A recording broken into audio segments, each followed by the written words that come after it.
think we are good to go.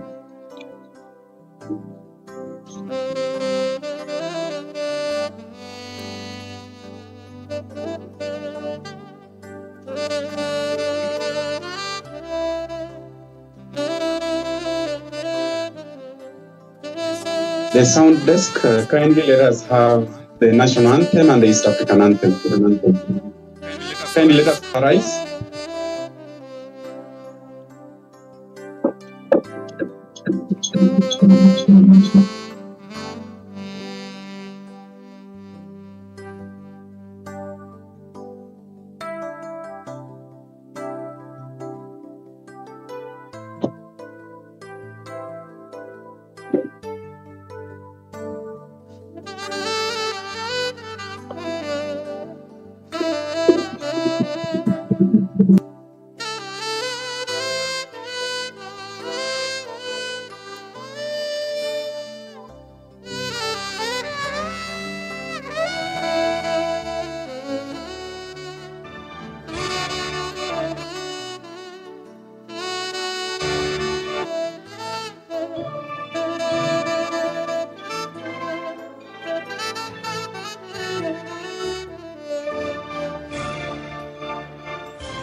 Leading us in a word of prayer.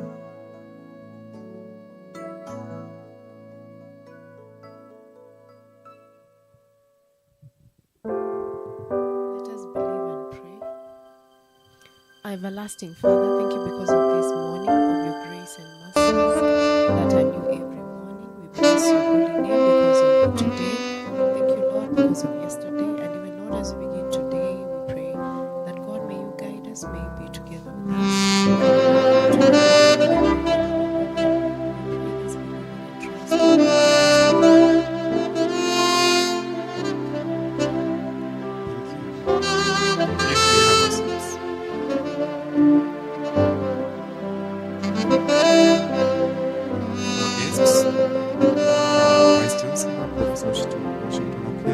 Our DVC, Dr. John Cheluget, who is also joining us virtually.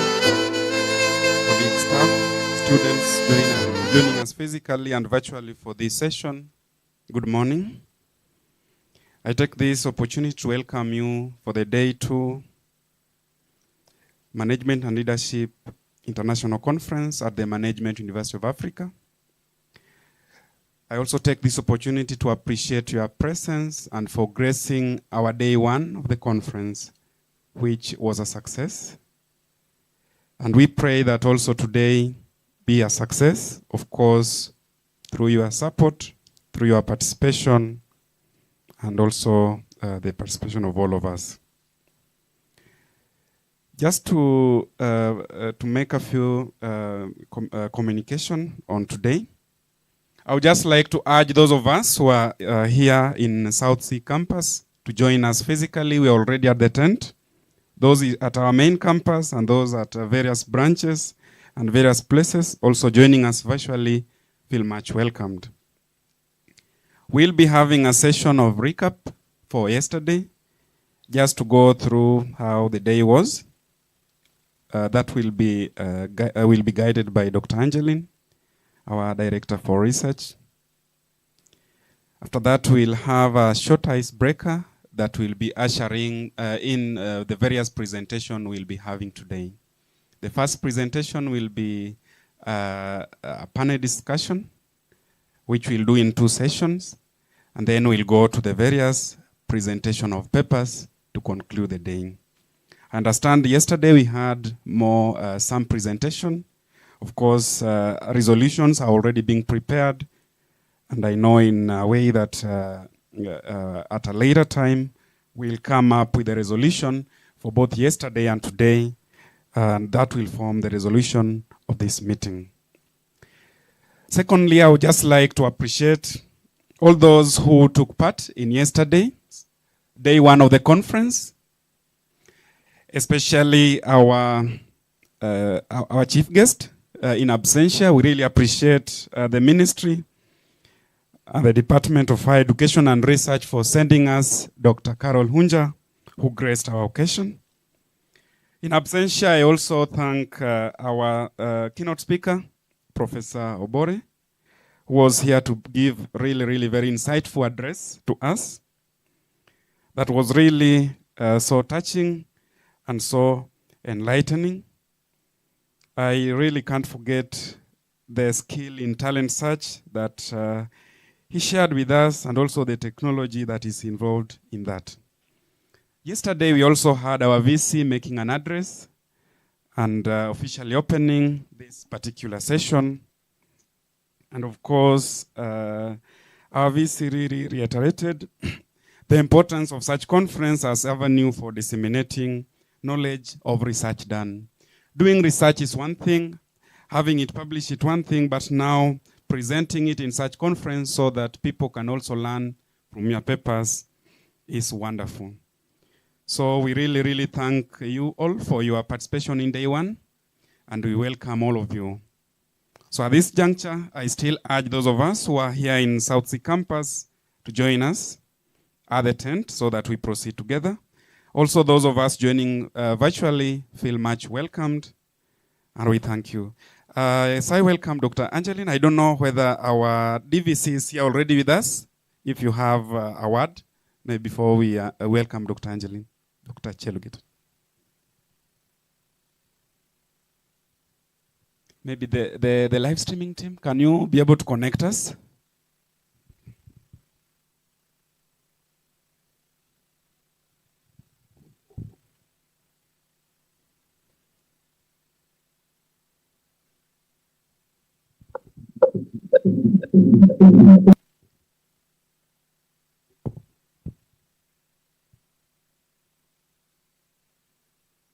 So thank you, members. I think indeed we had a very good session yesterday.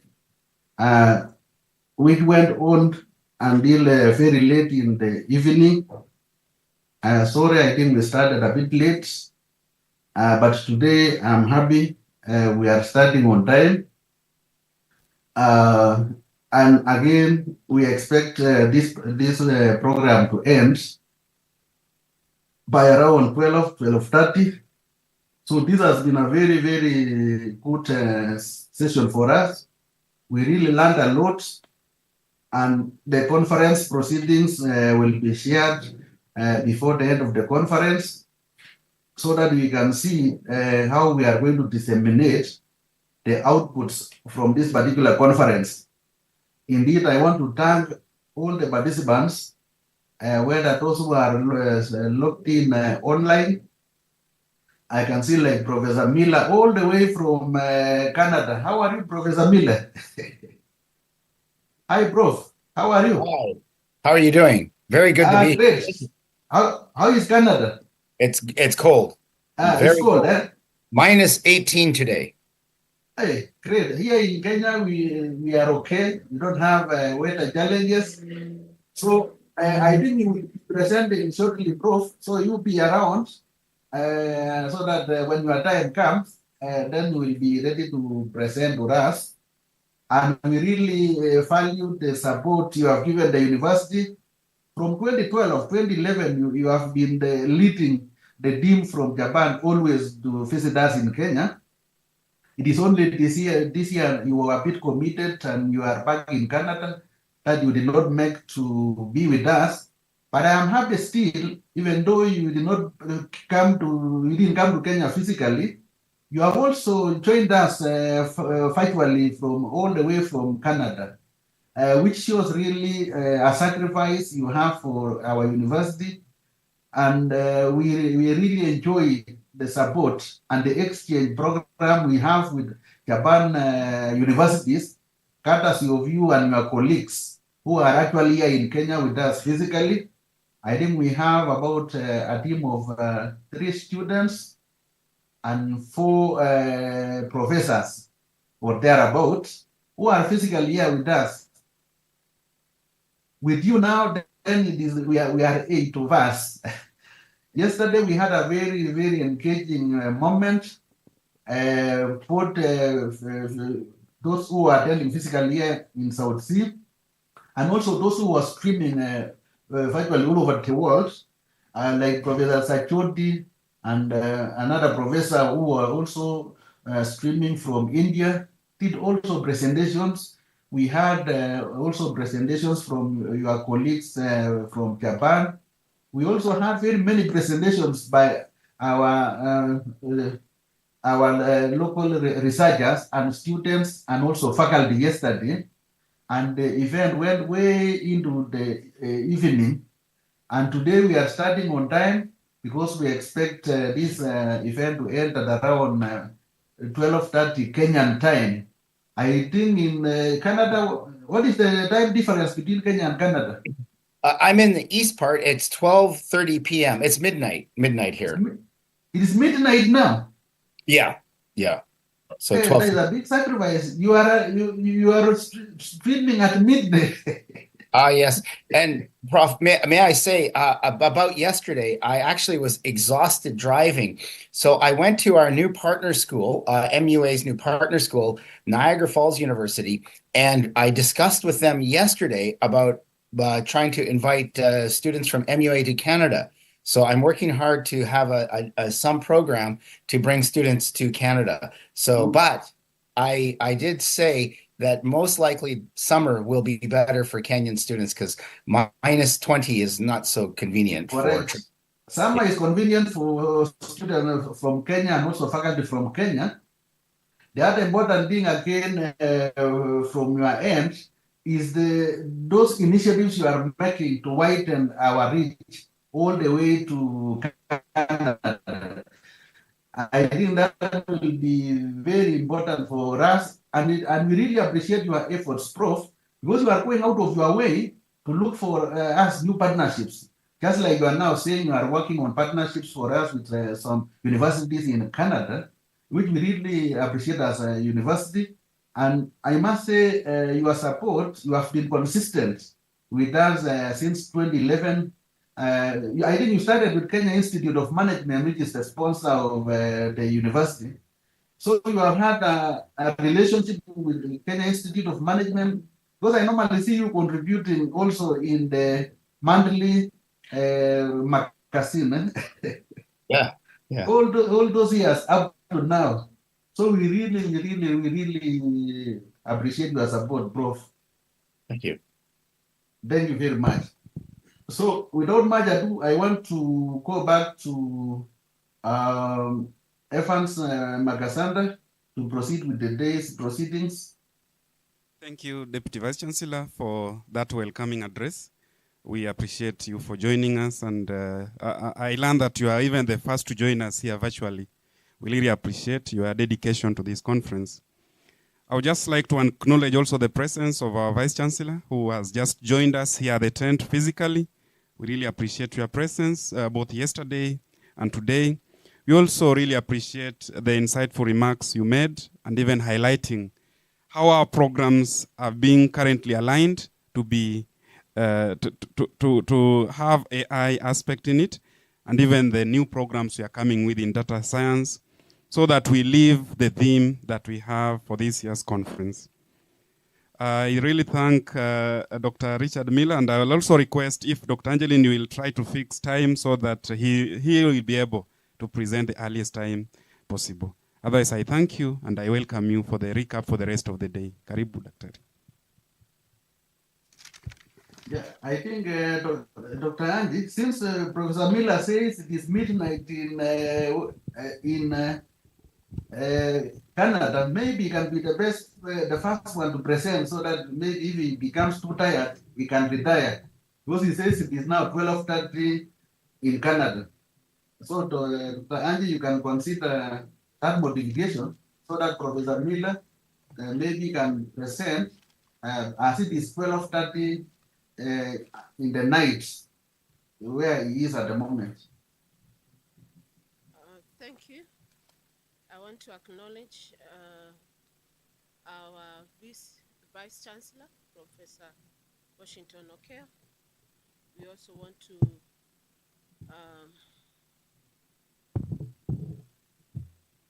thank you. We want to appreciate our Vice Chancellor, Professor Washington Okeah, and our DVC, Dr. John Cheluget, for gracing this occasion. Professor Miller, if you're ready for us, we'd like to hear your presentation now.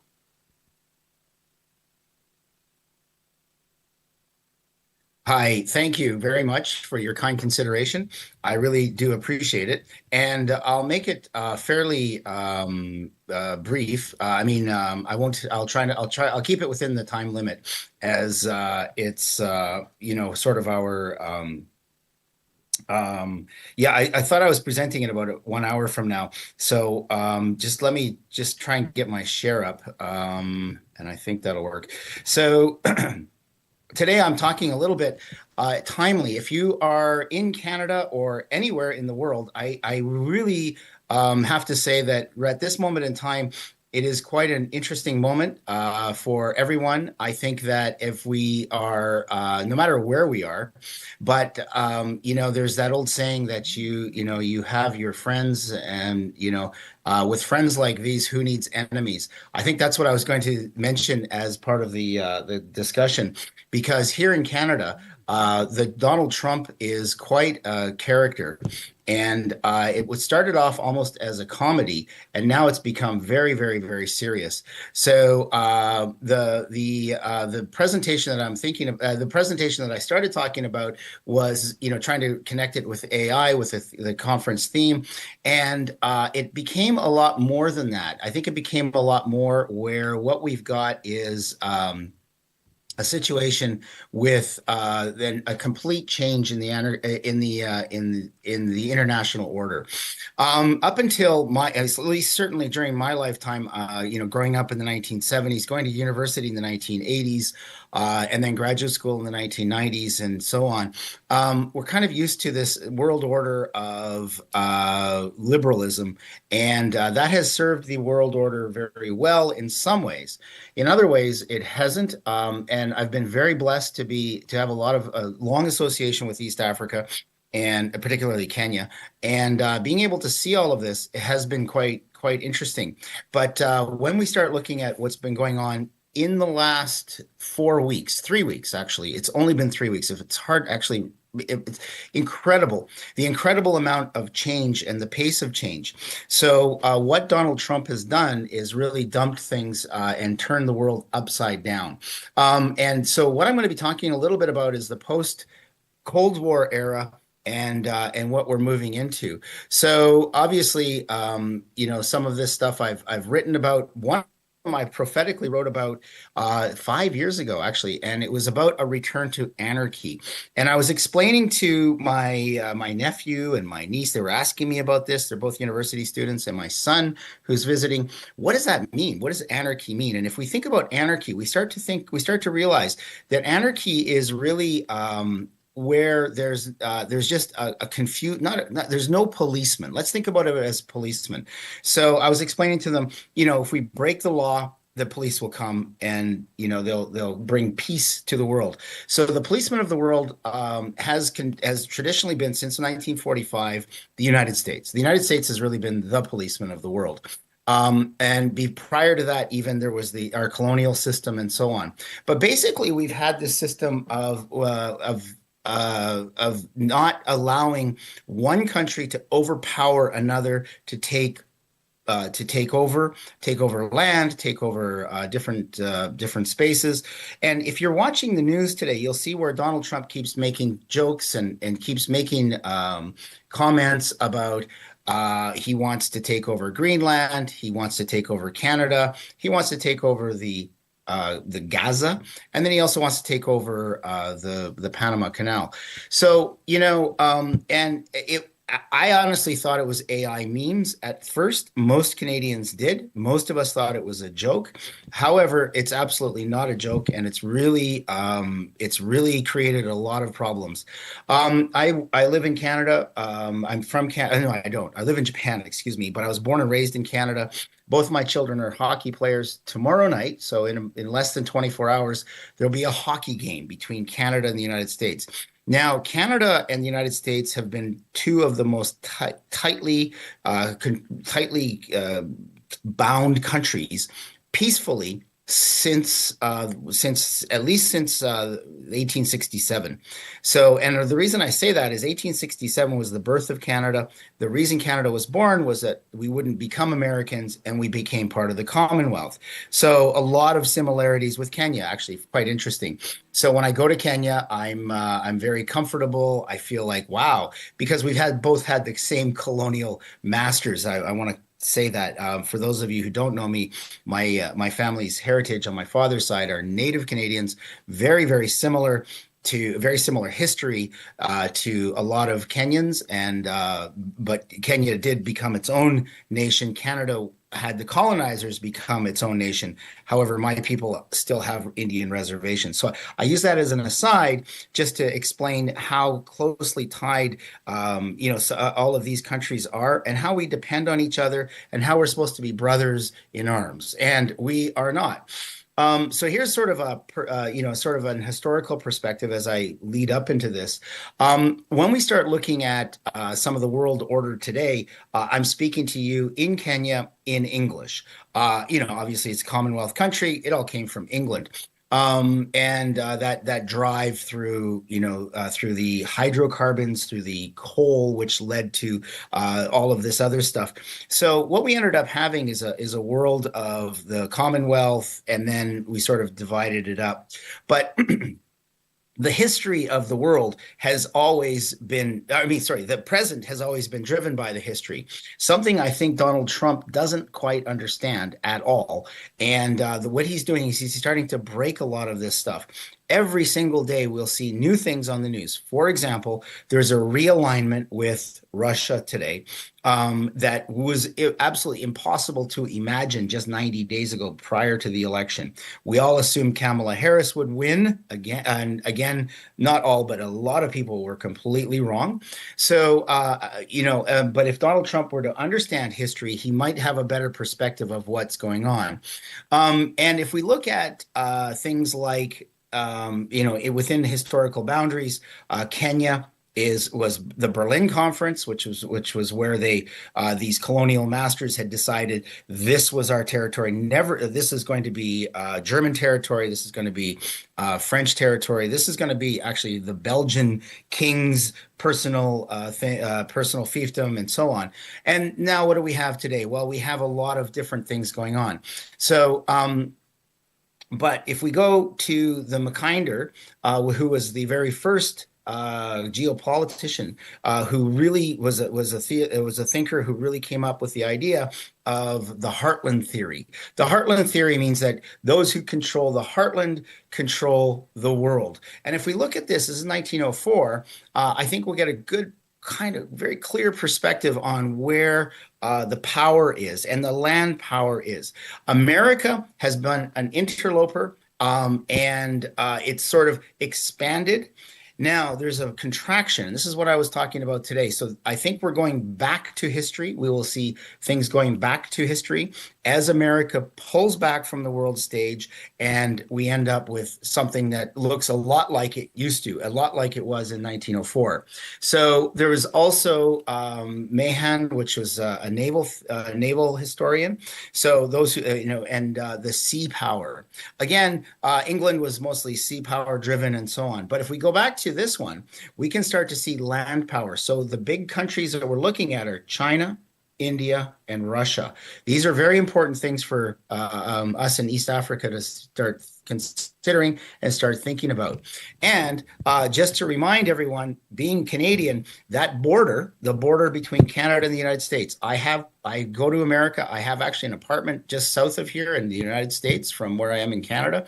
And I drive there. I've been there several times already. I've been in Canada for a couple of weeks now. I drive back and forth. It's a very peaceful border. However, that border is now hardening because countries are moving back into, specifically America, but there's been a real shift away from this global order of having it's called the liberal global order, and we're moving back into realism, where it's a very selfish, self-centered sort of approach. And we're moving away from this rule of law. So that's where we come up with the idea of anarchy and no policemen. So there were, so the police is the might is right. It comes back to might is right. So again, this is how England had expanded. They expanded into East Africa. They expanded into Canada. They expanded all over the world simply because they had the power to do so. But, the League of Nations was the pre-runner to the United Nations. They said, you're not allowed to do that anymore. However, you look at what Trump's doing now. He's literally threatening my country, Canada. He has suggested that they will take over Gaza, remove all people, which is a real true definition of genocide, and have them moved out. He has started peace negotiations. This is all like in the last 2 weeks, peace negotiations with Russia on Ukraine, on the future of Ukraine. Again, might is right, and that's really where it's for everyone else. I think we need to really start to be careful about who we partner with, who are our friends, who are our, and who are our enemies. I know that with the One Belt, One Road, there's been quite a lot. I'm going to speed this up a little bit so I don't go on and on with history lessons, and I'm not trying to. What I'm trying to do is get everyone to think about the world today and where Kenya is, where it is going, and what it needs to do. So what we have in Kenya are things like the East African Union, the AU as well, and so sort of solving problems on their own. However, last week, and I love Rwanda, I've been to Rwanda many times, and I saw, President Kagame giving speeches and talking, and I'm cringing. I'm worried about what's going on there. Again, might is right. However, I do think that the opportunities for East Africa, the EAC, the AU, to develop and create their own power structure is vital. It's more vital now than ever before. USAID has been cut off by, of all people, one of the richest people, well, the richest man in the world. Elon Musk has really cut this off. So I think it's time. Canada is looking at this. I think Kenya needs to look at this, and I think we are. And every single country needs to look at themselves. How can we support ourselves? Canada is now starting to look at how we're going to do interprovincial trade. There are 13 provinces and those of us who are much smaller, and Canada is 1/10 the size of the United States. We're learning the hard way that even the best friendships tend to fall apart when a single individual can do that. So something that we should all be very careful of. So that is my fifth. I think I had 20 minutes, so I think I'm up to 19 minutes now. So I'll stop sharing and say thank you very much for allowing me to give my short talk today. And I really look forward to any comments. By the way, if anybody wants to contact me directly, that's fine. My email is available. Also, the article that I published several years ago, again, really timely. I think 5 years ago I published this about a return to anarchy. I can make available if anybody wants to email me. My email is quite simple. It's rmiller@mua.ac.ke. I'm still a student here at MUA, and I promise my advisors that I will keep working on that. So thank you so much. Great, Professor Miller. I think that was a very wonderful presentation you have done for us this morning in Kenya, but it's past midnight. you have done past midnight Canada time. So, participants, if you have a question, if you have a comment for Professor Miller, is available. You can type your comment. You can respond by typing also. If you have, you can unmute and ask the question. This is your time. But that is very important presentation you have done, by the way, Professor Miller. Going back to the last 5 years, your prediction is now coming, which you predicted 5 years ago. That is great. I will want to get your publication, which you did 5 years ago. Maybe you can send to me so that I also go through it after this meeting, because I'm really interested to look at that publication on return to anarchy. I think we have also gotten good lessons for us here in Africa, especially Kenya, on the way forward, and we really like the proposals you have given us, taken us through across the whole world. So that is it. This was in 20 what? This is 2025. Yeah, this is so yes, and I had just a very short article. You could see how the first Trump administration started breaking things. And then the Biden administration continued, and they were really the world. They were the policemen of the world. We all followed them, everyone, everyone looked up to the shining light on the hill, and that's when I started to think there's something's wrong, and we are definitely seeing a shift. But once they started using the money and all of their power to really isolate isolate Russia, that's when I thought, well, this is it. They've broken now. They've really broken things. So. Yeah. Maybe one question, Prof. Let's say the U.S. cutting the U.S. aid to most countries in the world, including Kenya. Yeah. Why should it be a concern for us? And yet these are monies which are from U.S. citizens. Why don't we, as for example, Kenya, why don't we look for our own sources of funding our programs instead of relying donor funds? And these donor funds are coming from taxes of the citizens in those countries. That is what is your thought around that, Prof?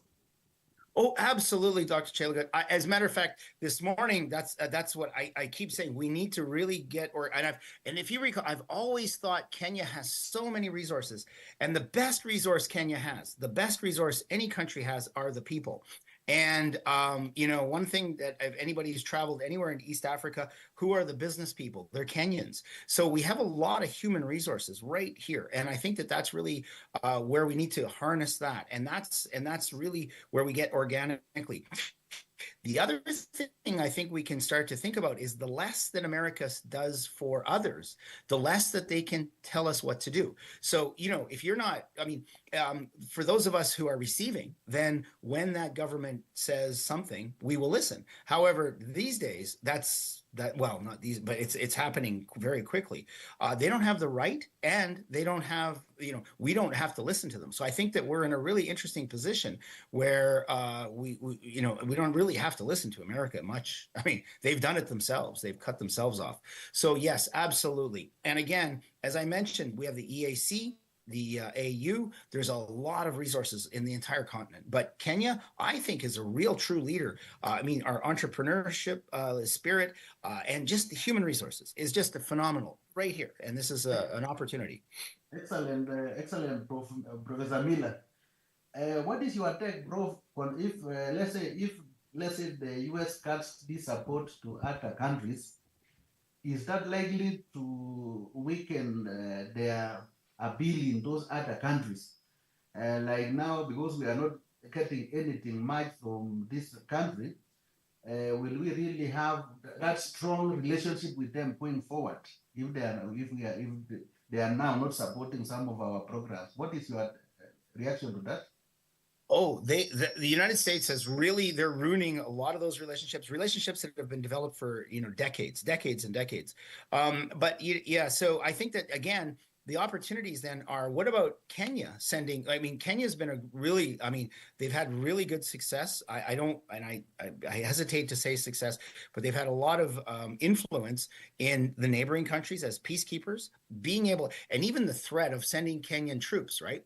Kenya's become quite a powerhouse. Haiti, right? Haiti in the Western Hemisphere has really benefited from the Kenyan professionality of the military going in and policing. So I think that there's, again, opportunities there for smaller players to really develop and sort of grow, because there's the void is only going to get bigger, and that void means places like having Kenyans go to places like Haiti. That is a real opportunity.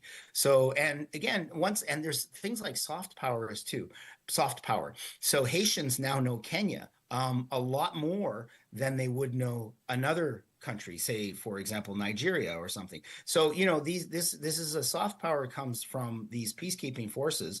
And, but not just that, there's also the trade, there's also human development, things like Management University of Africa. We have an opportunity to sort of help developing nations around us and throughout the subcontinent and around the world and again, every single person who comes in contact with Kenyans, I'm speaking as a Canadian finding this. So this is something I think is Kenya's stepping in. It's as it develops, it's moving up very quickly, actually very rapidly, into being one of these countries that actually starts to go out. And Canada's been doing it for quite a long time.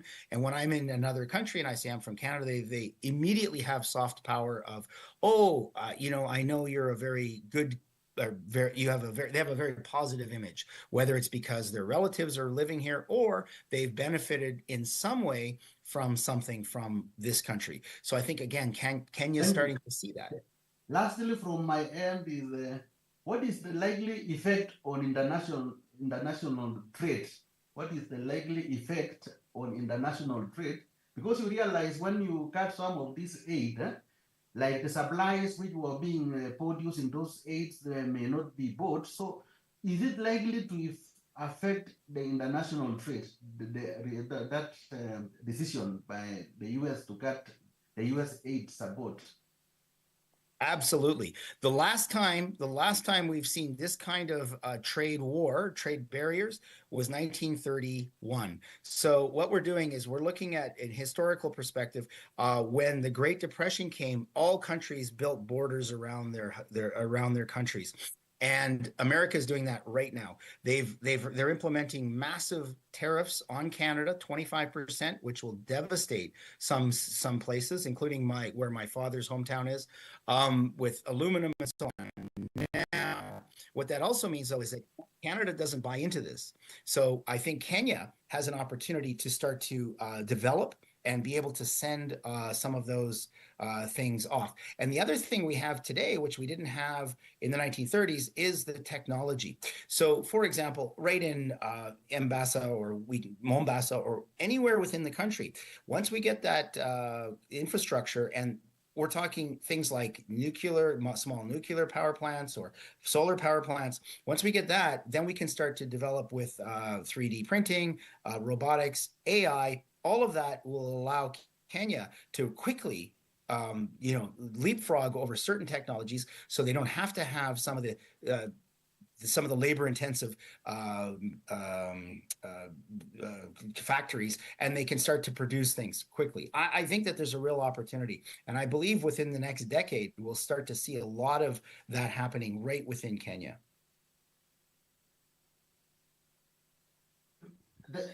Thank you very much, Professor Miller. I hand over now to Dr. Angie or Evans Makasanda to proceed. Thank you, DVC. Your presentation was top-notch, I've learned a lot as a participant. I hope also the other participants have also learned a lot from you. Thank you very much, Prof.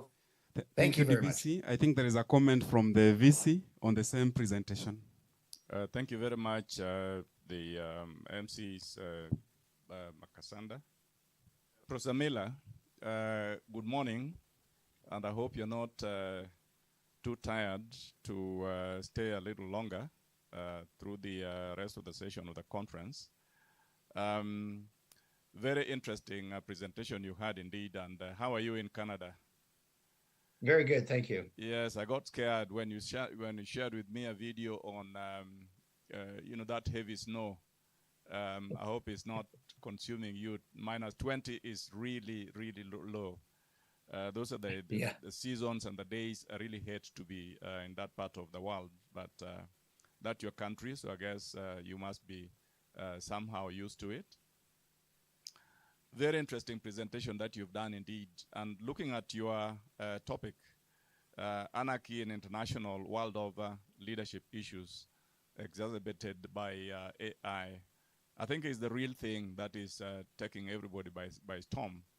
A lot of people don't sleep because of this sort of thing that is happening, particularly being caused by the US. And I like the expression you have used, might is right. It's a very scary thing indeed to know that if you are a big brother, then you can always assume unnecessary power over your smaller brothers. But on a light note, I liked it when you said that your supervisors are also listening, and I hope you get time to contact them soon. Wherever they are listening, they're waiting for you so that you can continue. I will, thank you. But two things about your presentation. The first one, there is the second component of your presentation, which is leadership issues exacerbated by AI. I didn't quite hear the AI part in your presentation. How do you see AI exacerbating this situation of anarchy in the international world over? I think I would be interested to know that. What is the contribution of AI in that? And then secondly, if you look at the general focus of your presentation and look at historically where we came from and ended up in this situation where we have now America as the #1 superpower of the world. You remember historically there was the divide between the US, that is America, and Russia.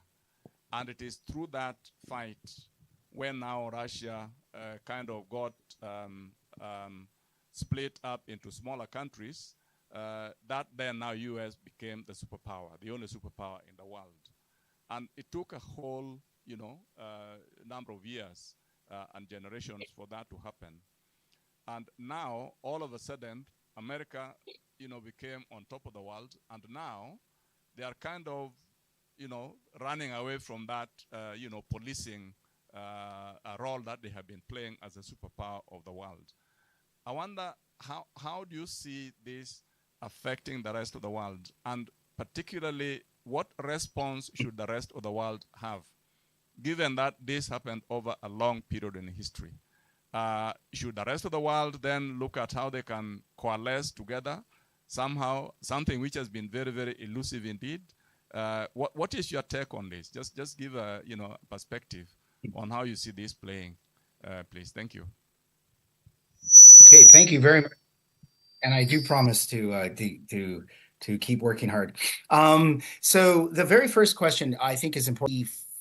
There was a book called The World is Flat, and it was by the New York Times economist. I could be off on the date. I don't have that handy, but around the late 1990s, and how technology was flattening the world. So today, what we have now is more and more flattening of the world. And what we have with AI is this ability for countries to really develop quickly and develop rapidly. Well, for example, what we've seen is Chinese in AI. But the thing is that in the past, who controlled, like if we go back to the UK, who controlled the hydrocarbons, the coal, then later with the United States, the oil, they controlled all of that power. They had the power, then they became the number one force. I think that that's really historically where it is. But with AI, it's open source. In other words, we all start to access it and we all start to get it. And the competition today has been dramatic. So what we've got are the United States, who's leading again, but China is starting to grow and India is starting to grow. But we're all accessing this. So I think that that's what's happening with the leadership is within these countries, those who are technically advanced, like technically capable, and that even if I've spent a lot of time in Burundi as well, and Burundi is technically the poorest country in the world, and even in Burundi you have good internet, not good, but reasonable internet access, and then you can access all of that power as well. So there's sort of a dissemination of the power, this newest power structure, and I think that that's something that is happening, and it's affecting the leadership, but. For your second question, here's where I think that we're heading into a much more dangerous world.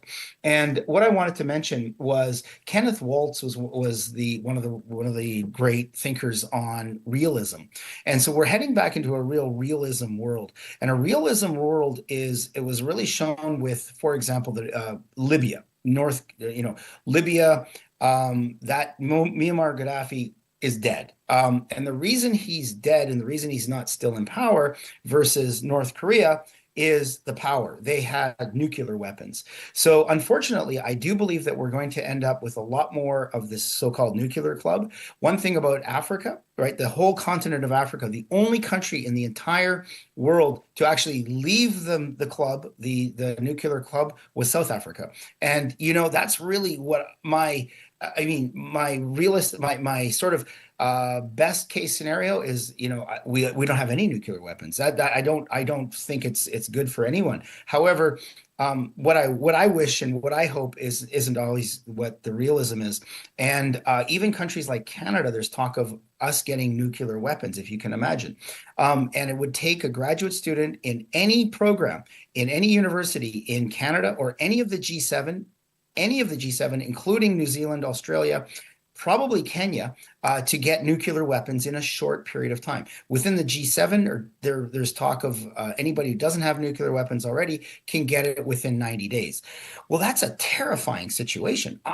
In my mind, we should be trying to move away from all of that. However, if we zoom out, I think that the rest of us are looking at this is an extreme example, by the way, Professor Okeo, but I'm just showing this as the sort of the extreme as to where things might end up, is more and more countries with things like nuclear weapons. So we're becoming very much self-contained, and our closest allies, our closest friends. I grew up with Canada. The longest undefended border in the world is with the United States. We are best friends. We're cousins, and they've turned their back on us in a flash. And the average American, funny enough, has also been becoming more and more patriotic as Canadians boo to the national anthem and complain. It's unnerving. It's all been within weeks, and we're talking about lifetimes of friendships. So I do think that we're starting to look at that, and with the U.S., as you mentioned, U.S., Russia, superpowers, we're starting to see a much more multipolar. The United States, as the United States pulls back, China will be trying to fill some of those voids. India will be trying to fill some of those voids, and of course, Russia is already trying, and China as well.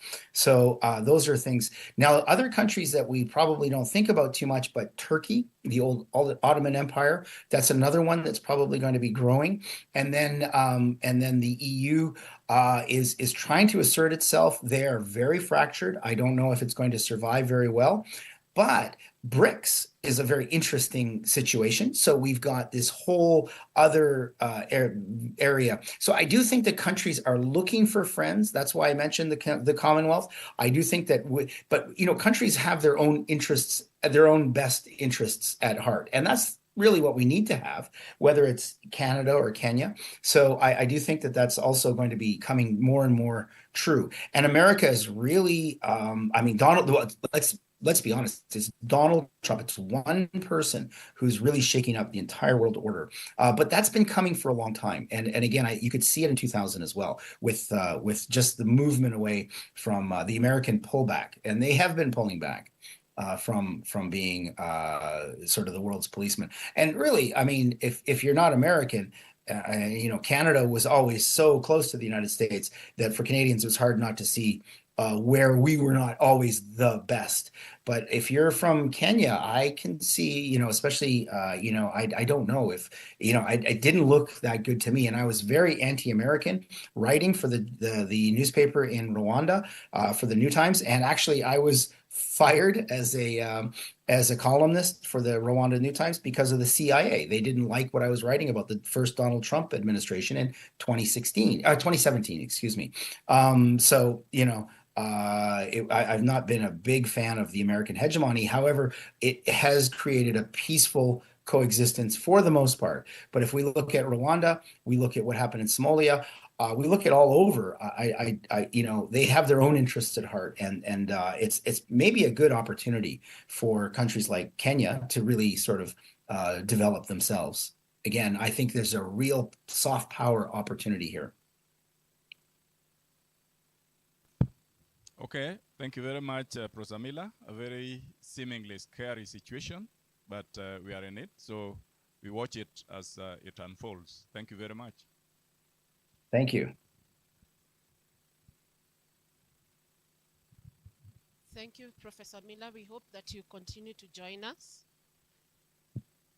I will. Thank you. Thank you. So at this point, I want to welcome Lynette. So we want to do a small exercise.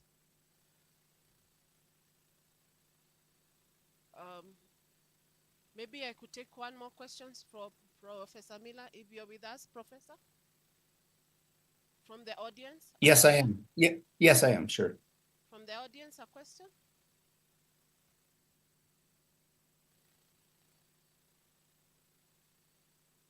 Yes, Vincent, maybe a comment.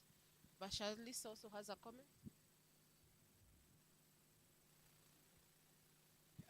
Ladies first. Okay. Hi, Professor Miller. How are you this morning? I'm great. Thanks. Hi, my name is Vishalis Kaba, and I just kind of wanted to ask, like, you know, I know you're, you know, talking a lot about kind of where you see all this going, but specifically with just the U.S. and like their various relationships with like different countries, specifically like your country of Canada, and then just here in East Africa in general. What do you think the ultimate outcome of all of this will be? And I'm speaking as somebody who is an American who is just very not pleased with what's going on now in the country. And to your point, like, this is something that we've been seeing that's been coming for a very long time. It's just, you know, very scary to like see it happen in like real time. Like, oh my gosh, this is really happening. So what are your thoughts as far as like kind of like the ultimate outcome of all of this business? Well, thank you. You know, to predict the future is really difficult, right? So it's kind of like, you know, driving in a winter storm, looking in the rearview mirror, trying to think of what's going to come up ahead. You know, so but definitely what we can see now is the American administration is really self-centered, and you know, it's a very dangerous situation for Americans. I'm very closely tied to the United States. I love the country, but the administration today is absolutely out of control. But again, you know, you could actually see it with the Biden administration. They were actually shifting that way. So I was quite hopeful that we would have a different administration in today. We would have a different discussion today, because I thought, you know, there was quite a shift from probably 2001 was where there was a major shift again. But again, this stuff sort of progresses. Unfortunately, we're going to see America more focused on America. It's a very dangerous situation because the power that the president has is not, for the audience members who aren't familiar, he's overtaken. These executive orders are really inappropriate. The founding fathers did not want that. That was not. There's supposed to be several branches of government. The others are just being brushed aside, and now we've got unofficials being unelected officials. I'm speaking about Elon Musk in particular, richest man in the world, cutting off aid to Africa. Now I'm on an NGO in Corogocho. And I know how important this aid is. I mean, and this is Americans just cutting it off. So we've got a multi-billionaire. I mean, he's worth hundreds of billions of dollars, cutting off aid to the poorest people in the world. It's absolutely astounding to see. Now, again, soft power, the American soft power. And the other thing, too, is that countries like Canada are like, okay, so you can't be trusted. And you really can't. They couldn't. That was shown earlier with the first Trump administration, in particular, the way that they had reneged on promises and renegotiated things. So there's a lot of that trust factor going to go forward. Now, people have short-term memories. So if we do start getting, I want to say, adults in the room in the future for the future administrations, I think that maybe America will have a chance to go back into being that shining beacon on the hill. But until then, I think that there's going to be a lot of questioning of what can we expect, and there'll be a weakening. I think in the short term, you're going to see America become much more powerful. And then there's going to be a major, I don't know, but this is just a guess again. And there's going to be a major economic contraction. There has to be.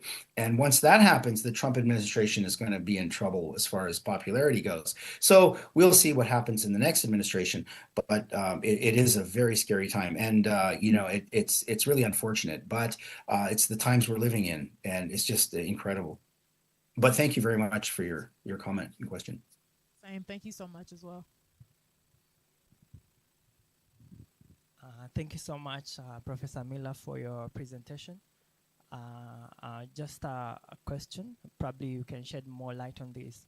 In wake of the shift of power from now that the US is distancing itself from other global players, initially there have been the use of the petrodollar in terms of transactional, globally transaction as a reserve currency. But then also there's the wake of Bitcoin coming up and the cryptocurrencies.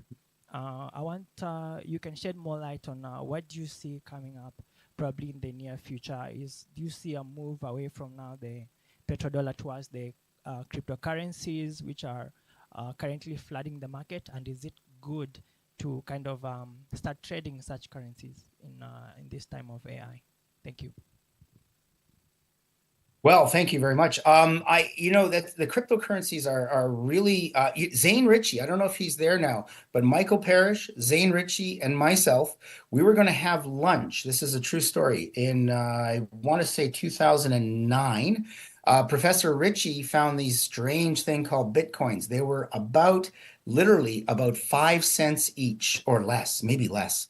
And he wanted us all to spend $5 US dollars to buy some Bitcoins at that time. And then can you imagine? So we didn't. We went for lunch instead, and we spent our $5 on some rice and some Japanese food. We were all working at a Japanese university. So, now they're at $100,000. However, what will they be in the future? It's really hard to say. I think that blockchain is an extremely effective, efficient, and important technology. Whether it will be actually Bitcoin or not is another question. I don't have the answer for that. There are some people who are saying we're going to go back to gold. Gold has recently hit $3,000 an ounce.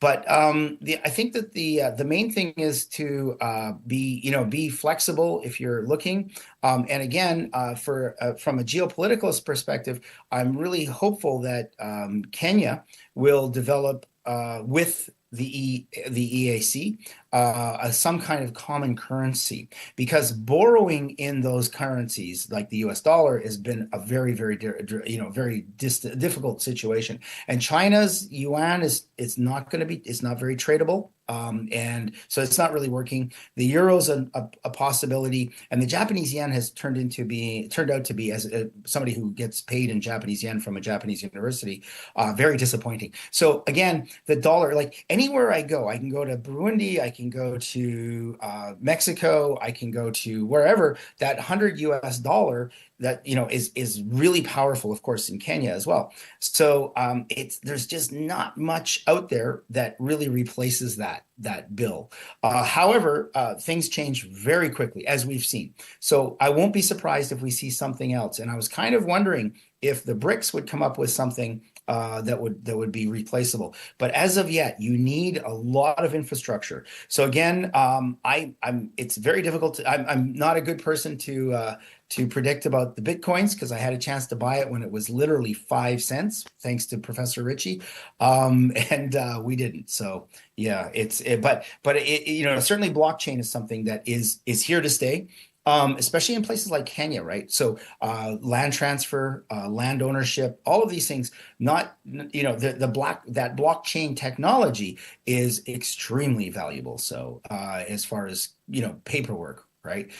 So, and again, I'm hopeful that Kenya is starting to leapfrog some of those bureaucratic, multi-papered, things that we all go through when we're in Kenya doing anything. And blockchain, again, is one of those. But again, getting back to your currency question, I'm not sure if it'll be Bitcoin or not. I just don't know. Excuse me. Thank you, Professor Miller. We now want to go to our next session, which is a recapping. And for the recap, I just want to request our online presenters, please put in the chat, what did you learn yesterday? What did you hear? What was of interest to you? But for those who are attending physically, we have an activity for you. And I would want to ask my colleague, Lynette Njogu, to take us through. Thank you.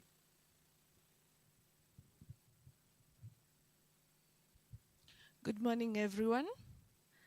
My name is Lynette Njogu. I'd like to take you through the recap session. So yesterday we had fabulous presentations, right from our chief guests all the way to presentations, both physically and virtually. And in this session, I'd like to request our physical participants. We'll have a small activity just to shake off some little, I don't know, it's cold, or is a lot of sitting down. I would like to request you to form 3 groups. And in those 3 groups, you'll talk, have a one-to-one informal session, discuss what you heard, what you learned, what was your experience. Probably you presented a paper. And in the discussions, I'd like you to be creative. You can make up a song, a short song. You can give a spoken word, you can do a dance, and then we'll give you 5 minutes to do that. And then once you have group 1, group 2, group 3, make their presentations, and also you look at the virtual participants, what they have put in the chat, and then we'll move on to the next session. So recap starts now. So let's form 3 groups. Let's have group 1 on my extreme right, group 2 in the middle column, then group 3 to my far left. Let's stand up, let's move around. Group 2 is where we have Dr. Dominita. Then we have the group here, Evans. Yes. You are right on my far left. Oh, I'm the only member. Kindly campaign to have members. Members of my group 3, I'm alone. Group 3, you can join me. Thank you very much. Dr. Machoka is a member. Jefferson, Faith, wow. Professor Keo, where are you? You are the middle. Make a decision. We can use the black seats here. Let us use the black seats so that...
Dear participants, 5 minutes has come to an end.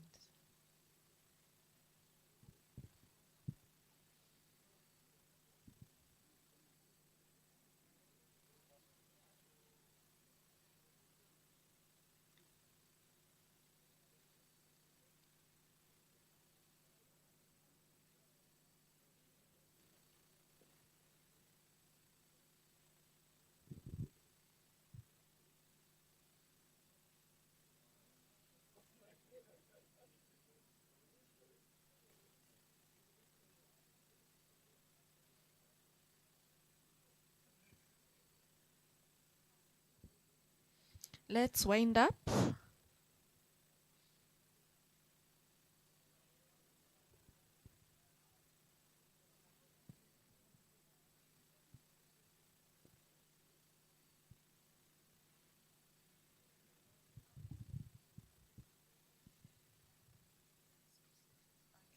Let us proceed. Let us proceed.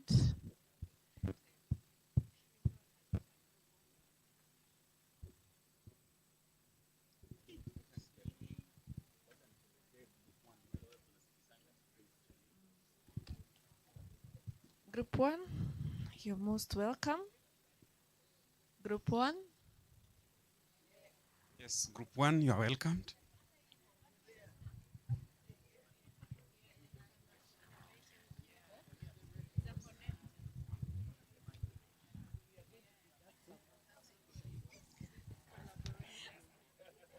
Let us manage time. Let's start with Group 1. Nyinyi. You're Group 1. Group 1, we have, they have risen to their feet. Okay.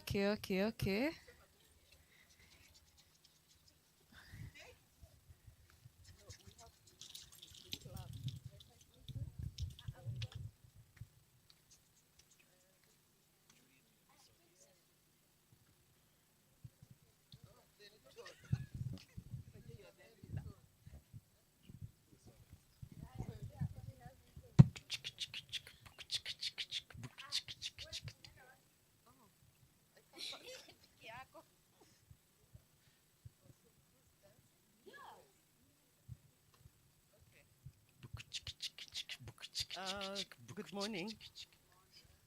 We have Group 1 and we have a song, and our song is on what we have learned from yesterday and today. So we hope you also learn something. All right. Innovation is a new thing. Innovation is a new thing. Innovation is a new thing. Innovation is a new thing. Innovation is a new thing. Let's clap. Innovation is a new thing. Innovation is a new thing. Innovation is a new thing. From the old system to the new system. In the old system to the new system. Innovation is a new thing. AI. Yeah, AI. Yeah, innovation is a new thing. Innovation is a new thing. Practical skills. Yeah. Practical skills. Industry to market. Classes to market. Innovation is a new thing. Innovation is a new thing. Thank you very much.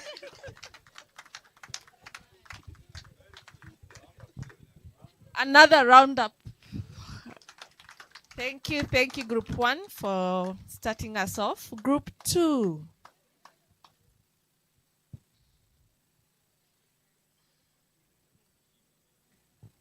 Group 2.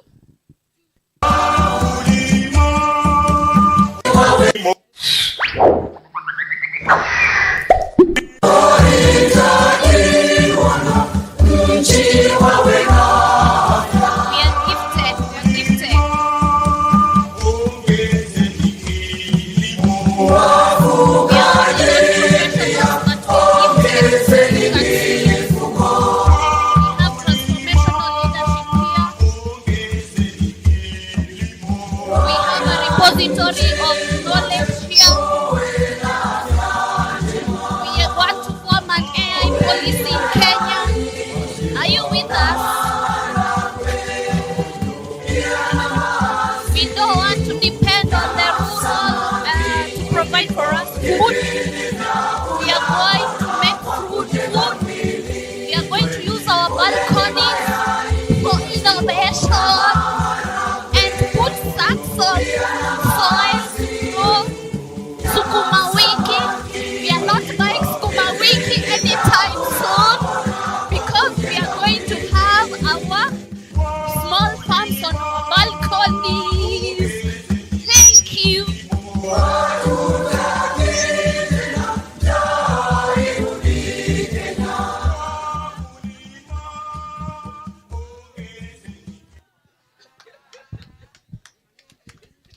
Wow, wow, wow. Another round of applause.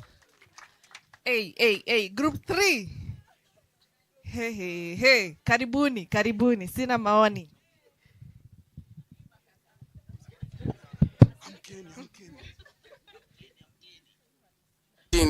Geuka hivi wacha nicheze niaje msupa Niaje. niko na talent Gani? Neza fungwa bra na mkono moja. Unataka kuona? Siwezi mai. Okay, keti chini geuka hivi wacha nicheze mimi na ulimi usitoe enda kuchapa na hiyo mini. Chali yako kwa simu kelele. Chali yako ni stress yeni msenge. Mpike block tupike sherehe. Usilie mami sikiza mageni. Niko na talent DJ. Just one thing, remember your talents. Meja aliendanga shule by the way. Alisoma chemistry, maths na nini tena? Na physics. Akagundua kuna talent ya kufanya nini DJ? Thank you. So yesterday in brief we learned of talent. So when we learned of the talent, we learned that do talent identification of our children, of the people we are with, of the students you have in class. I leave you with that. Thank you. Niko na talent. Kagani? Neza fungwa bra na mkono moja. Unataka kuona? Siwezi mai. Okay. Geuka hivi. Wacha nicheze mimi na ulimi. Usitoe enda kuchapa na hiyo mini. Chali yako. Thank you. Group 3, let's clap for them. Talanta. So I'll take this back to Dr. Angeline. Thank you.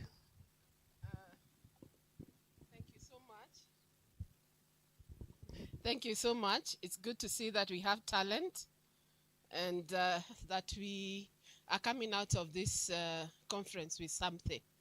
Now, on the online platform, I just want to read what they have said.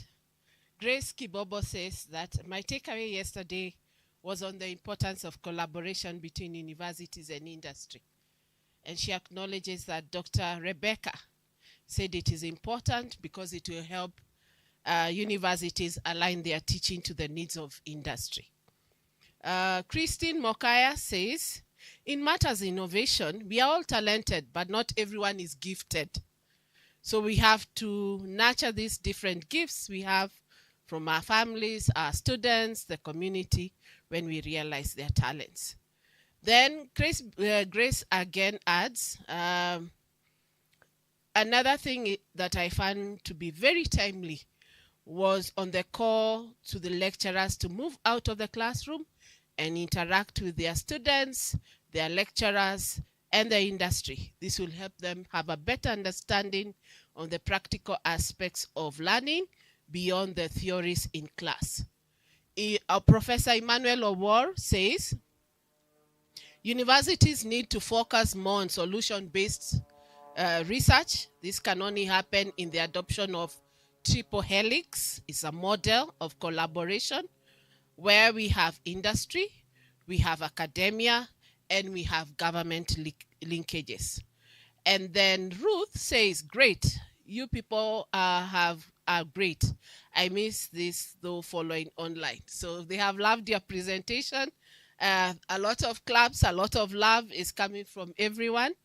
And somebody says, I'm reflecting on who I am and what I have been.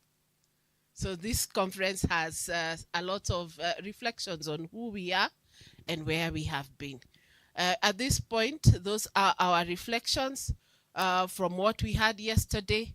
And at this point, allow me to then move on. We'll have some more reflections when we come to the point of testing our memory with Tom Kawino, and when we hear the conference resolutions later in the day. At this point, allow me to invite Alice Kaaba. She has a presentation. Allow us to welcome her with a clap. She'll tell us where she's coming from and proceed on with her presentation. Thereafter, we are only giving you 10 minutes and then we move on to our presentation on climate change and adaptation. So the moderator, Gladys Nafula, can be getting ready. Our panelists, Mark Angwenyi and Steve Mokaya, are with us. Thank you. Welcome.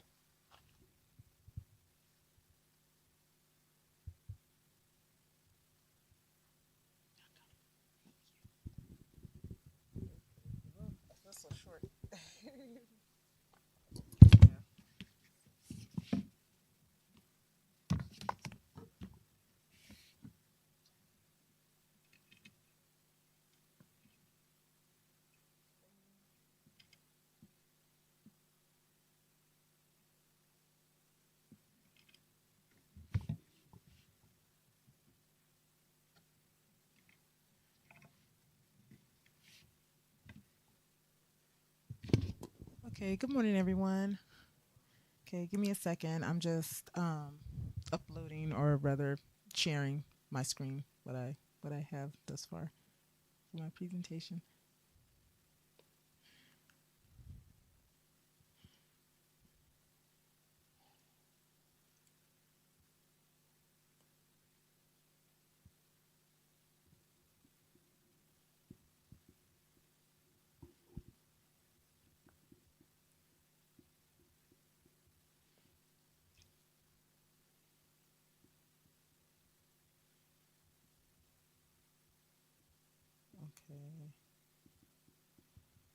Okay, so can everybody on Zoom see it? Is there? Okay.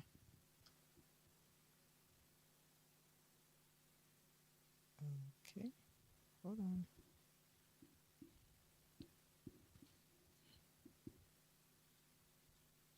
Okay, perfect. Okay, so everybody can see it. Perfect.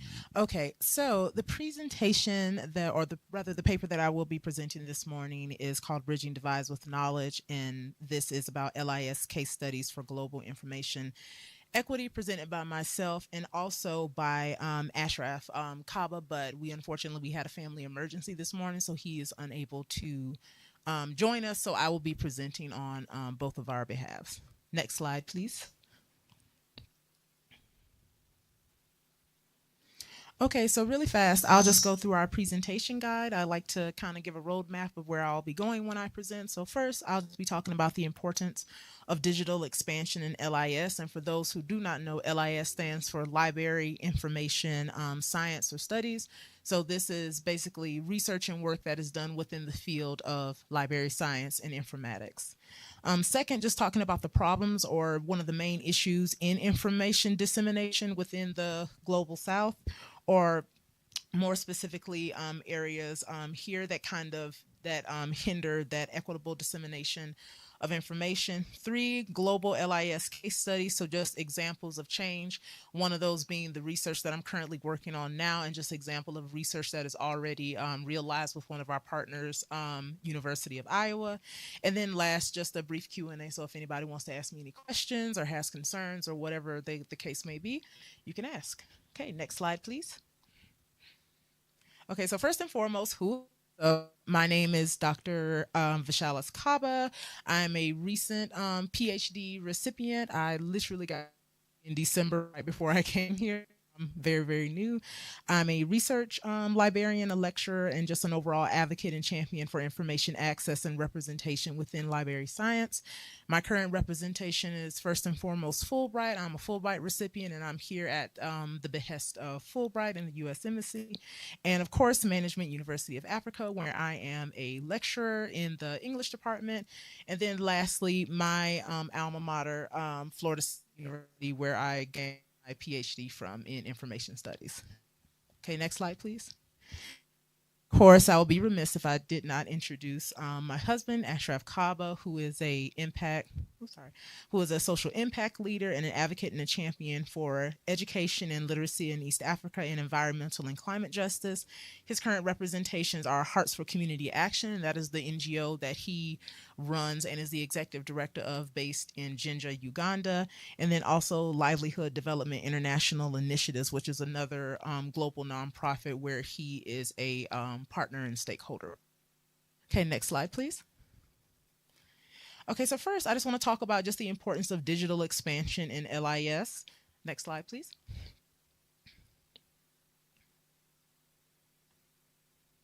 Next slide. Okay, so first, I just wanted to just go over like a very brief history of just digital growth in East Africa. So first, just overall the mobile technology revolution with the just emergence of M-Pesa, for example, back in 2007, the ICT infrastructure movement that is happening, just so the increase of just infrastructure that is here compared to a lot of other places around the world, including places in the United States. We see a lot of infrastructure growth that is happening very rapidly here.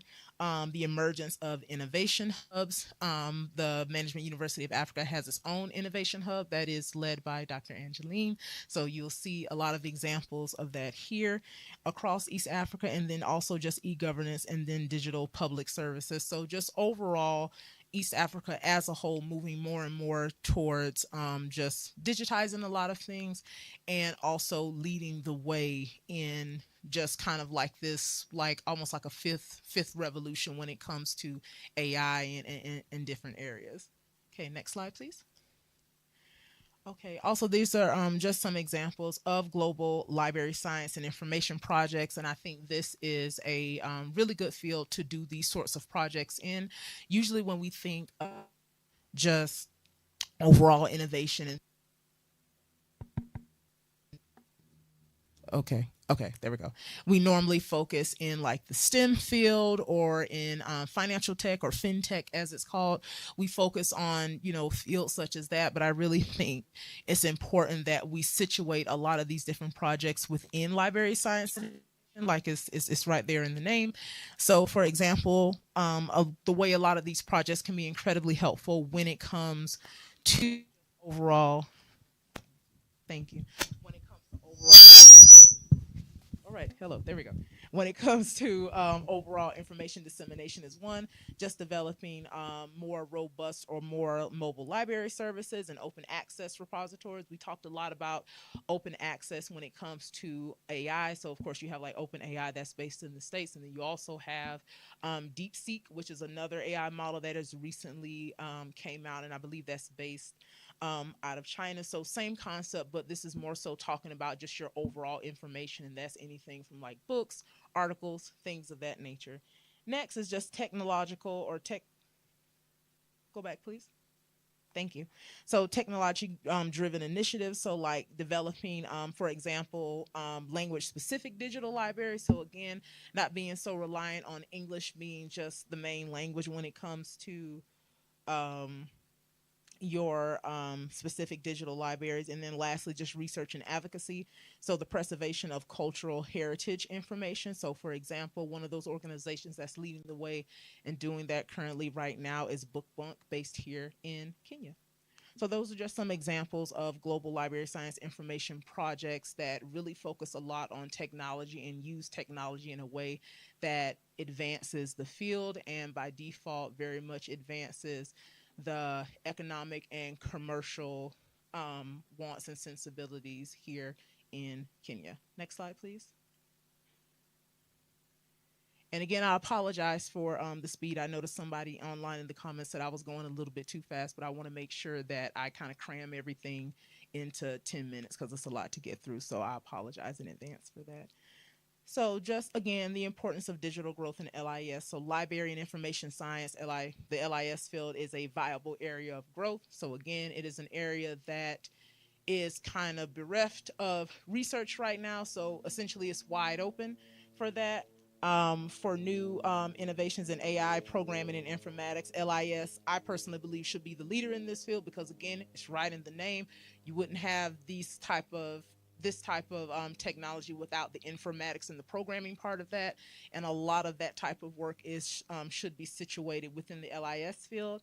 And just the overall enhanced accessibility and the democratization of information. So information no longer being gate kept and held by the powers to be, kind of tacking on to what Dr. Miller was talking about within the US, where a lot of like that type of power is held by one particular country. So we want to get rid of that, and we want to make it more democracy based, where everybody has access to the same information and shares equally. Next slide, please. Okay, so I do want to talk a little bit about the overall problem, or the problem that I am attempting to solve with the research that I am currently working on now. Next slide, please. So first, the main thing I just want to talk about is just systematic barriers to equitable information access. So first, you have limited infrastructure. So in a lot of places, you know, here and in the US as well too, especially in the southern United States, which tends to be very rural in nature, there is just limited infrastructure. A lot of the cool things that we can do with technology as it pertains to just overall libraries and information dissemination is very difficult to do when you don't have the infrastructure to prep for that. So I'll give an example of my hometown back at home, Plant City, Florida, where I'm from. We tend to be we are a very rural town, and one of our historical museums, Glover Elementary School, they are wanting to digitize a lot of their archives because it holds a lot of history of Black Americans within education within Florida. We are Beesville, more specifically, is like a small township within Plant City, and we're one of 3 historically Black towns in Florida. And it's very difficult for us to digitize or make more available a lot of the archives that we have because we simply don't have the infrastructure. And a lot of that infrastructure can simply be just the technological nuances to do that, funds and money to be able to do that, and it's left us kind of stagnant as far as how far we can push the initiative of that particular museum and make it more available to just, you know, everybody, first and foremost in Florida, and then in the US, and then globally as well too. Next is just resource scarcity. So scarcity. So I talked a little bit about that, like money being the main thing as far as resources are concerned. And then human resources as far as leadership, people who are taking the lead to make these things happen. And then lastly, just the digital divide, that kind of have and have nots as far as digital access are concerned.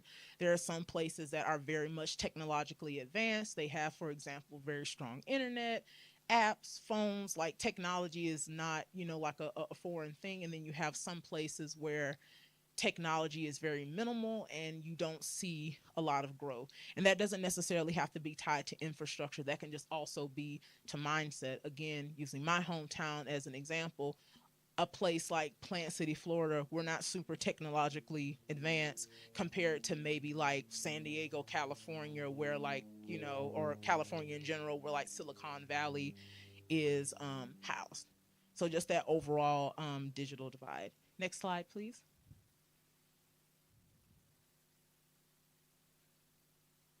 Next slide, please.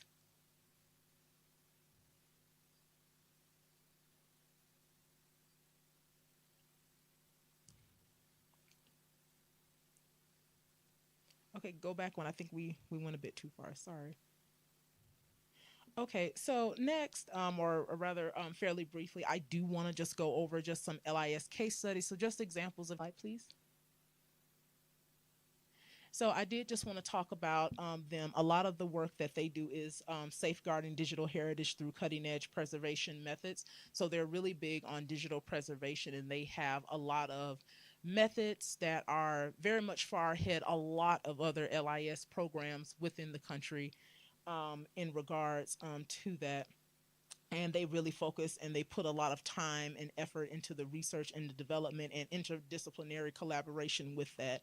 So, for example, when they were in the process of developing the digital preservation laboratory, it didn't just happen strictly within LIS, like it was housed or parked within LIS or the LIS field, or rather in their iSchool, but it was very much a big cross collaboration. So again, if we're talking about history, for example, obviously we're gonna, collaborate with the history department. If we're talking about other things as far as like the digital aspect of making this reality, we're more than likely going to partner with a department that is very much heavily involved in STEM and other innovations within campus. So again, it very much was a team effort, but as you can see with the University of Iowa, their LIS program or that particular field took the lead in making this a possibility and making this happen. So it kind of supports my argument that again, a lot of just overall just digital research projects and just projects that can push either like a city, a town, a country forward. LIS is a really great place to house a lot of that research and make it the hub for that research. Next slide, please.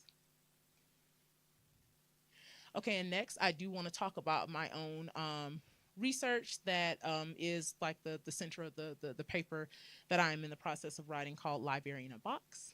Next slide, please. So Library in a Box is something that I came up with based on my time as a Peace Corps volunteer in Uganda, Africa, back in 2015. And I kind of conceptualized this as a tool aimed at improving informational and education access for marginalized and underserved groups, basically groups that are not necessarily catered to within the LIS field. And creating information hubs for that. As far as like target locations or where I would like to see this research go is, of course, Uganda, because that's where it started, and then of course here in Kenya as well. And then just the target population is mainly people who live in these particular spaces and places in rural areas. Okay, next slide, please. Okay, so my overall research question as it pertained to this project was what strategies and policy interventions can be implemented to enhance digital information accessibility in resource-constrained rural communities in East Africa. So that's what I was thinking of when it came to kind of developing this particular project. Next slide, please. Okay, so just the overall guiding theory and framework behind this, because again, I'm a researcher at heart, so I'm always going to have a framework. I'm always going to have a method to my madness when it comes to developing these things. It's first just critical librarianship, and this particular theory was coined by, I want to say, our second past president of the American Library Association, back in 2019, and this was her kind of doing like a call to action for American librarians to be more critical of our library systems and how they operate first and foremost in the United States, and then how we present ourselves to the rest of the world. So kind of looking into like those themes of colonialization and kind of like that master narrative within the field of library science within the U.S., and then how we present ourselves to the rest of the world. We should strive personally when it comes to all libraries, but in her tenure as the president of the American Library Association, her really big thing was for us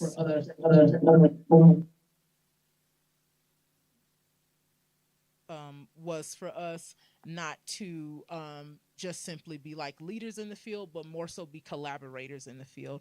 And then next is just library social responsibility. And that was another theory that was formed in 2018, which is tasking librarians and professionals within the LIS field that it is our responsibility to always be socially responsible with how we handle our research and how we handle and run libraries. And this was more so from a global librarianship standpoint as well. So that's everything from planning, programming, research, things like that. We want to make sure that we're always responsible with how we're doing that, and what responsible looks like in one context, it can totally differ from the other. So what it looks like, for example, in the United States may vary very differently for what it looks like here in Kenya or in Uganda or in other places. So we want to make sure that we're always socially responsible within the context of the work we're doing in the places that we are. Next slide, please. Okay, thus far we do have a few partners already. We have a nonprofit based in Maryland, which is called ScienceWorks. So they are very much just an innovation think tank. And they reached out to kind of collaborate with us because funny story, I actually met their representatives when I was in New Mexico. It was for a National Science Foundation program or site visit that I was doing when I collaborated and worked with them, and I met them out there and just happened to mention this particular research that I was working on, and they were very interested in it. So they offered to partner with us to kind of help us, think through and just kind of conceptualize just, what this can actually be. Initially, I was thinking a bit too small, so they helped me realize that I can think a lot bigger than what I was initially thinking for this. Of course, the Fulbright program that I am a representative of, it was one of the community projects that I pitched to them when I initially applied, and they really liked it. And then, of course, thus far, we do have local partner schools in Uganda, Africa, and then, of course, Hearts for Community Action is a, of course, nonprofit ran by my husband that that is also kind of obviously partnering with us to make that happen as well too. Next slide, please. Okay, so just overall, I'm going to kind of go through fairly quickly for this. We really want to focus on sustainability, so we don't want this as something that's kind of like a fly-by-night or like a flash in the pan piece of research where it's happened, there's a lot of hype behind it, and then it quickly dies down. So the way that we are envisioning sustainability is facilitation through education, technological facilitation, and just synergistic partnerships for community growth. So, teaching and showing, also improving and constantly evolving with the technology piece, and then just really fostering and working with community partnerships for meaningful growth. Next slide, please.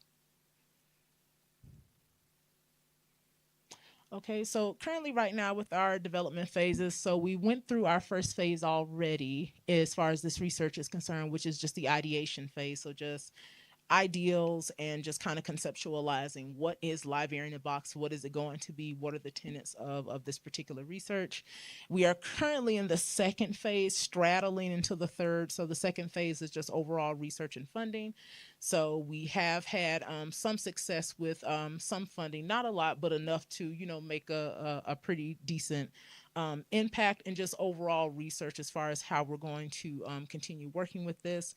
The third phase that we're more so getting into is what they call like the MVP phase, or like minimum viable product, which is essentially a prototype of Library in a Box, which it literally will be just that, literally a whole library put inside of a box. So we can have like, for right now, it's like a smaller version of that. We can literally put a box in a community and it's an entire library already realized that can be customized based on the needs of the community, or in the case of some of our partners, based on the need of the school. One thing that I've noticed and found out just speaking with people just here in Kenya and then in Uganda, when it comes to how libraries are viewed, it's more of just storage. Like when you go to a place and they tell you, hey, we have a library. For me, for example, when I first went to Uganda, I had kind of like an idea of a library in my mind. And when I went there, it was literally a house with a bunch of books. All the books were inside. So when we started talking about building a library, or, creating a library at that first school that we partnered with, it was more so just, what are the needs of the community? What are the needs of the school? That is what we want to center when we do this work. So more so about just kind of, opening everybody's mind as far as what a library can look like. For example, here at the Management University of Africa, when I came and saw the libraries, I was incredibly impressed because I was like, yes, libraries, like, a library as far as, really what it can be as far as like the innovation, the information that was available, and all of the just technological nuances that I hadn't really seen in a lot of places here. And then even, like I said, even in the United States, there are some libraries and places that are like woefully behind. And then there are some communities, for a lot of reasons, kind of touching back on Professor Miller's presentation earlier this morning, that have purposely defunded their libraries for a lot of different political reasons. So they kind of purposefully step back, and it was very nice and refreshing, when you come from, seeing that, to come in here where that's not the case, where it's very much we want to get bigger and better and move forward. And then the last phase is the pilot and scale. So we want to essentially have this research placed in certain places, particular places, and then have it so where this model is easily replicated. Research, in my personal opinion, is great, but it's even greater when you can do this research and then you can do it again and again and again, and the results are positive throughout. So that's kind of where we are right now as far as developmental phases are concerned. Next slide, please.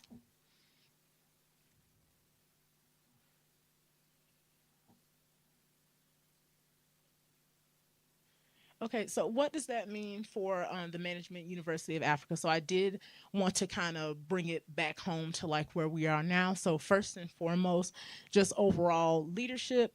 We have phenomenal leadership resources here, different people, starting, of course, from our Vice Chancellor here, and then with our different professors and professors, professional staff.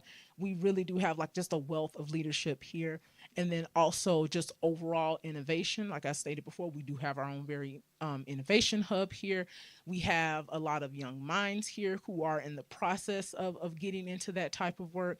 And then the Management University of Africa has a lot of resources that the average university here does not have. So it sets us up to be able to do this kind of work within the field of LIS, because our LIS, the representation of an LIS program or just that LIS field here is very strong.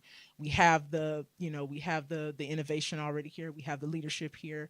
We have the materials here to do work that is very much similar to my research, and then also very much similar to our partner schools based in the U.S. and then in other places around the world, as well as we've seen through the different presentations for this conference.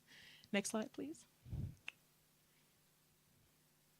Okay, so I'm going to go ahead and wrap up my presentation and just open it up for questions as of right now.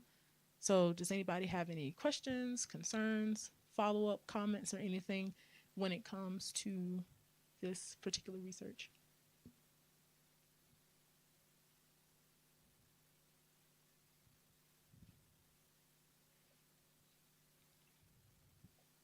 Yes. Oh, do I need to pass? They're bringing a mic. Okay.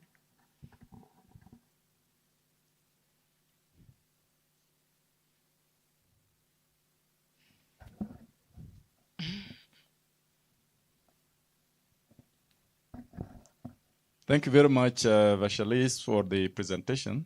I think it's great to hear the work that you're doing in the area of library and information science.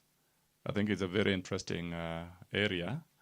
And it is interesting because that is what a lot of information, a lot of issues that come through in terms of knowledge, resides in.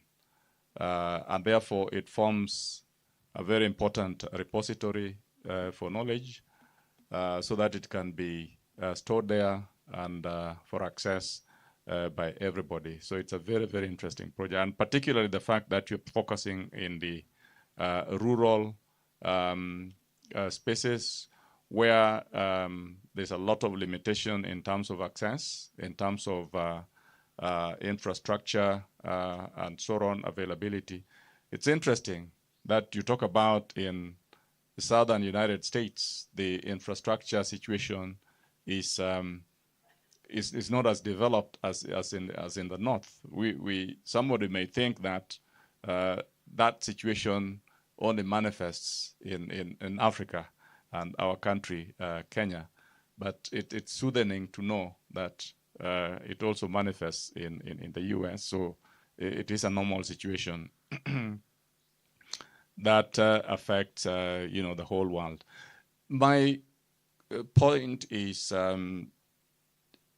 there's the issue of and you very described appropriately the library situation, the one you found in Uganda, where it was more or less a building and a couple of books and so on, and not much else that may make it qualify as a library per se. And of course, there are different types of library based on the resources that they have available and how they enable access to those resources by different interested people. Now, we've seen a situation in most universities here in Kenya. Our university is affected. I'm happy that you have praised the university, the libraries that we have. The challenge that we're having is the interest of people to use the library. And that cuts across staff and students. Mostly you find that students only visit the library when it is almost time to do the examinations. And now that you're here, you're actually going to experience it live. As the semester opens and then the students start learning, they keep away from the library. But as now the exams approach and they're expected to revise for their cards for their exams, then all of a sudden you find very high traffic in the library. That tells you one thing, that students only read for exams. And unfortunately, most of the staff, including the faculty, and Francis Macharia is here, or maybe he's logged in online somewhere. He can give us statistics of the number of people who visit, particularly the faculty who visit the library, during any one semester, and there are not many. So that kind of indicates one thing, that people going to the physical library has been a challenge. So how do you see the migration from the physical library to the digital library? And what needs to be done to hasten or to facilitate that migration so that it kind of takes effect sooner than later? One of the hindrances is or are the policies and the standards and guidelines that are prescribed by the regulator. For example, the Commission for University Education expects during the inspection of universities to find a huge physical library which has got several volumes of hard copy materials in different subject areas. And they prescribe the numbers, the versions, and so on and so forth. Forgetting that there is the option of the digital sort of library. So how do you see that playing, and how do you kind of recommend that kind of change or paradigm shift to be accelerated? Thank you. Thank you. Thank you so much for that, those questions. So one thing, I am a very big believer of both and. Like, I'm somebody who I'm very much a champion and advocate for digital libraries, digital preservation, digital repositories when it comes to just overall information and informatics. But I will never, ever, ever, ever get tired of walking into a library. I don't care how big or how small it is. So I think it can be a combination of both and, like a hybrid situation, and a way to just bring, I would say, more so like foot traffic, I would say more so into libraries, and whether that's academic libraries, school libraries at the secondary and primary level, is really just prioritize programming that comes out of those libraries. So when we did our first library in Uganda, Africa, it was a physical one, and it was one that we wrote a grant for, or rather I wrote a grant for, and then we took those funds and we totally just, updated the library and everything else, because before then it was very similar, like, nobody was really using it, the books were just there. But the main thing that we really worked together to do is do a lot of the programming coming out of the library. So when we had different programs, whether it was like student day or family day or whatever the case may be, it was always situated within the library. So by default, when it came, for overall school programming, that kind of, we made the library synonymous with that. And with, more and more people coming in and being more comfortable being in the library, seeing the programming that we did, specifically the library programming as well that we did. And that's everything from, workshops, and we did stuff like resume building workshops, skill development workshops, arts and crafts, like for the students that were there, and, just bigger events like that. Everybody became a lot more comfortable using the library, and they, kind of molded the library to what the community needs were. That library was very unique. It's a school library, but because it was in such a smaller community, it became like the community library. So the students and the teachers, all of us would be there during the day, but in the evening, everybody else would essentially come and participate and, engage with the resources that we had there. So just basically making everyone feel comfortable with that. And the way that we did that was through very strong programming that everybody really wanted to be a part of and wanted to come and support. We just housed it into the library. So it wasn't such like a foreign concept of, oh, this is just a place that holds books. It's more than that. It's a place that has books, but we can engage with these books. This is a place that has, education. This is a place that is community centered and community minded and focused. So we did that through very strong programming. And once we kind of had that established, then we kind of slowly started introducing the digital aspect. And again, that was a little bit slow only because of like the resource and infrastructure restrictions that we had, but that was something that we were able to do. We're still working with them now. We're actually working with them to kind of do like a refurbishing of the library because of everything that happened during COVID-19. So it kind of put like a stop in a lot of the stuff that was going on, but they have since been in the process of bouncing back, and that is something that we will continue working with them on. Is kind of like getting them back to like where they were, because they really were very much on a roll. And then just doing that here, because we already kind of have like that digital nuance already started here at the Management University of Africa, I would suggest the same thing, because we all are very blessed here to have those resources. So a lot of those things where we had to really fight tooth and nail for and really just kind of manifest out of thin air in a rural area that didn't have a lot of resources, we don't necessarily have to fight that hard here because we have all of that here. So I would kind of suggest the same thing, like a lot of the programming that we have as a university, let's start housing some of that programming here within the library. And then also another suggestion that was given to us, I want to say it was week before last, when we had some of our partners from the U.S. Embassy come out, is do programming that was based within the English language partnership that we already have here with the U.S. Embassy and with Fulbright.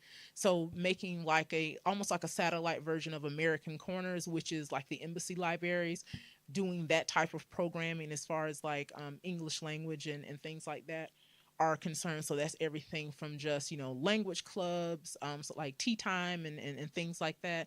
And then also utilizing just the physical resources and the digital resources that we have here to make that a little bit more robust.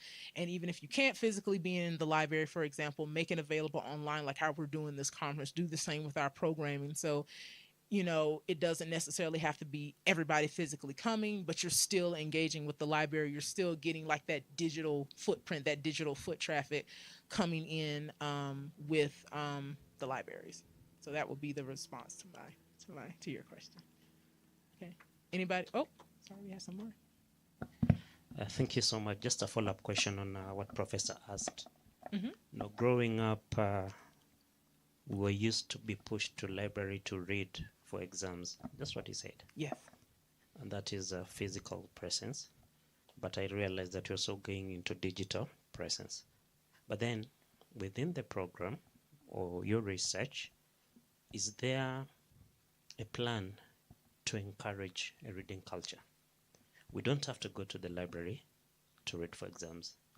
Do we have anything that you're looking at in terms of just from even the younger learners, encouraging them to have that in mind, that you can actually visit a library, either physical or digital, to just gain knowledge? Thank you.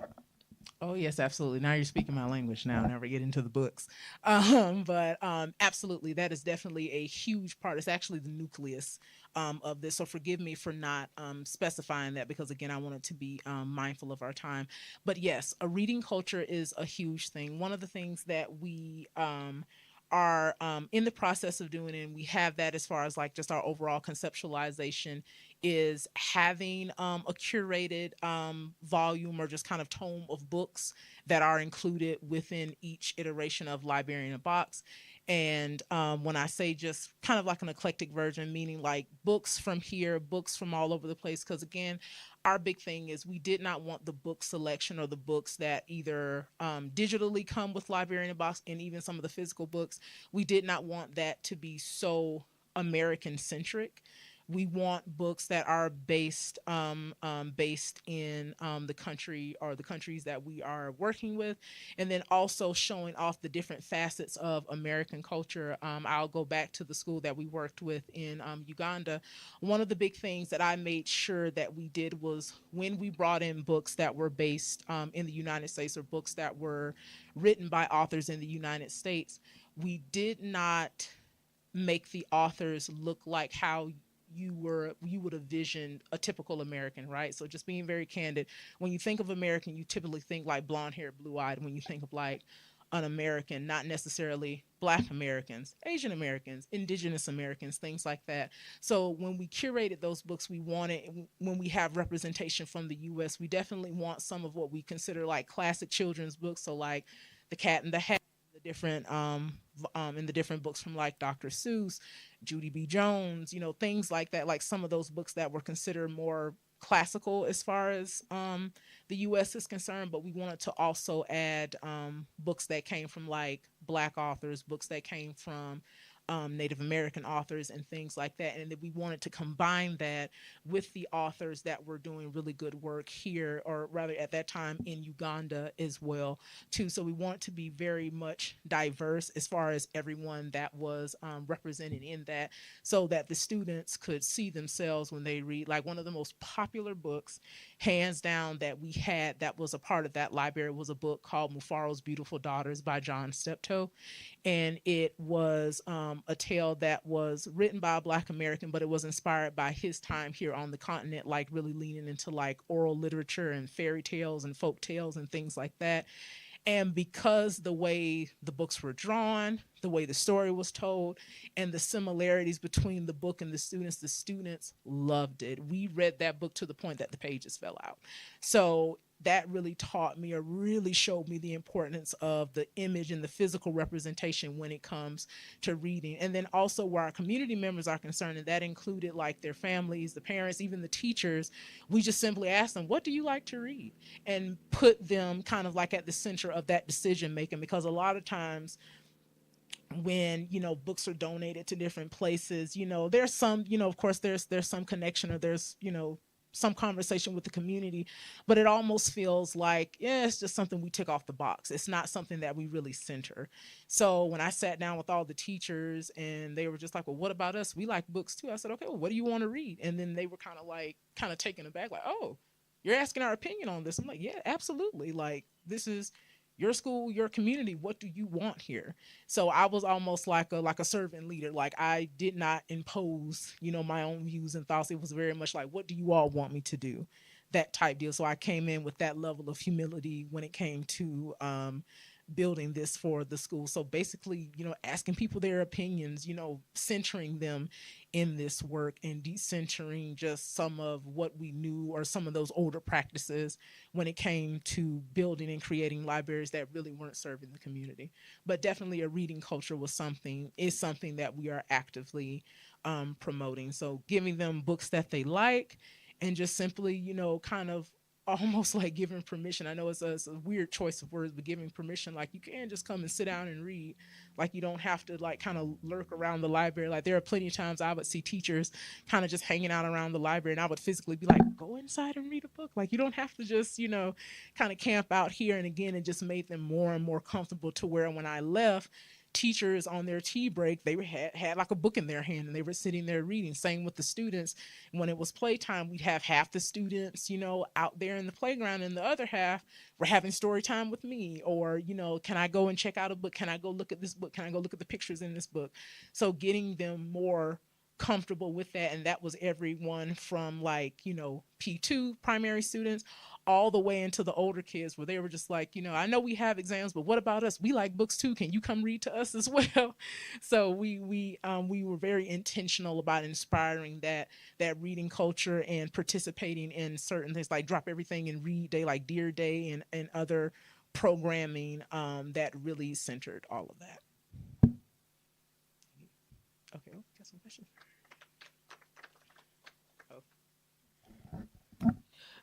Okay, thank you very much for that good presentation.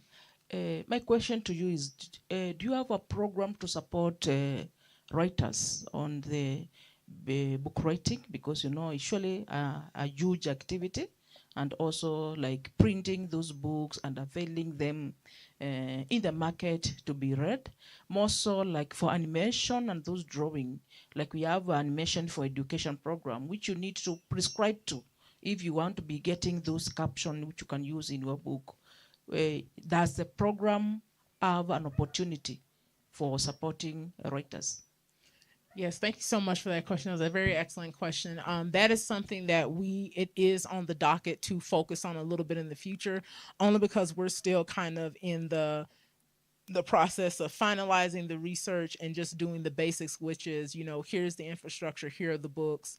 Let's talk about reading, let's talk about libraries, but having mechanisms in place to support writers, that is something that is forthcoming. It'll be more so a little bit down the line once we kind of have the basics kind of hammered out and ready to go, but that is something that has definitely been on the table. So thank you so much for bringing that up. Okay. Oh, yeah, you had another question? Yeah, chat after. Yeah.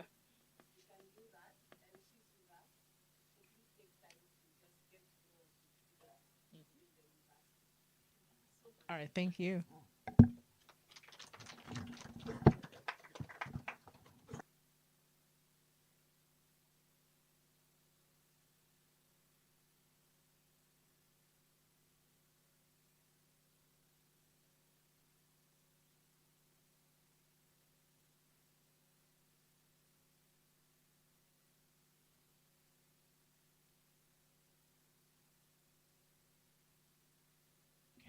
Sorry about that. I want to welcome Gladys Nafula to take us through.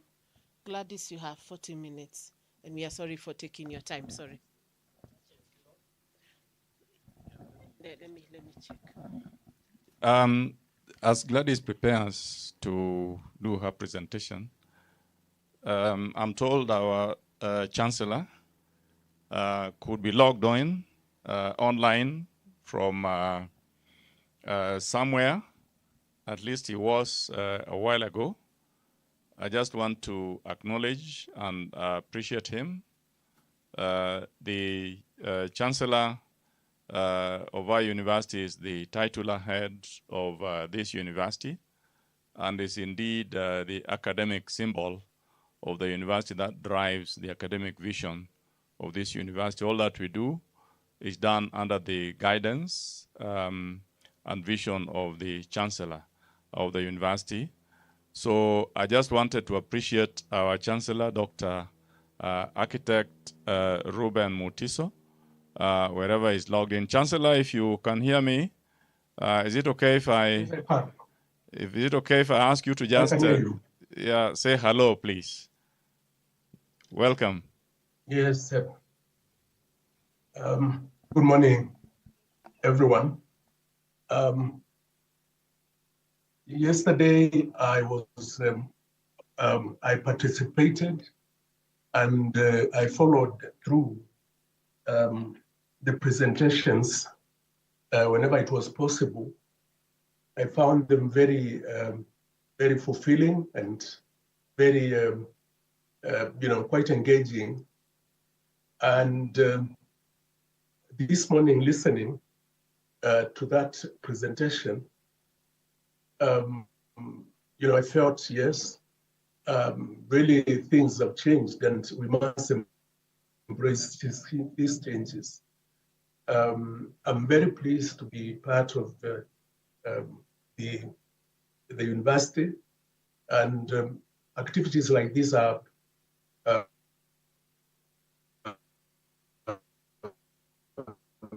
quite important. I encourage you to continue doing these very valuable things. I look forward to listening to the presentations that follow. So far as is possible with me, I'm in the office and many things are happening, but the system is on and I'm listening. So thank you very much, and continue well. Good morning again. Thank you. Thank you very much, our Chancellor, Dr. Mutiso.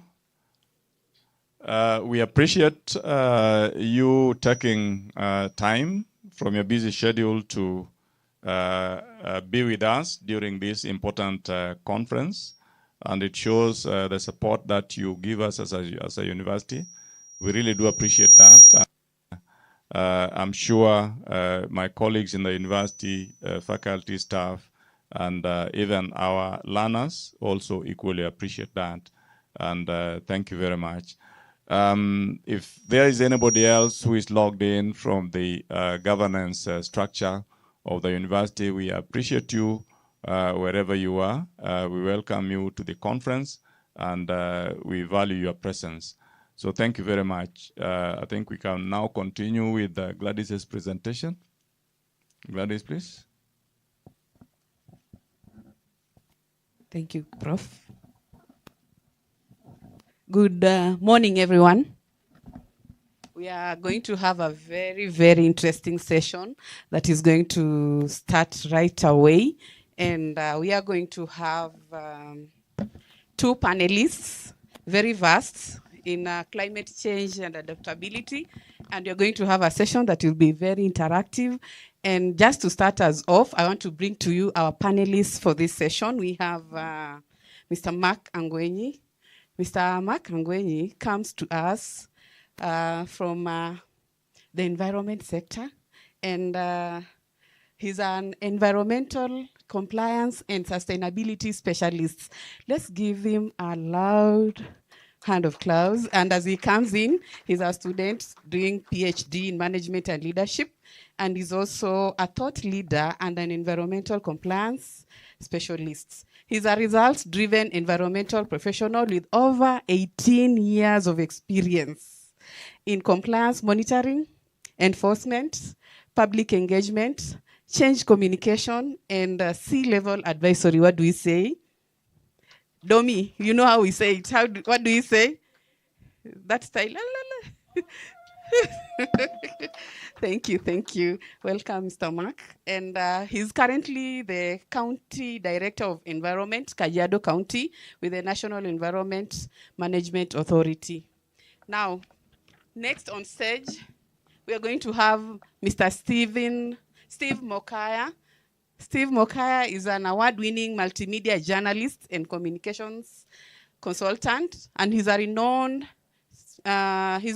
in specialization in environmental science storytelling. So we are going to listen to stories on environment. So he's also the host and producer of the Nature Trail podcasts, and he covers critical issues in biodiversity and climate change. At this point, we want to welcome Mr. Steve Mokaya to come on stage and join us as we lead through this discussion on climate change and adaptability.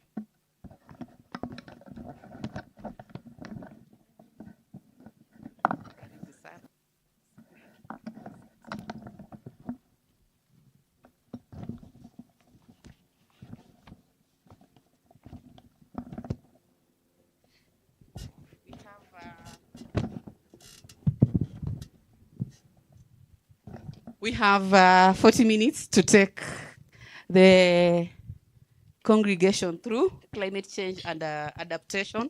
Just to begin us off, Mark, what are the current challenges or issues that Kenyans and even the world is facing when it comes to climate change and adaptability? Just 3 of them. Climate change is a big science, but we want to break it down to our level so that we all understand it better.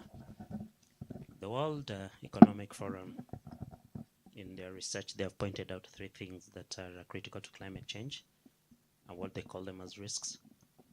One of them is loss of biodiversity. All of us, as we have our past. So if you reflect on your past, there are a number of trees or animals that you could take note of or could see from whether your homes or the villages or the towns, but now, critically, you're not able to trace them. They're kind of, they may not be extinct, but they're not as visible as they were. That becomes one of the critical challenges that has been identified for as an impact or as a risk for climate change, loss of biodiversity.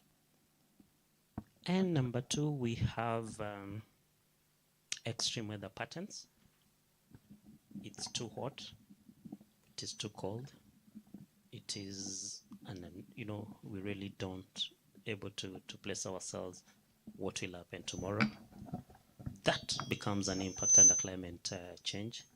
The weather patterns really just move us from north to south. Think about impacts of flooding when there's a lot of rain. Think about impacts of drought that come with these extreme weather patterns. Issues to do with hurricanes, but that is not in our space here. And there's a bit of argument and people looking at occurrences of earthquakes that are becoming, frequent, could be attributed to issues to do with climate change. Last, one of the key risks then is on governance. The whole spectrum of issues to do with climate change are impacting on how governance is occurring right now. They sabotage all the challenges that come to our economic space related to climate change. Thank you very much. And I really, really appreciate, especially when you bring up the issues of governance, because it's from the top leadership in governance that will be able to be guided well, maybe on policies. Just the other day, we had issues on charcoal burning in your county? And people were told they'll be fined, was it 50,000? So we're expecting some good governance right from where we come from so that we are able to really work on these climate change issues.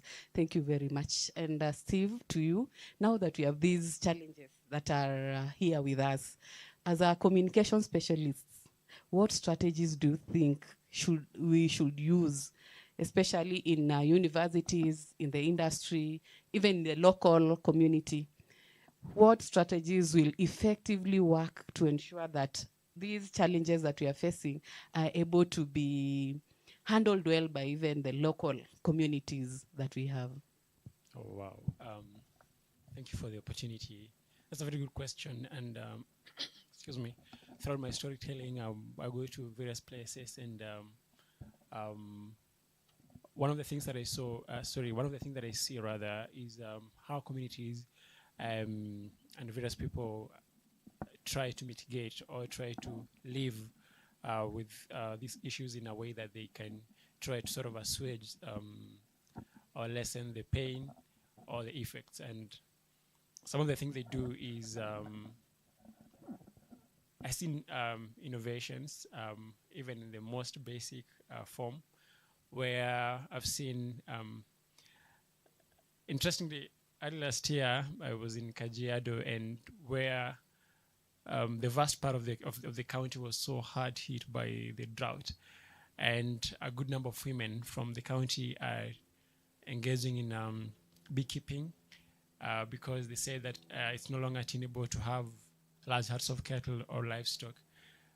Elsewhere, I've seen some communities in the rural areas which had, for some reason, sort of forgotten indigenous crops. They're sort of going back. A good example is where I come from. I come from Nyamira County, and for some reason, some people were sort of moving away from finger millet, which is a crop that does pretty well in that area. And it fetches some good money, and besides that, it's also a good source of vitamins. I don't know exactly what, but it's a very good meal.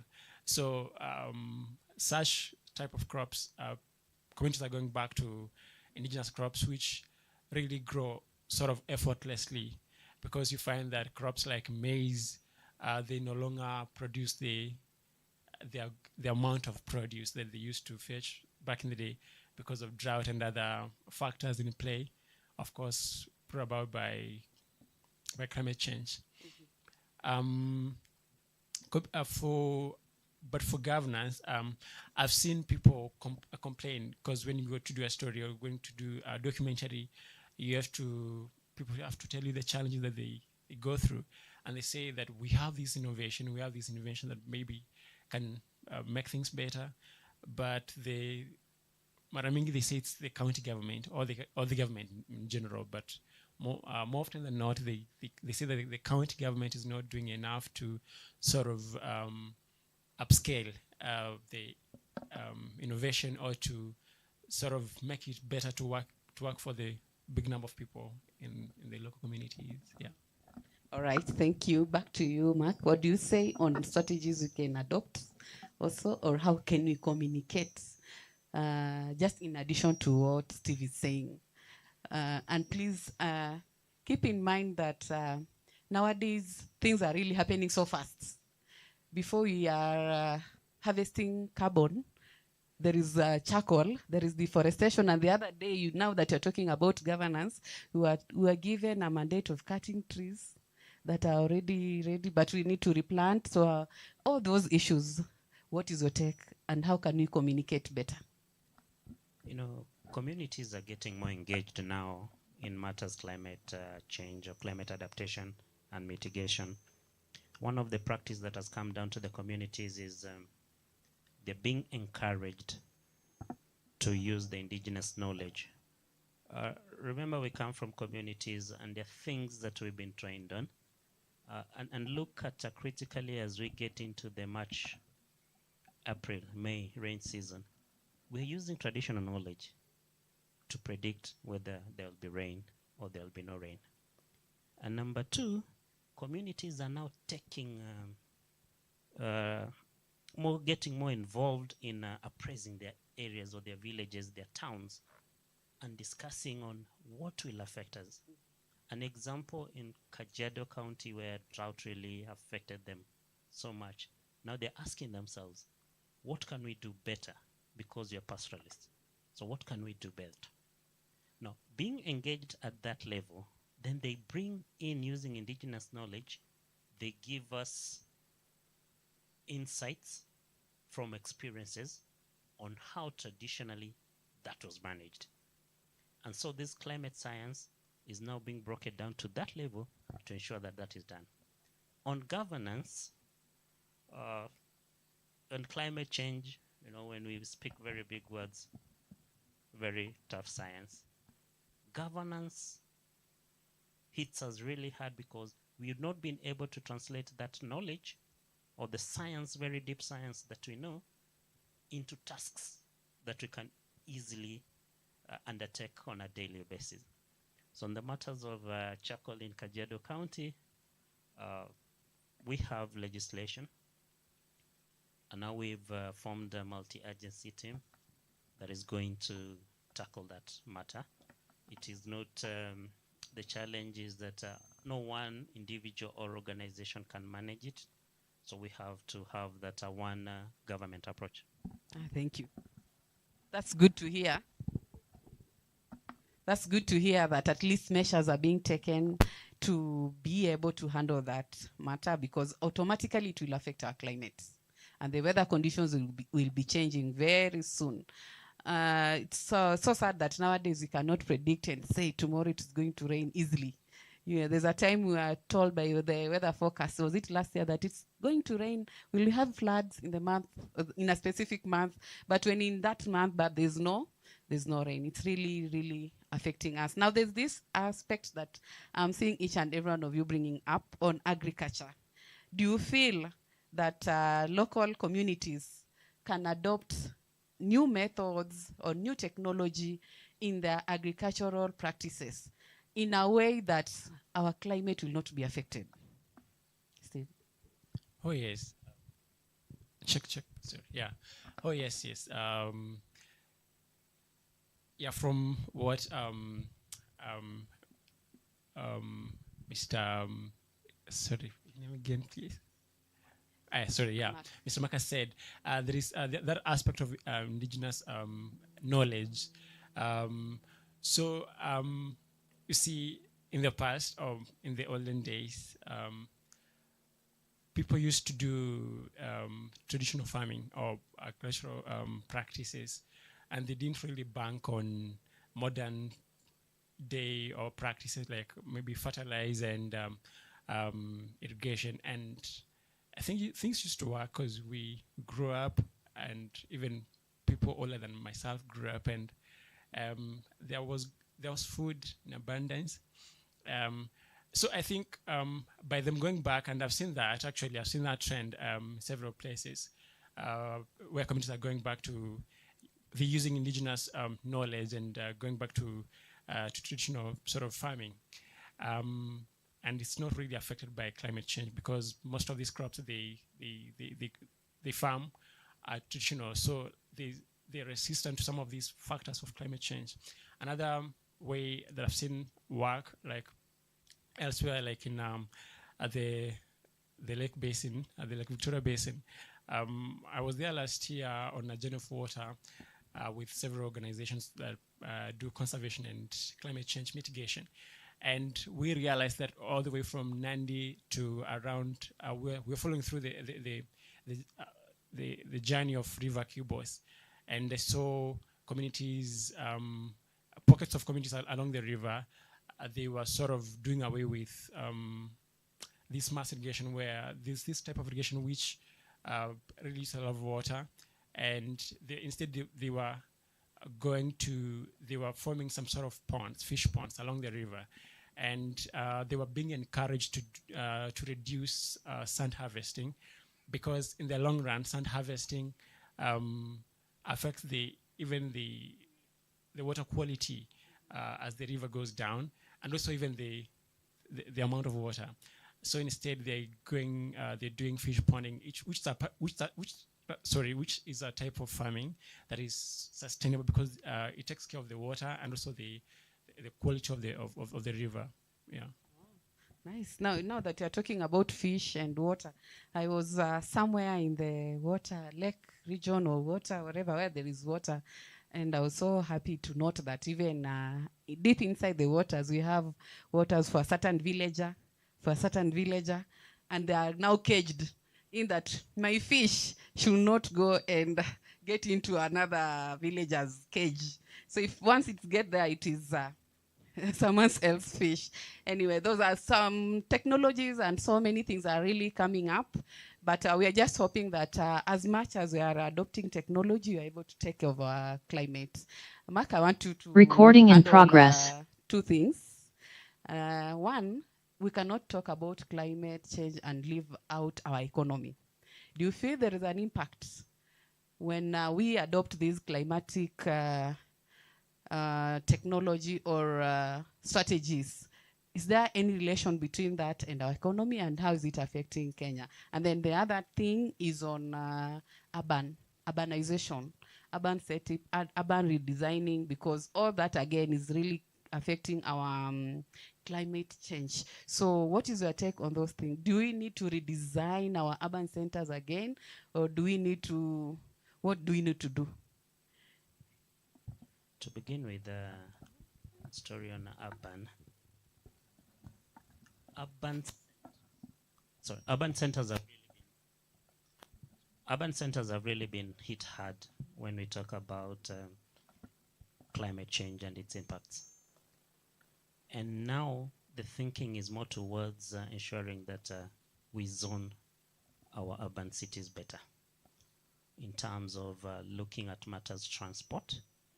How do we minimize the use of motorized vessels?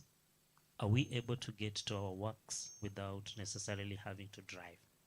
If we minimize that, then we're minimizing on emissions, so that we encourage walk to work and more cycle to work. Look at cities that are coming up in Kenya. Konza City, for example, wants to have a one-stop shop, you know, a city where you have homes, schools, infrastructure, so you don't need to move so far. So then you can minimize, so we reduce on impacts of emissions. Number two, critically also look at our storm and storm drainage systems, how we open them up, because built up areas really accumulate a lot of stormwater, and that affects flooding. We've seen it in Nairobi. So there is a deliberate move to ensure that our urban cities are properly planned, thinking in terms of what impacts they have on cities, and more so developing and ensuring that we have green cities, opening up spaces for recreation, or even also doing rooftop agriculture, just to reduce on the heat's impact on the town. Strategies for adapting technology is very expensive for purposes of mitigation. If you look at food systems, if you look at food systems and we have to speak about drought-resistant cropping, for example, this is science. And so there is a bit of genetic modification, and the local farmer is required then to buy that particular seed to be able to adopt into climate changes. So there is definitely an impact. And look at industry, for example. We used to generating electricity using water, but we're encouraging people to move into solar. Adopting into solar technology, the initial cost, if you're to run a very big industry, the initial cost is very high, right? But then in the long term, it becomes beneficial to all of us. So as industry, we have to be deliberate in ensuring that we actually, even if the initial cost is high, we look at the long-term benefit of migrating from our traditional systems into technologies that are climate resilient. Thank you for that. And that is really very key. It will lead us to another question that will come later. Just pause on that. And then I want to come to to Steve. Steve, now that you're in the university setup and we are having AI as the in thing, we are having the use of technology as the in thing, what advice will you give to universities in working towards climate change and adaptation? What strategies can universities adopt so that we are all in sync? Remember, the industry are saying, yes, we are ready. Local communities are ready, yes. And then we are getting policies and governance issues, and we are being told if you do this, there's a penalty. So what of us in the university setup or institutions of higher learning? Oh, that's a very interesting question. I think there are several things that universities are known to be innovative and the brains of a country. So a very good example is with technology and artificial intelligence, I think a lot can be done. A very good example is last year I saw the Met Department come up with something called FASTA, I think, which is an app that predicts weather patterns in almost real time. I think 30 minutes prediction. And I think it worked, still works. And that sort of innovation came around when we were having the issue of El Nino. So I think universities can do more toward that direction, because I think there is a lot that can be done to sort of mitigate things even in short term or in almost real time rather, and also even in long term rather. For example, I believe that with more research we can find maybe even types of ways we can still grow crops, not necessarily traditional crops, but even modern crops, in a way that they're not really affected so much by the climate change. Another maybe form of way is even through communication. Now that I'm in communication, because you realize that I believe that with proper communication, a lot can be done, because I believe that with knowledge, people can know how to respond to some of these things, and even through behavioral change, because I think that some of the things that really happen, or the worsen the situation that we already have of climate change, is not knowing exactly what to do to alleviate some of these things. So we can, and the fact that universities have a lot of students who come from diverse places, I believe that with proper communication on how these young people can do things better out there. A very good example is through maybe podcasts, through blogging, and even through community radios, such things can make things better, and they can even be agents of change. For example, when they are at home, they can maybe put some of this innovation to practice. Because I remember when I was in primary school many years ago, we had our school had some partnership with another school from the US, and we were being taught on how to do farming just around their homes that is used to yield crops so fast, and it was purely do it yourself. There was nothing that we used to buy, just the sort of traditional veggies. We used to use kale, sukuma wiki, and many years later, I've seen it being embraced even in cities. I've seen people grow some of these crops in their balconies, and this is something that we learned very many years ago. Yeah, and I went back home and practiced it, and I've seen even students, even people elsewhere do it. So I think through some of these small things, universities can be agents of change in a big way in the long run.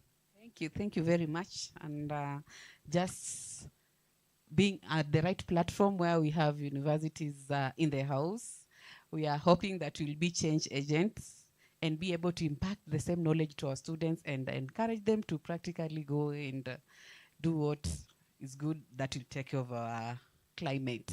And also about communication, having clear communication between the university staff and students and all even the community at large that's around the university. We really have to bring them on board and communicate to them, because they're also the end users. So my question is this, now that you brought us some of the suggestions that we can adopt, maybe when it comes to urbanization, issues of transport, where we need to start working from tomorrow as we go to work, being a Friday. And then you also need to adopt to maybe rooftop agriculture, where we are able to take, if we don't have space, there's space up there in our roof. Now my question is this: how can policymakers balance the immediate costs of climate adaptation, because all these suggestions have costs related to it? So what is it that policymakers will do to ensure that there is that balance between the costs, and then at the same time the measures that are being taken are not being at a cost of people's life, or maybe at a loss of something in the weather or climatic changes that are taking place, so that we don't become vulnerable? Let's say we are saying we should cut trees, or we should, during this period of time, don't cut trees. Now, what balance can be brought between the policymakers and the community, and the impact that it will have on even the economic and the costing of all that process? One quick intervention that our governments across the world are giving to industry are tax breaks, especially when you're thinking about adopting technology. So that is one thing that our government can be encouraged to look at and ensure that if somebody is going, and especially industry, if they're moving into adopting green technologies that have an impact on reduction or adaptation to climate change, then they're able to be given those tax breaks to encourage them to invest. Number two, there have to be very, very deliberate policies that are developed to ensure that the populace actually align themselves to matters climate change, adaptation, or mitigation. An example being that what the president is currently propagating, the 15 billion trees, all government institutions have been given a target. That is a deliberate policy.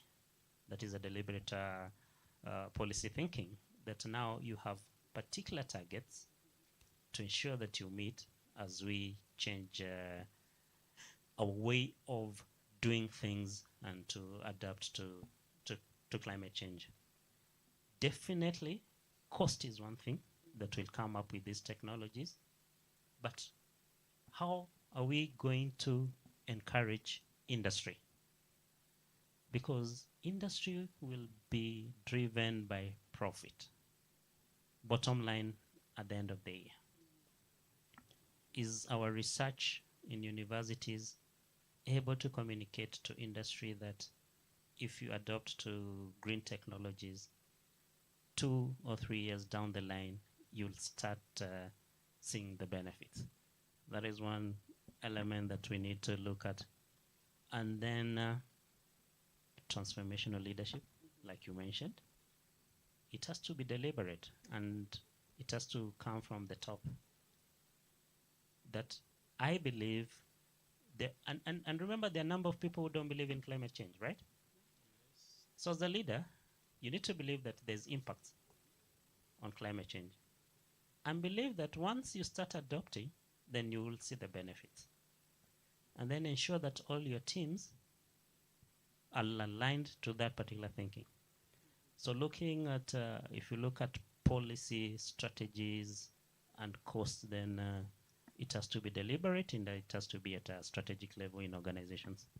Very true. And on the same note, I'm very sure also as universities, we need to have it in our strategic plan so that we are able to take care of our environment, take care of our climate, because if we destroy our world or our environment now, there's no future for our future generation. So we need to really, really be careful and think strategically. Matters, climate change, and adaptation. So before they give us the final word or parting shots on climate, anything, 5 words will be your parting shots. So I want to come to the audience.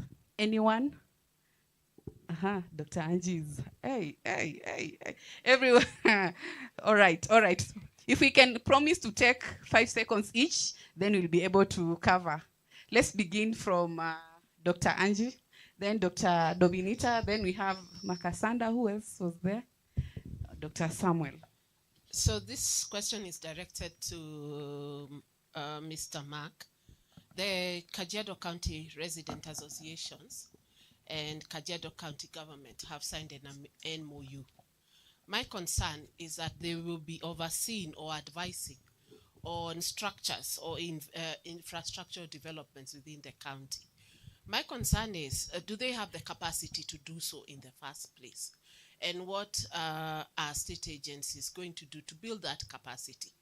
And how will we curb malicious information coming through on somebody's project? So that is 1. 2, could you kindly advise us, even as a university, on what are the areas on climate change that we should be focusing on? From this, from the past presentations, we have been told to move away from just doing research for the sake of it.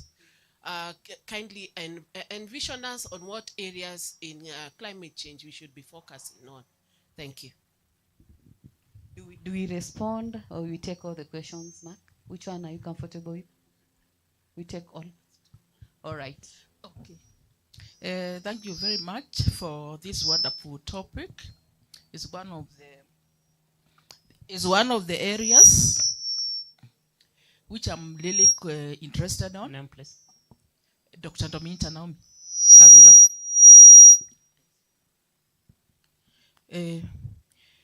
The problem we are having, I think, is the information gap. The community approach to natural resource management, people are not aware at the rural level. And that's why you find, even if we have this information in policies, and they are not trickled down there to the villagers, they don't understand the importance of a resource in their place, because most of them, they have not gone through the formal education.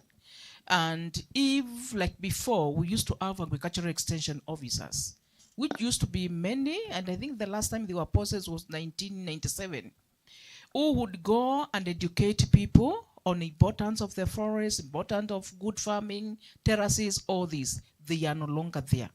And the educated, we are in town. We are not farming because of the farming has become very costly. And we know during the harvesting time, you can just go and buy that food from those poor farmers. And then you find during planting time, they are not even able to plant.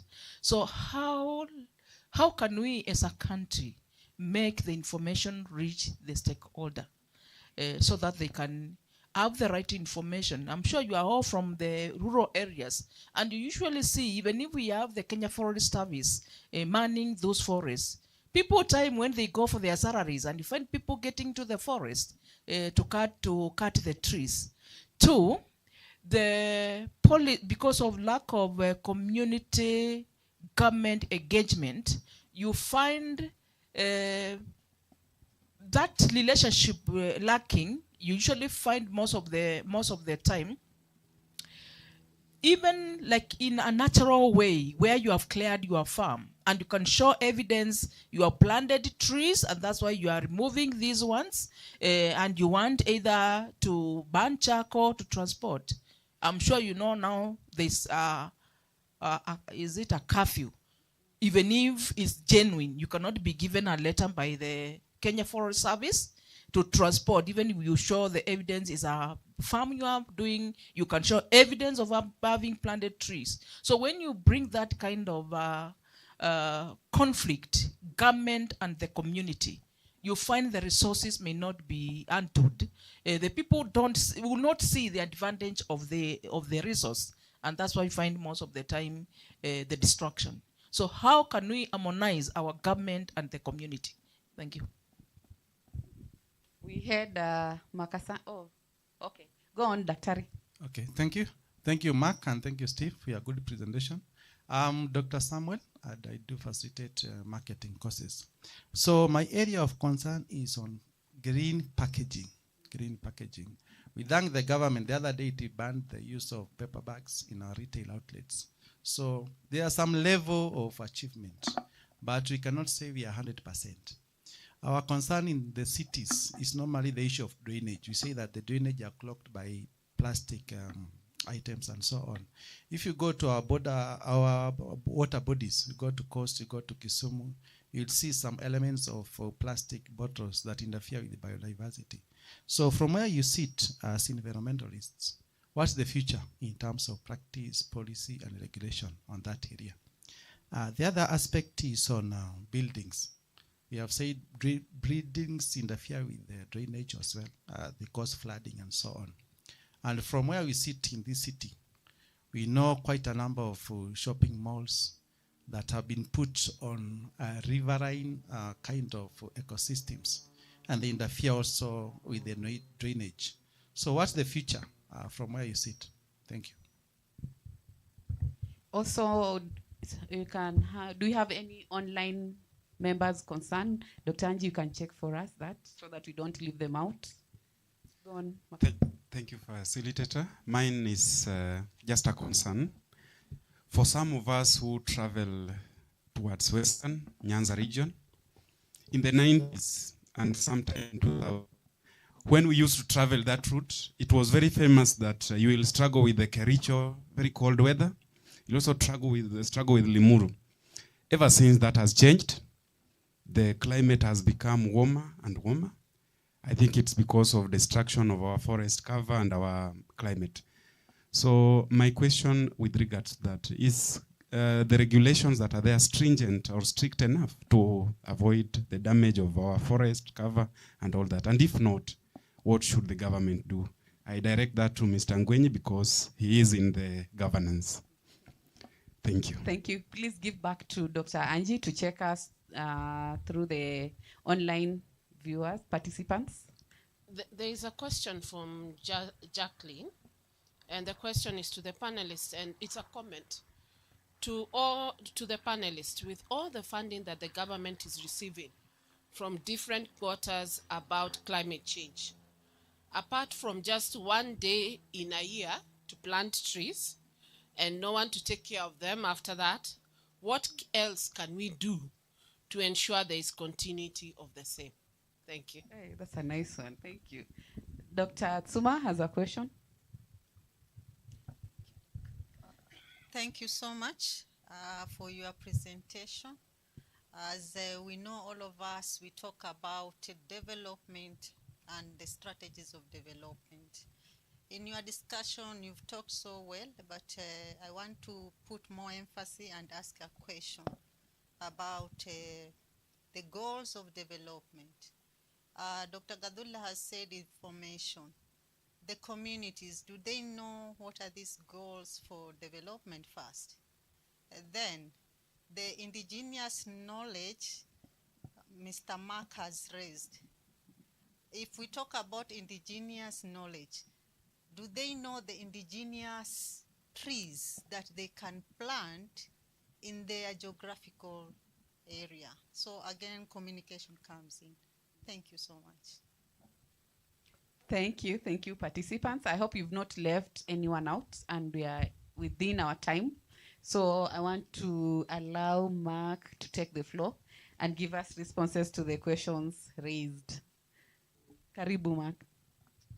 Thank you. You realize that most of these questions actually on governance, but I know Mr. Mokaya here, having covered some of these things, there's a lot of it that you can share. I'll take the first go.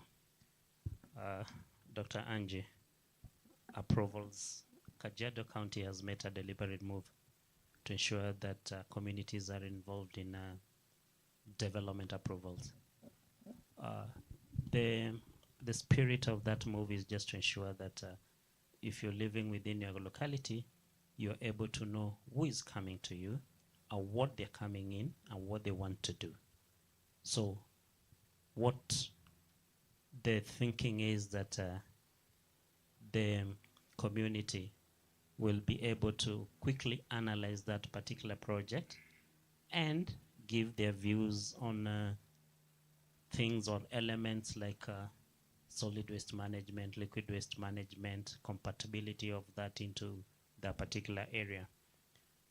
Then they will definitely give you a no approval letter. It is based on this no objection letter, then you go to the professionals to now guide your development. If you look at the cities or the towns in Kajiado, you're getting a residential area, which is low volume. Then in between, somebody comes in and puts up a flat. Then that will have an impact on transport or supporting infrastructure. So this is what the county government of Kajiado is looking at minimizing, just to ensure that zoning that has been done is followed. Oh, definitely there's a lot of disinformation going around, which as a people or as a community we need to look at and just be able to sieve out what is right, what is wrong. And I want to point out that government offices are open. You can visit them when you have a question or you feel like you've not understood a particular element, you can come in. Yes, government has a lot of capacity to undertake approvals. I'm speaking specifically to approvals. it has the technical expertise to handle that. On areas that are coming out of interest, I think, and this could be my take, is that when we speak about climate change, a lot of us are on the negative. Impacts, impacts, impacts. Do we ever think and ask ourselves what this is then doing to our mental health? Are we scaring our people about climate change? So I think the shift here is that we need to start selling hope that this matter, climate change, can be mitigated. I mean, we've sent people to the planets. We've sent people to the moon. Are we not able to really deal out on this matter, climate change, and just start giving hope and ensuring that our people can adopt? So an area of interest, I think, here, Dr. Angie, could be the psychology part of climate change, the nexus between climate change impacts and mental health, what industry players are calling as eco-anxiety. Then Dr. Domita, you talked about the information gap and how people at the rural level are able to take this in. There is a lot of information that our people know. And this is why there's a deliberate move to start speaking with the people, not to the people. Initially, it has been top-down, this, that. But now we're having moves where we're asking the community members to tell us what they know or what do they understand about climate change. And it's true that government has not put in extension officers. I think you're right. The agriculture extension officers, the last time they were employed was a while back. But I know that this now being a function under the county government, they'll be able to take it up. We have community structures that can really pass this information out. Look at forest associations, community forest associations.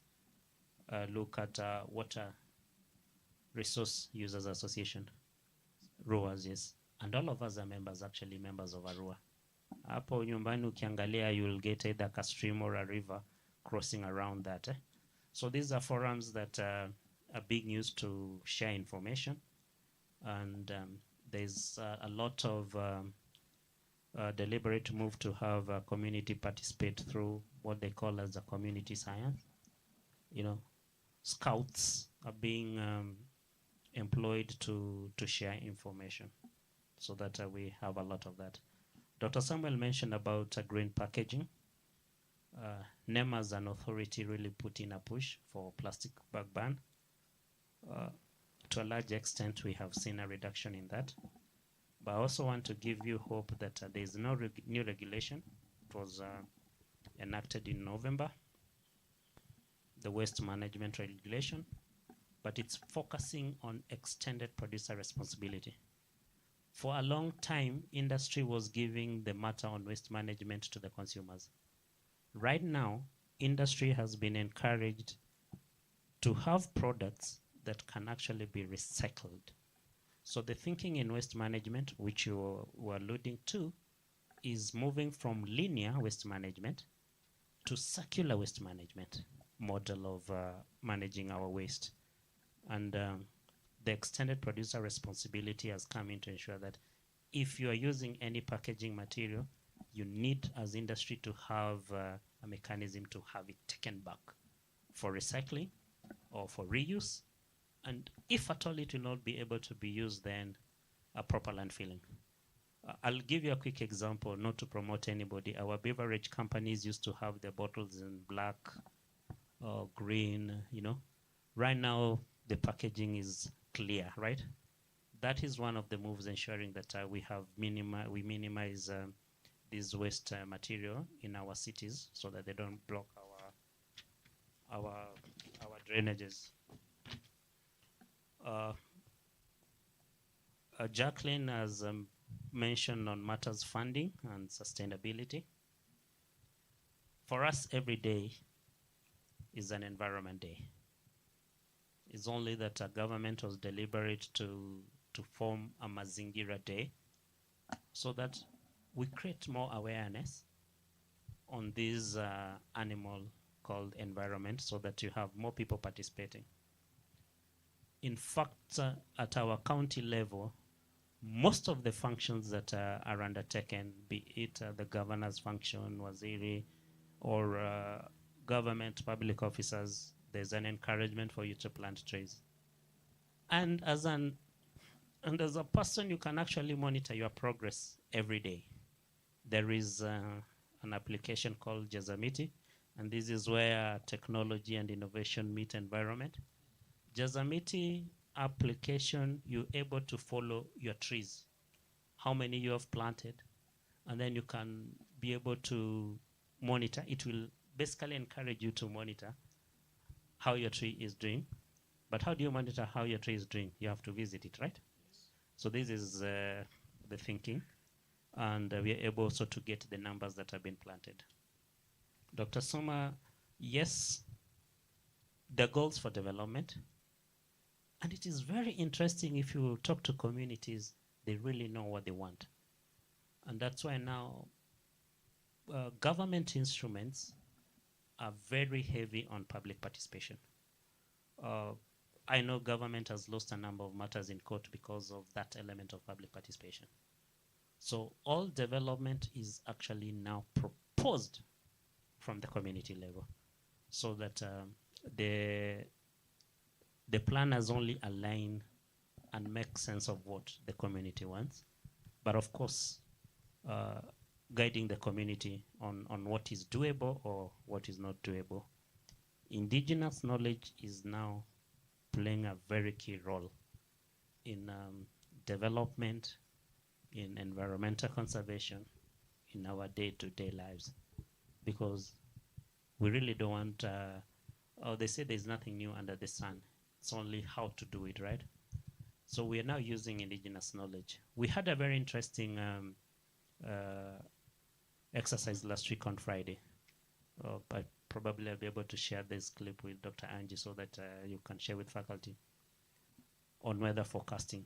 Na wazee walichinja mbuzi na wakatufundisha on weather prediction for March, April, May. It was in the news in Citizen. So what is the prediction? The prediction is that we're going to have a lot of rain in March, April, May. But hiyo ni indigenous knowledge ya wazee wa Kajiado na wameangalia miti, wakaangalia mbuzi, wakaona mabaya. Thank you. Thank you very much, Mark. And let's give him a hand of applause. Thank you very much. Let's hear from Steve now. I know there's lots, all of the questions asked, I'm sure you have answers in relation to communication, being the communication specialist. So let's hear from you. Well, just a few. There's a question that my brother asked about your journey from Nairobi to Western, and then when the weather used to be cold along that stretch, but it's no longer very cold as it used to be. That could be very true. And one of the reasons is, I've done a lot of stories about wetlands. And a very sad story is the reality is we're losing wetlands at a very high rate, actually even more than forests. And wetlands they're like the nature supermarkets. They recharge the underground water. They absorb a huge quantity of carbon in the air. And of course, they really contribute to the weather or the climate of a place. So actually along that stretch, I remember when I was in college, I got a grant to do a story about, there's a wetland called Manguo on your way in the outskirts of Limuru town. It used to be so big because I remember I talked to Professor Nguiwa Thiongo, and he said that back then that wetland used to be so big, and the moment you could reach there, of course, Limuru itself, it has some sort of its subclimate of its own. But back then, when the wetland was so vibrant, it was even colder.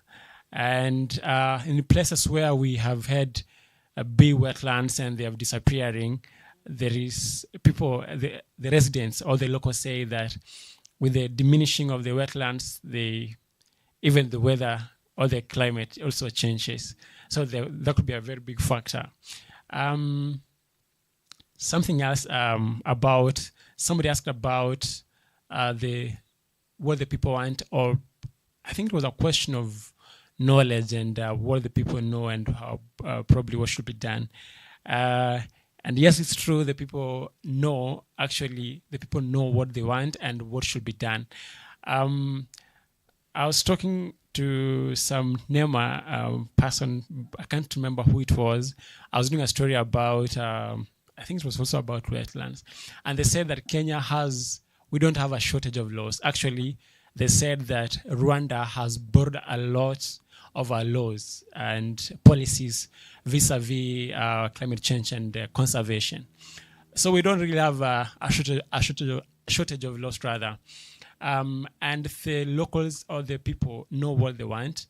It's only that I think greed sometimes gets in the way, and people just choose not to do the right thing. Because a very good example is when you find people a place which was bare, not really bare, but it was maybe a wetland, and with time people decided to sort of to do farming deep into that place, and with time the wetland sort of dried up and the wetland is no longer there. I remember I talked to the National Environment Complaints Committee chair some 2 years ago, and he said that they were going to remove the people who had maybe built or who were doing farming in the riparian land. So, but he said that the people were, there was a lot of resistance, even from the chiefs. That was a bit strange, because the chiefs were coming to the rescue of the people, and even the village elders. And of course, they know when they do that, the river, if the river used to be this big and the size of these two tents, it's diminishing by and by. And I don't know why they choose to do that way. The latest example is last week I was in Gazi in Kwale. There is where we have a community project of carbon trading. So the community has decided to leave some huge part of land by the sea where they've planted mangroves, and they're getting, I think, 1.5 million per year from some government. They didn't tell me the name. But the thing is, for them to be given this money, there is yearly, regular sort of review. They come and check if the community is really adhering to what's supposed to be done. Because one of the things that they're supposed to do, they're supposed to preserve the integrity of this mangrove forest. And that means that even if these trees fall down, they should not be collected. They should not do any type of fishing in these mangrove forests and all those type of things. And despite the fact that this money benefits the community by building schools and hospitals and even mosques, you find that the community has to put on guards to protect these forests, because we have people from the same community who go to do what's banned or what's prohibited, like fishing, like felling the mangrove trees. And, you wonder why, because they know, like, it's not like they don't know, they do know, but sometimes they just choose to not to do what's right. About the question of plastics, last year around November, there is an institute called International Institute of Insect Physiology, Ecology and Physiology. It's called ICIPE. It's in Kasarani. So some 2 weeks ago, I was there. They made a discovery about an insect called Alessa mealworm that actually feeds on plastics. And so when I was talking to the lead scientist who made the discovery, she said that, of course, in the long term, of course, they're trying to find ways about how this can be made into sort of industry level to mitigate plastics. And she said that this alone wouldn't be like the magic bullet. Haitakuwa kama something like sort of panacea to finish the problem of plastics. And she was emphasizing on the need to really uphold the 4 Rs, the reuse, recycle, and if possible, you can avoid the plastics, because I don't think that there is one thing that is really going to sort of do away with the plastic problem. I think it's going to be there for quite some time. So the thing is, we the people should find a way to, if you can avoid using plastics, like the people in Mombasa, they're trying to avoid using straws, plastic straws, and they're using, I think, bamboo straws. I think it's a bamboo straws. So I think there is that behavior change which can really make things better, in the long term. Yeah. Thank you very much. I think we've exhausted our time, and just one parting shot from Mark. Parting shot. For me, is to encourage every one of us to be responsible for our environment. Thank you. Thank you. Steve, parting shot? I think we have enough knowledge, and we can disseminate the knowledge through the channels that are possible, so that we can educate the people and sort of try to be agents of change through whatever we do. Yeah. Thank you. Thank you very much, panelists, for the best discussions we've had. And my parting shot, I know we need to interact with nature every day. And I know some of us are putting on socks. So if you don't have socks, kindly remove your shoes and step on grass for 1 minute. That's my parting shot, so that we interact with nature. I wish we had sand here so that we are able to, and then you'll tell me how you feel. So, yes, I know you had not done that today. I'm waiting for the ladies. Oh. I feel so good because wearing that the whole day, you can get the discomfort in a socks, in the shoe, from 6 in the morning when you leave the house until maybe at 8 when you'll go back to the house. So let us love ourselves and let us love our environment and nature. Thank you. Actually, it's called earthing. I see the Gen Z calls earthing. They encourage people once in a while to even walk barefoot. Yes. In fact, we are told every day before you sleep, by the time you wake up and by the time you're going to sleep, you must interact with nature. One of the easiest ways is just to remove your shoes, step on grass, step on sand. In fact, we are told sand is the best. That texture, when you feel it on your, it's like a massage, by the way. You try it today and then you'll see. So let's appreciate our panelists for the day. And then let's also love nature. And it's so thrilling when you're in love with nature. Thank you. We have a small gift for our panelists. And to do the gifting, I want to welcome Dr. Zuma. Kindly come. Help me to gift our panelists today.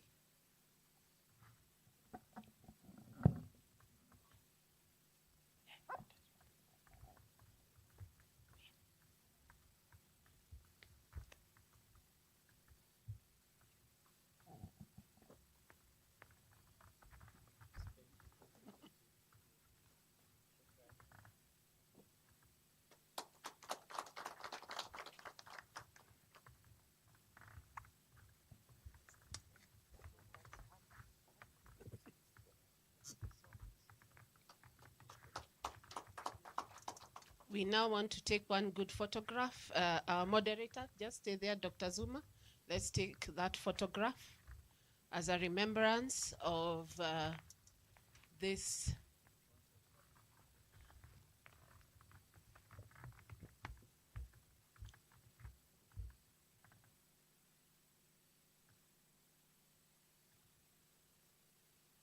Thank you very much for that insightful discussion.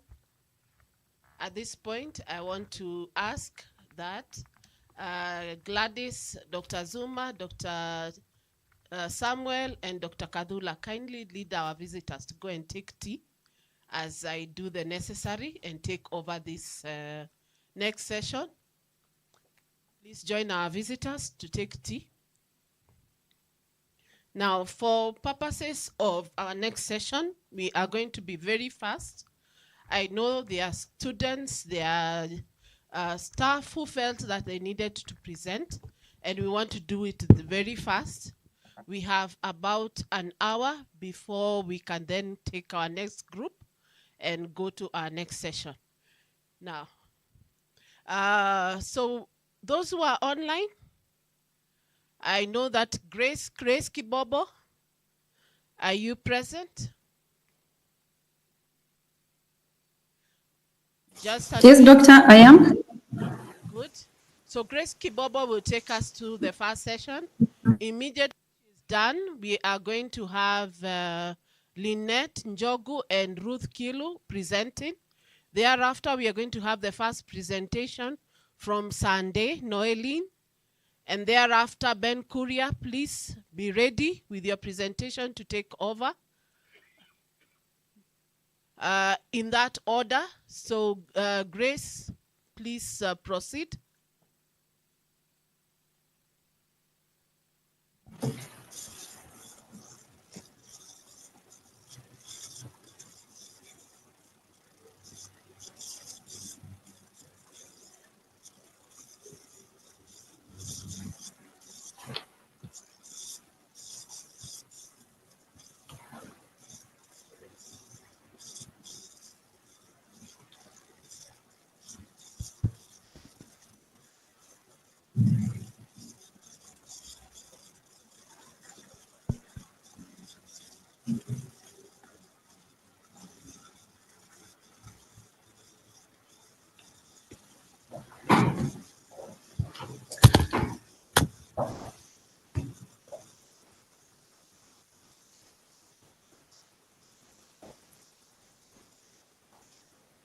So tell me if you can see my screen.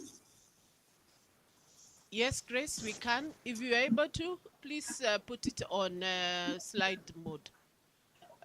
Presentation mode.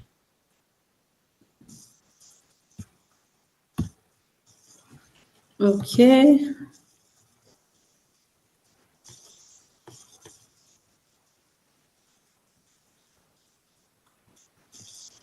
I hope it has on your side. Just proceed. Proceed, Grace.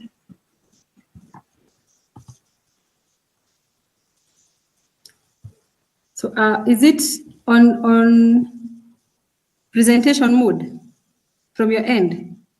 Not yet, Grace, but kindly proceed. That's okay. Okay. Let me reshare it.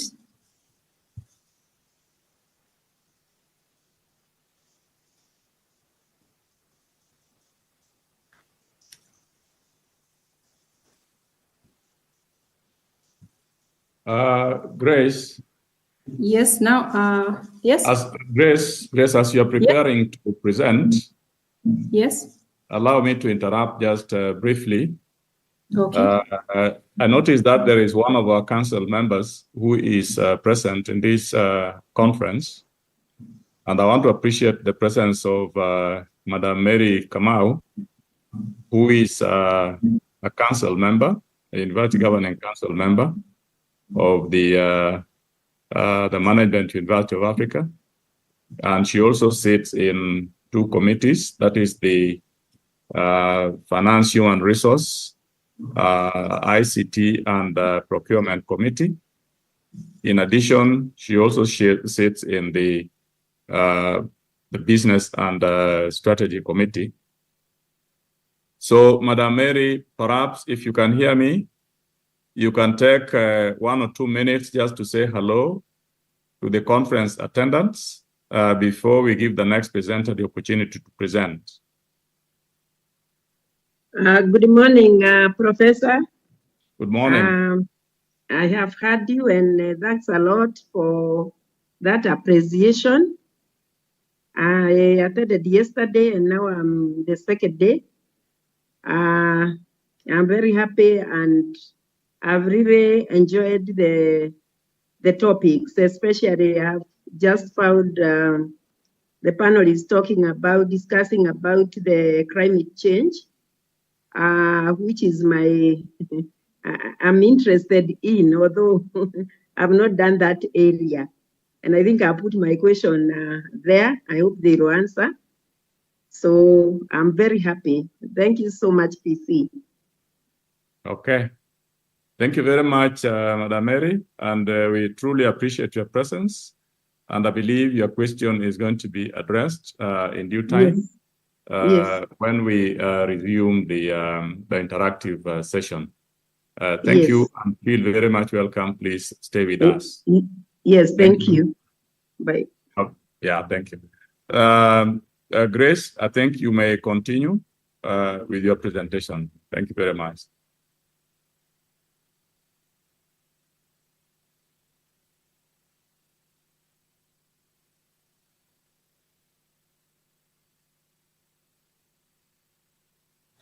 Sorry, I am talking when I have not unmuted. Sorry for that. So therefore, our topic is on sustainable human resource management practices in agricultural multinational. Grace, if you go to slideshow and click on slideshow. I have. You have? Yes. But it is not in slideshow mode. Grace, Miss Grace, just where you've clicked slideshow, there is somewhere where it's saying from beginning. Just click from where it's saying from beginning. Yes, that is where I am. I don't know why on the screen it's not showing the slideshow. I really do not understand. Okay, could you can also. It's okay. You can also just down there on the bottom. Okay, maybe I can. Let me stop sharing because I have shared it as a window. Maybe I should share it as a tab. I don't know. Yes, I think you stop sharing, then you go out, and then you do the slideshow before you start sharing. Okay. Yeah. Let me do that. Just a minute, please.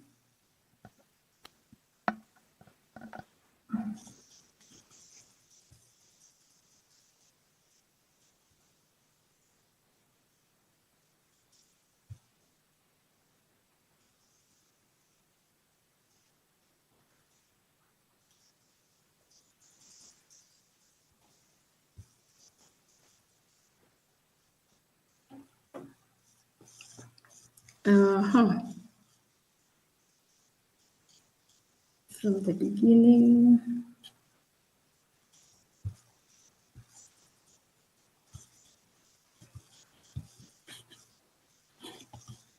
Wow, this one, I don't know what is happening. Still the same thing.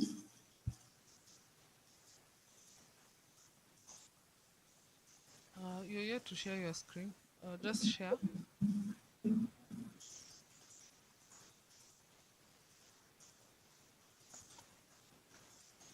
Okay, don't share your screen. It will be shared from this end, and then you can proceed. Pardon? I stopped sharing. It's okay now. Just proceed. Is it fine now?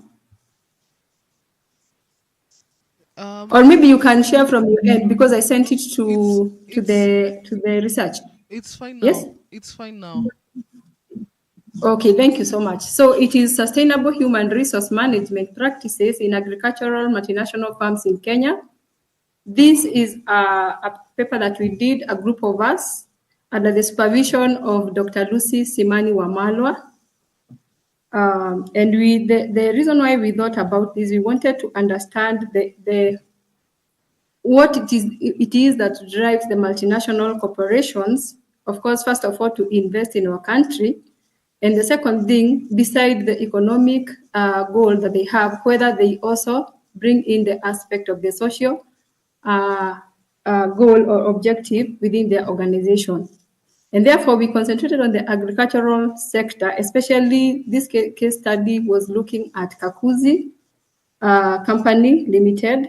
And the reason why we thought Kakuzi was a good place to go is because looking at the company itself, it is driven by a number of values. And some of the values that they have put in there, the core values of the organization, they've put an acronym on mindful. And for them, M is for moral, I for inclusive, N for nimble, D for diligent, F for fair, U for utu, and L for lively. So we felt maybe this company is also looking at the social aspect of the stakeholders.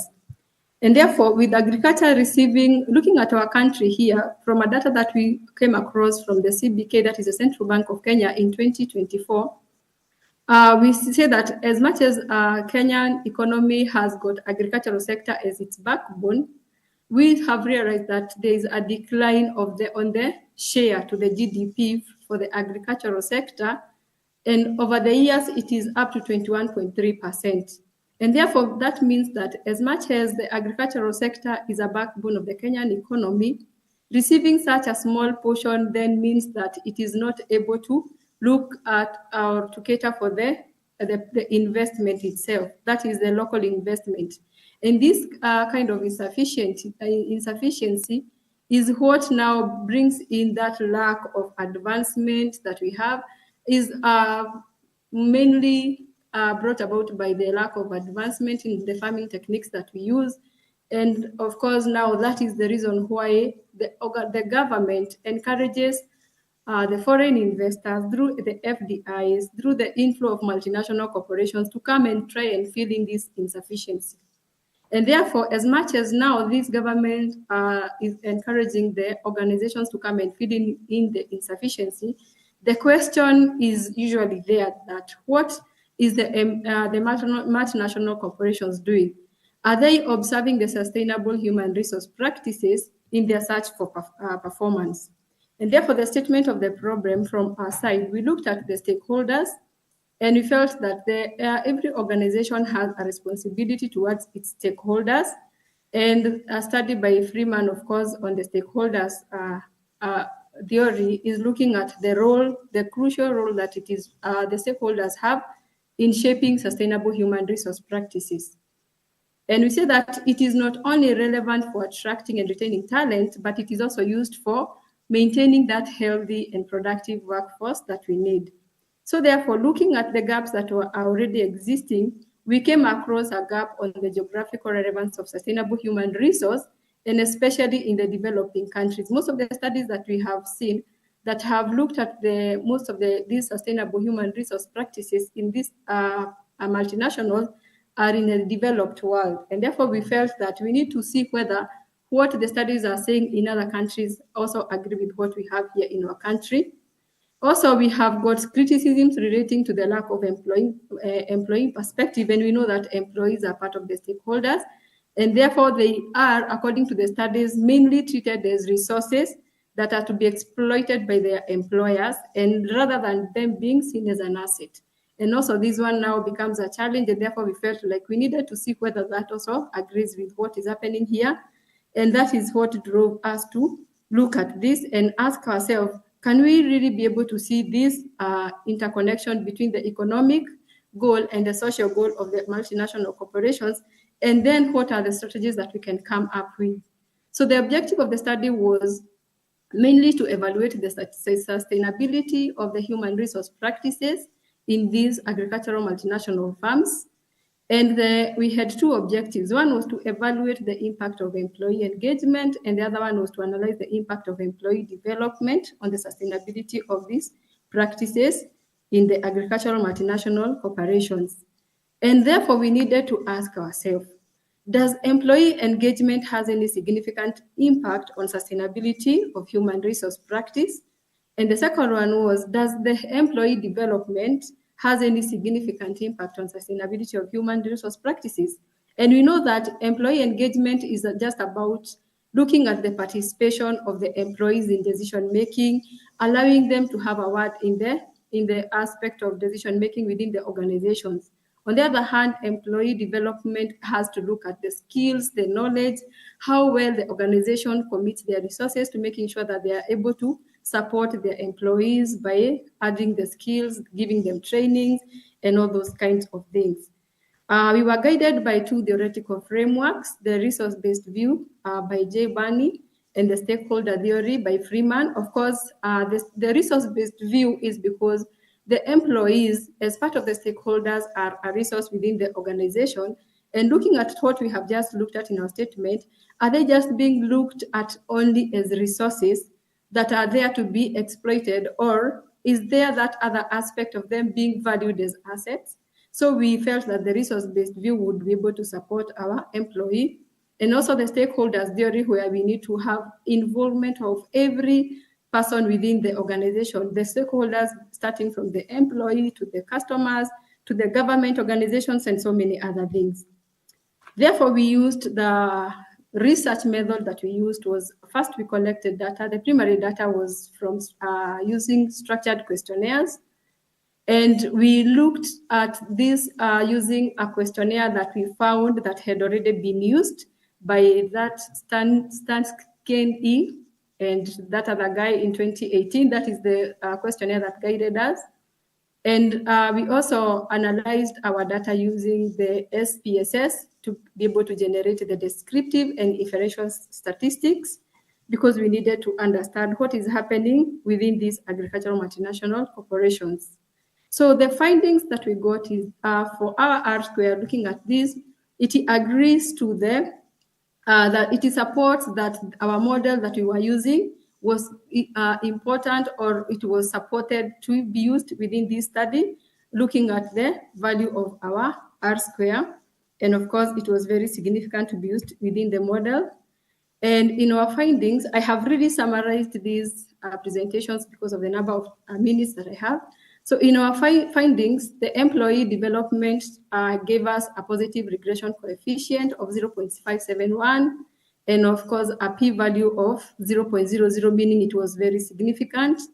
And therefore, in our summary, we felt that whereas the employee engagement had a very insignificant impact on sustainability of human resource practices, on the other hand, the employee development had a very positive and significant impact, meaning that we found that it was more valuable to invest in employee development because it was going to support more the sustainability of these human resource practices than it was in when you did the employee engagement.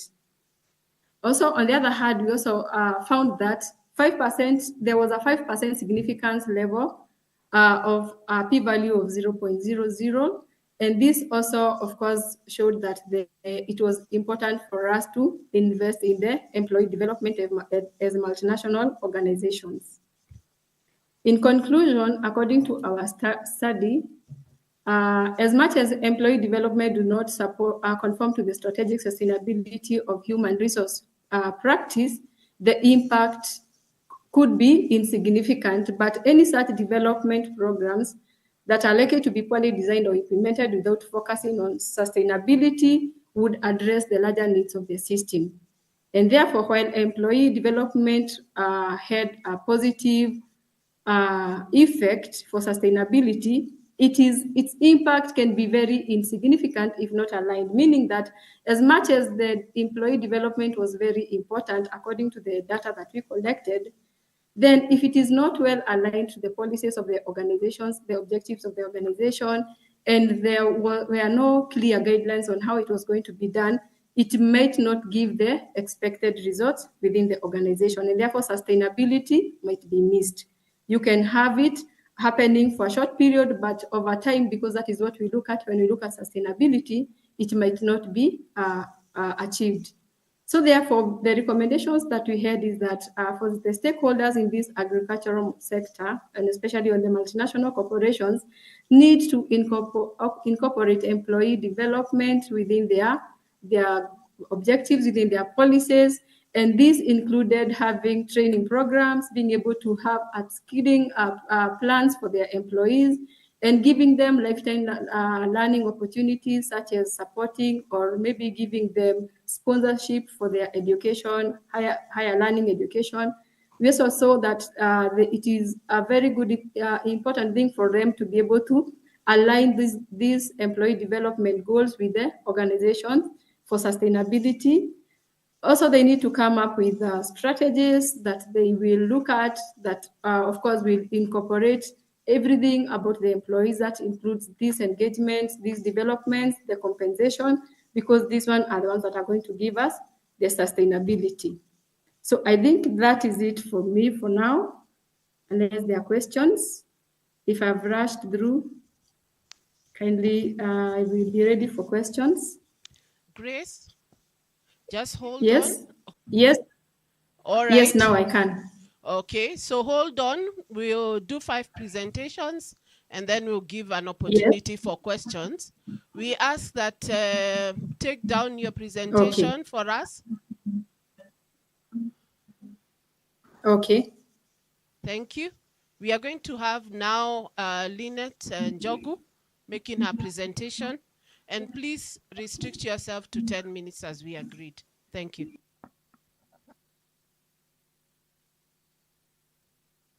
Okay, as she gets ready, let's go to the next presenter. She has requested for just 2 minutes. Let's get the next presenter. Moses, let's say are you ready?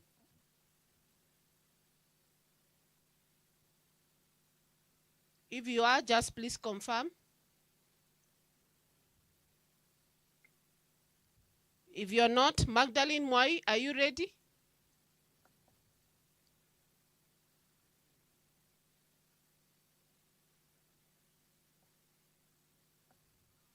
Dr. Machoka? Paul Machoka, are you ready? Yes. Please proceed, Daktari. Okay. Just a minute.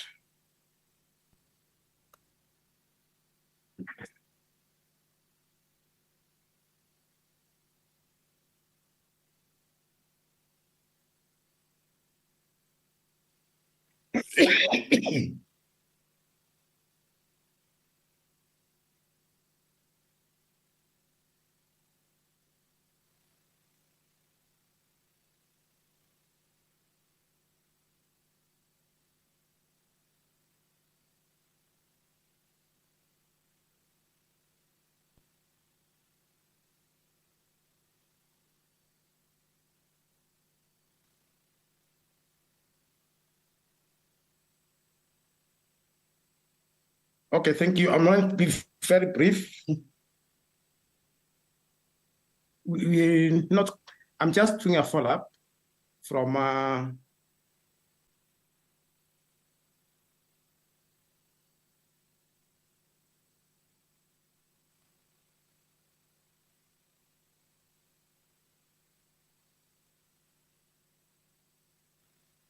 let me stop sharing first.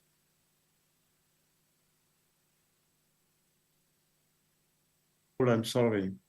Also, automizing business operations, specifically in logistics, supply chain management, and maybe in automation. In area of medical and healthcare, impact on maybe assistant diagnosis and treatment recommendations.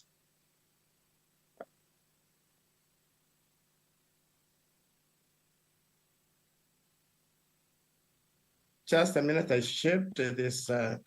Slides are not moving.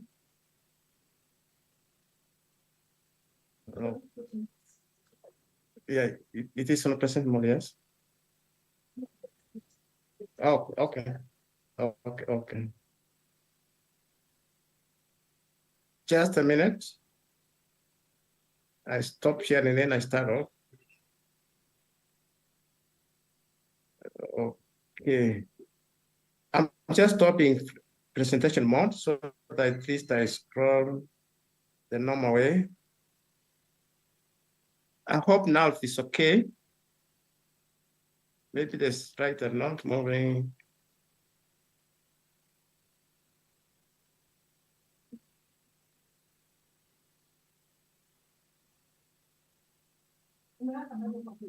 Yeah, let me just stop sharing again. Dr. Machoka, Okay. kindly just... Yes. If you're unable to share, kindly just go through your presentation. We will send it to I've participants. stopped sharing because the slides were no presentation mode. Sorry.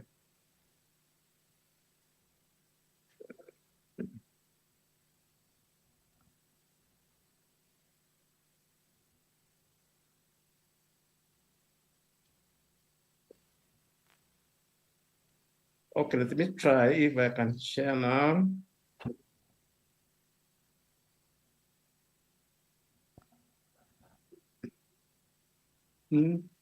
That's okay. Is it okay now? Hope so. Let's see. Proceed, Daktari. Okay. We can proceed now. So we say that in the area of academic infrastructure, usually can personalize learning experiences. It can enhance enterprise learning and professional development. Also integration in universities and training institutions, AI-driven content delivery and assessment. What are some of the challenges? Like if you follow from Mila's presentation in the morning, this is the area of concern. Issues with the ethical and legal concerns, liability and accountability in HR decision-making, deep stakes and misinformation spread of policy information through AI-generated content, one team fires, potential discrimination in AI decision-making, like what is happening in politics in the US, data privacy and security, difficulty in isolating personal data from AI training parameters. What are issues with the legal and the regulatory framework? We are saying that the existing laws, Corporate Act and IT Act have issues, limitation governing AI-generated content, government policy initiatives. So we see the recent efforts to promote kind of AI development is not in place, especially in our country. Establishing a legal framework to address AI-related concerns. What are we recommending from the same? What can we do from those challenges? Or directives in future? We have to come out comprehensive legislative framework, which is needed for specific AI regulation in Kenya. Ethical AI development. Are we transparent and maybe fair with AI algorithms, or maybe fair with the maybe accountability where we do it? Public awareness and training, educating stakeholders on AI benefits and risk involved, strengthening data protection policies, safeguarding personal data from misuse, especially maybe from generosity. What are we recommending? A lot after conclusion, maybe what we can conclude from those recommendations. AI is a transformative force across multiple sectors, any sector you name it. Also addressing legal and ethical concerns is crucial for sustainable AI development, and a well-structured legal framework can promote responsible AI use innovation. So we are saying the laws in this country, they are not in place at least to check what AI is supposed to be done, how we need to employ it per se. I think that's what I want to share as a summary on that area. Do we have anybody who want to at least to comment on any of those areas? If there's none, Dr. you can Machoka? guide for the next presentation, please. Dr. Machoka, hold on. Take Yes. down your presentation. Participants Okay. are requested to put their questions in the chat. After 5 presentations, then we can have one Okay, done, of the done. questions. Thank you so much, Daktari. We now want to hear Lynette Njogu and Ruth Kilu kindly. And they are physically present, so we ask them to go to the podium. Let's have your presentations.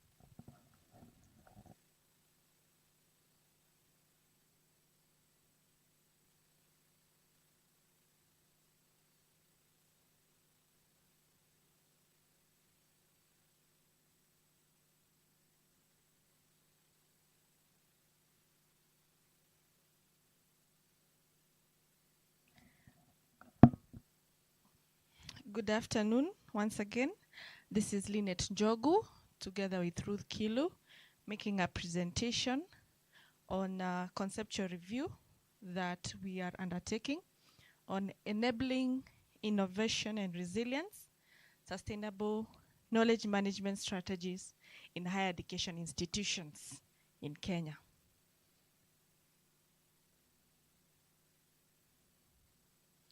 So in our introduction, we would like to let our readers understand on knowledge management has been it's not a new term. and it has been contemporary issues in across all organizations and higher education institutions, that is universities, colleges, and tertiary institutions have not been spared. So we are looking at higher education institutions must adopt sustainable knowledge management.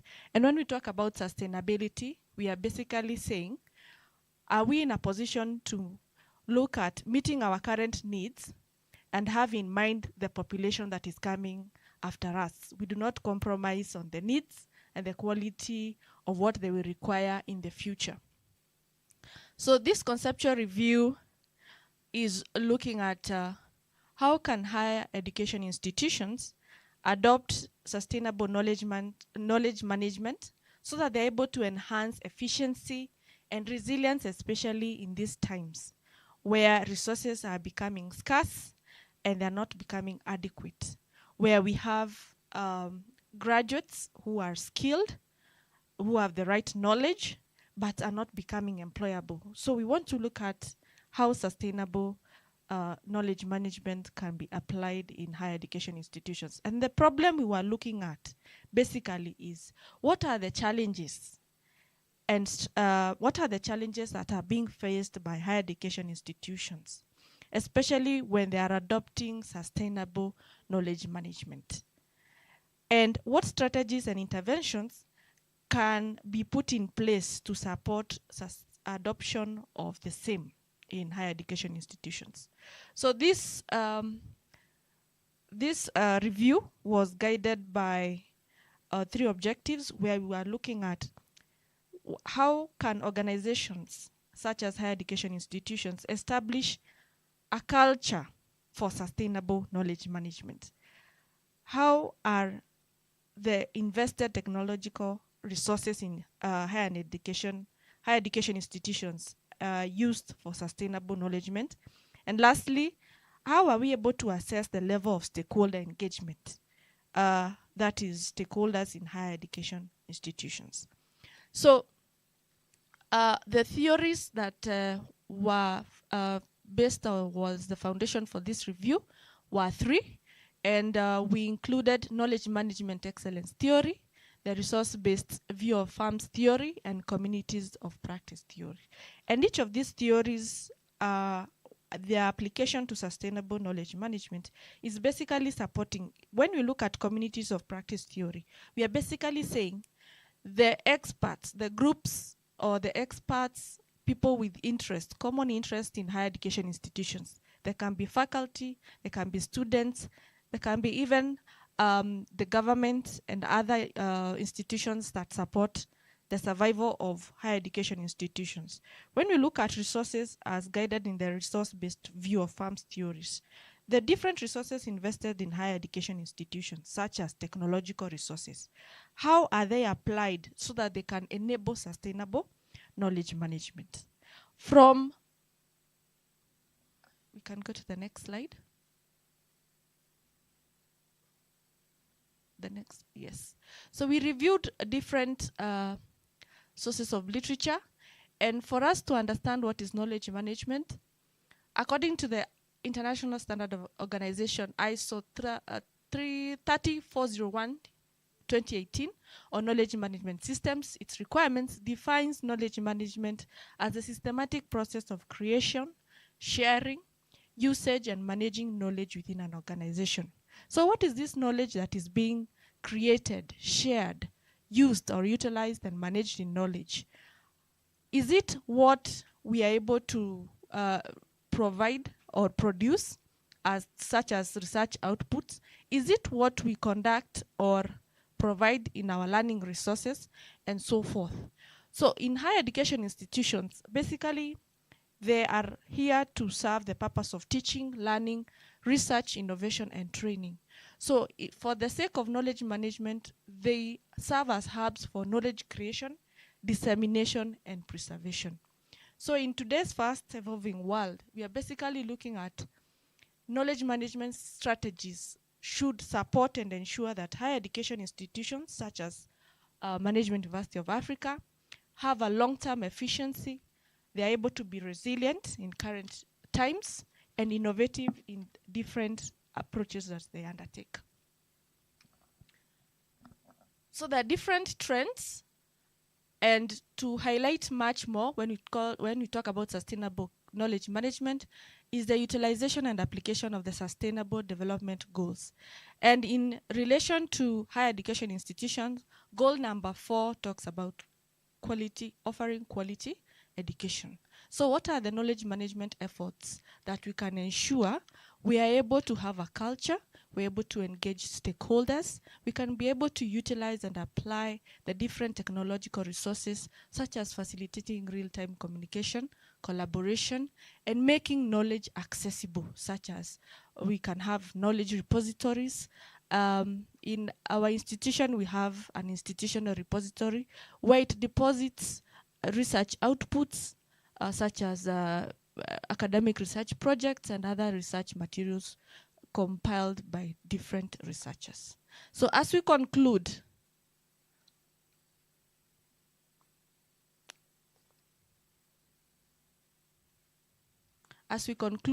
we have reviewed that there are different barriers that are hindering higher education institutions.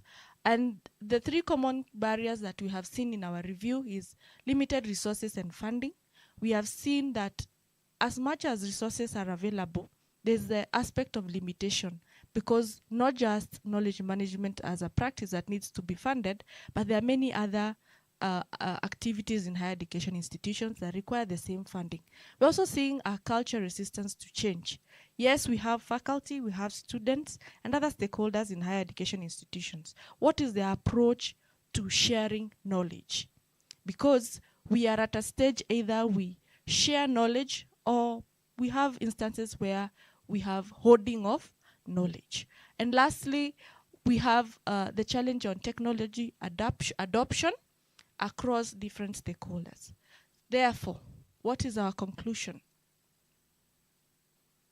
That for successful implementation of sustainable knowledge management strategies, we need to have higher education institutions looking at these barriers so that there is efficiency, there is a resilience, these same institutions are able to have a competitive niche in the industry, especially when offering tertiary or higher education.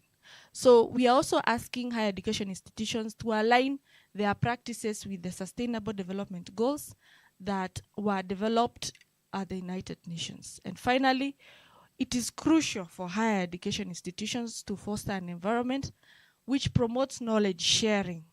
And knowledge sharing is going beyond dissemination. That means we utilize feedback that we receive from different stakeholders and collaboration. Finally, we conclude, we have a thought-provoking quote that sustainable knowledge management is not just about preserving information. We're also looking at, it is about cultivating a living ecosystem where knowledge evolves, adapts, and fuels innovation for future generations. Thank you so much for listening in. We'll take questions later.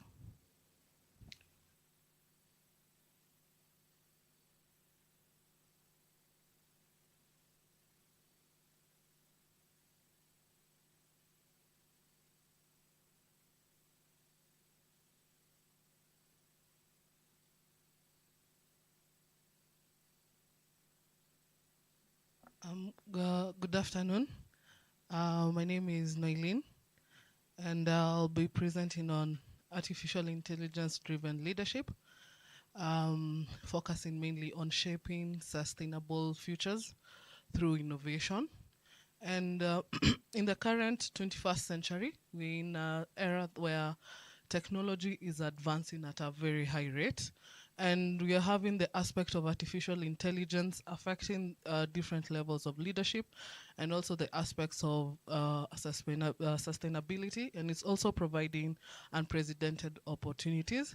So in my presentation, I'll explain how AI-driven leadership can shape sustainable futures through innovation, and also address environmental concerns, and also the aspect of ethical considerations. Next slide. So Where does the aspect of artificial intelligence, leadership, and sustainability converge?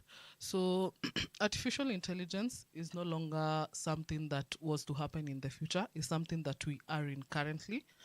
And as far as we are seeing every day we are getting different aspects of artificial intelligence. When it was beginning, we used to first hear the aspects of things like ChatGPT. We're now in the aspect of DeepSeek. We have gone further to steps having of things like Gamma. There are various aspects, and even as late as last night, you were seeing Elon Musk, who is dubbed the 21st century father of technology, launching his own artificial intelligence called Grok. So, what is leadership in the digital age? Effective leadership requires adaptability, vision, and deep understanding of all these emerging technologies. And AI-driven leaders must harness the power of artificial intelligence to drive innovation and create sustainable features. And the aspect of now sustainability is now the urgency of addressing climate change, also resource depletion and social inequality demands due to that demands innovative approaches, and AI can be a key thing in playing or in optimizing some of resource management, and also promoting things like renewable energy and also fostering inclusivity. So the next aspect is also understanding the aspect of artificial intelligence transformative potentials. And the first one is data-driven insights. We are having in this day and age of AI, there's something called predictive analysis, which is mainly focused on the data. And this is because the artificial intelligence algorithms can analyze vast amount of data in a short time to identify patterns and enable leaders to create informative decisions based on evidence rather than intuition. And the second one is automation and efficiency. Artificial intelligence can automate repetitive tasks, therefore freeing human capital for more strategic and creative endeavors. This is improving efficiency, reducing costs, and also productivity across various sectors. And the third one is also the aspect of predictive and analytics, which you're now seeing being used by various companies in the world and even here in Kenya, especially if you take the aspects of the banks and things like Safaricom when they're removing they're reporting their financial statements. You're seeing they have the aspect of forecasting, which now comes from the aspect of predictive analytics. Okay, so what are the qualities of an artificial intelligence-driven leader? One, it's visionary thinking. They possess clear vision of how artificial intelligence can be leveraged to achieve strategic goals and also create sustainable value. Also, their adaptability, the rapid pace at which technology is changing requires leaders to always be adaptable and open to new ideas and willing to embrace and accept artificial intelligence and experiment with it. And also ethical awareness, whereby we now AI raises complex ethical questions that now leaders must address proactively so that they may align with the societal values. So what are the case studies for the first case for environmental sustainability? We have the aspect of precision agriculture, whereby we have now the aspect of artificial intelligence sensors. And this is mainly using the things called IoTs, in Internet of Things. We are now having drones monitoring crop health. We also having now automated monitoring of soil conditions and weather patterns so that they can optimize irrigation, fertilization, and pest control. So this reduces resource consumption and also environmental impact. We have the aspect of the smart grids. Artificial intelligence can optimize energy distribution, predict demand, and integrate renewable energy to source in the grids. And this basically improves on the efficiency and carbon emissions. And you also have the aspects of AI, the waste management, where AI-powered robots can now sort and recycle waste more efficiently, reducing landfill waste, and this promotes a circular economy and minimizes pollution. So the next case study is on artificial intelligence in ethical and inclusive development. The first one and the major one is the aspect of healthcare access. We are now seeing artificial intelligence being used in operating theaters, whereby it's not a must for a doctor to see you physically due to the aspects of these small sensors that are in the systems. You are able to be tested and the reports are able to be shared to the doctor automatically. And also there are also the aspects of they can provide affordable healthcare because some of these systems have isn't or cheapened some of the aspects that was needed. And also the second one is education for all. AI-driven personalized learning platforms can adapt to individual students' needs and provide customer education. This is whereby they are able to check which where the student has problems, and they're able to recommend to them various aspects of them to improve. And then the third is the financial inclusion, whereby the AI-powered credit scoring algorithms can assess the creditworthiness of individuals with limited financial history, enabling them to access financial services, and also this now promotes inclusivity. The next slide. So how do we overcome these challenges and also the ethical consideration? So the first aspect and the major one that artificial intelligence brings is the aspect of data bias. And artificial algorithms can perpetuate or amplify existing biases in data, leading to unfair or discriminatory outcomes. So it's crucial that the data you give the artificial intelligence, let it be the correct one and clear. The next one is the aspect of job displacement. Artificial intelligence-driven automation can also lead to job losses in certain sectors. And a key example is earlier on Monday, those people who are on Twitter were able to see that Elon Musk announced that he's in the plans because he's one of the people who Donald Trump has employed to promote efficiency in the US government. He was saying his suggestion to the president is that over 3.8 million teachers can be reduced and can be replaced by AI-powered assistants. And he got a lot of support, and he said that because in his view, AI-powered assistants are much better than the teachers in primary schools and secondary schools. And you could see the president, Donald Trump, also supporting the same case. So that's something to be watched, because if he starts that presidency, you'll see other governments also following the same presidents. And also we have the aspect of the privacy concerns. The use of AI raises privacy concerns regarding the aspect of data collection, especially the personal data, because most of these AIs that we're using require us to sign in, and this means they collect data at every key moment, and this means that these bots have to implement robust data protection measures and ensure transparency. So how do we foster a culture of innovation with artificial intelligence? First, we should encourage our employees, our students, to experiment with the artificial intelligence tools and various techniques. Create a safe place. Let's not make artificial intelligence something to be feared. Let's make it something to be learned, to be joyous about, and to be also be able to experiment with it. Also collaboration. We should also foster collaboration between artificial intelligence and domain experts. This will lead to more creativity, and also the aspect of knowledge sharing. Establish platforms for sharing AI knowledge and best practices, and also continuous learning. We should also provide the employees with opportunities to learn more about AI and its application, and this will lead to more innovation. So what are the aspects of the future of leadership and AI as a catalyst for its change? One, we should make sure as a leader we should be making decisions from data-driven aspects. We should also have personalized experiences. So AI will enable leaders to create personalized experiences for customers, employees, and also stakeholders.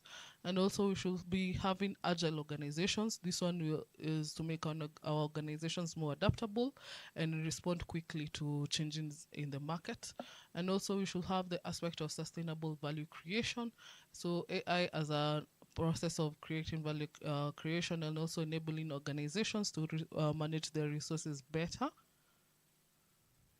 So in conclusion, how do we embrace AI for a sustainable future? For an AI-driven leadership, it means you have the potential to shape the sustainable future through innovation, and also by understanding the aspect of AI and how its potential to transform an organization and how to address the ethical concerns. It can create a more sustainable and equitable world. And the time to embrace artificial intelligence is now, and let us work together to leverage AI for a better future for all. Thank you. Thank you so much, Noeline. That was a very informative session on AI and how we can use it. And we need to build capacity of faculty, of staff, of students, even within the universities. Thank you very much. We want to take the last presentation before questions, and we could kindly ask Bernard Kuria, kindly submit. Let's hear your discussions.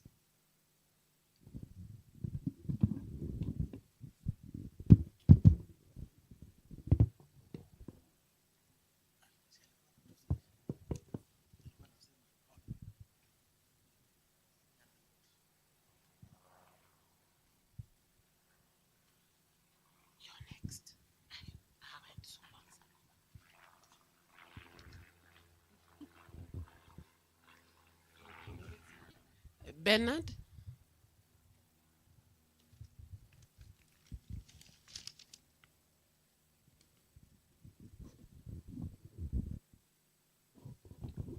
Okay, so as we wait for Bernard, we can go to Dr. Zuma, kindly.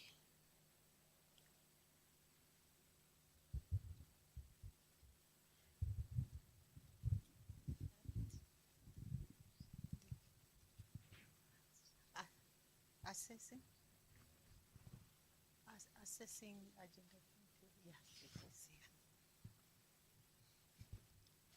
Thank you, Dr. Angie, for inviting me to present on the topic assessing the awareness of Africa Union Agenda 2063 on gender development in Malindi, Kenya. Just to look at that topic, it's a wide topic, but the incitement is Africa Union and the people of Africa. Next slide.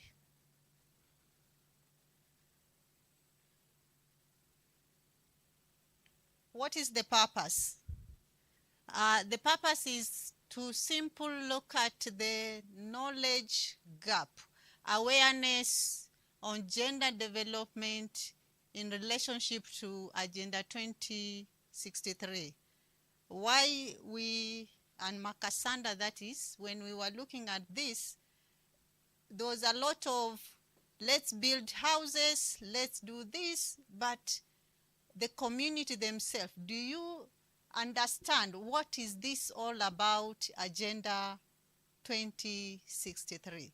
It is an agenda which it started in 2013 to be specific, a 50-year agenda, and it's there being spoken by the leadership or the governance people up there, but the community could not understand what is it. So we decided to look at it, how can it impact socioeconomic of the people of Malindi, and the focus broadly is gender. When we talk about gender, we mean both caliber of people, that is female, male, and the other transgender and the queer behavior community in that area. So the context is the unique challenge in socio-economic and the gender strategy that the community may want to use to at least uplift itself. Next slide, please. Agenda 2063 is a blueprint to develop Africa in the 50 years to come. We are already down because it started in 2013, and the first achievement that we are seeing is affordable housing. The second one is the health care, which we have it. But then when you move to the streets of Malindi, what we were seeing are the flagship of Agenda 2063, which are 6. This flagship is infrastructure, one of it.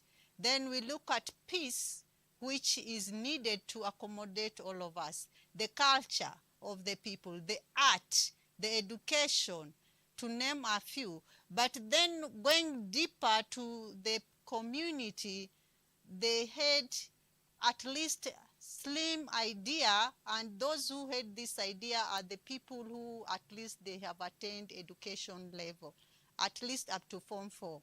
And the uptake of education is a little bit low in that place. So to address historical justice and to promote sustainable development driven by those principles of agenda and Africanism, then below, next slide please, we have the agenda flagship and what is all about it. So I think the presenters who are here, the panelists, I wanted to ask more about that, but the subject is very broad. When we talk about climate change and the adaptivity and the sustainable development goals.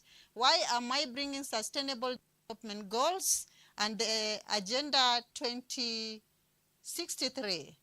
It is because Africa took part in the Agenda 63 discussion, unlike the Millennium Development Goals, which we were just told here they are.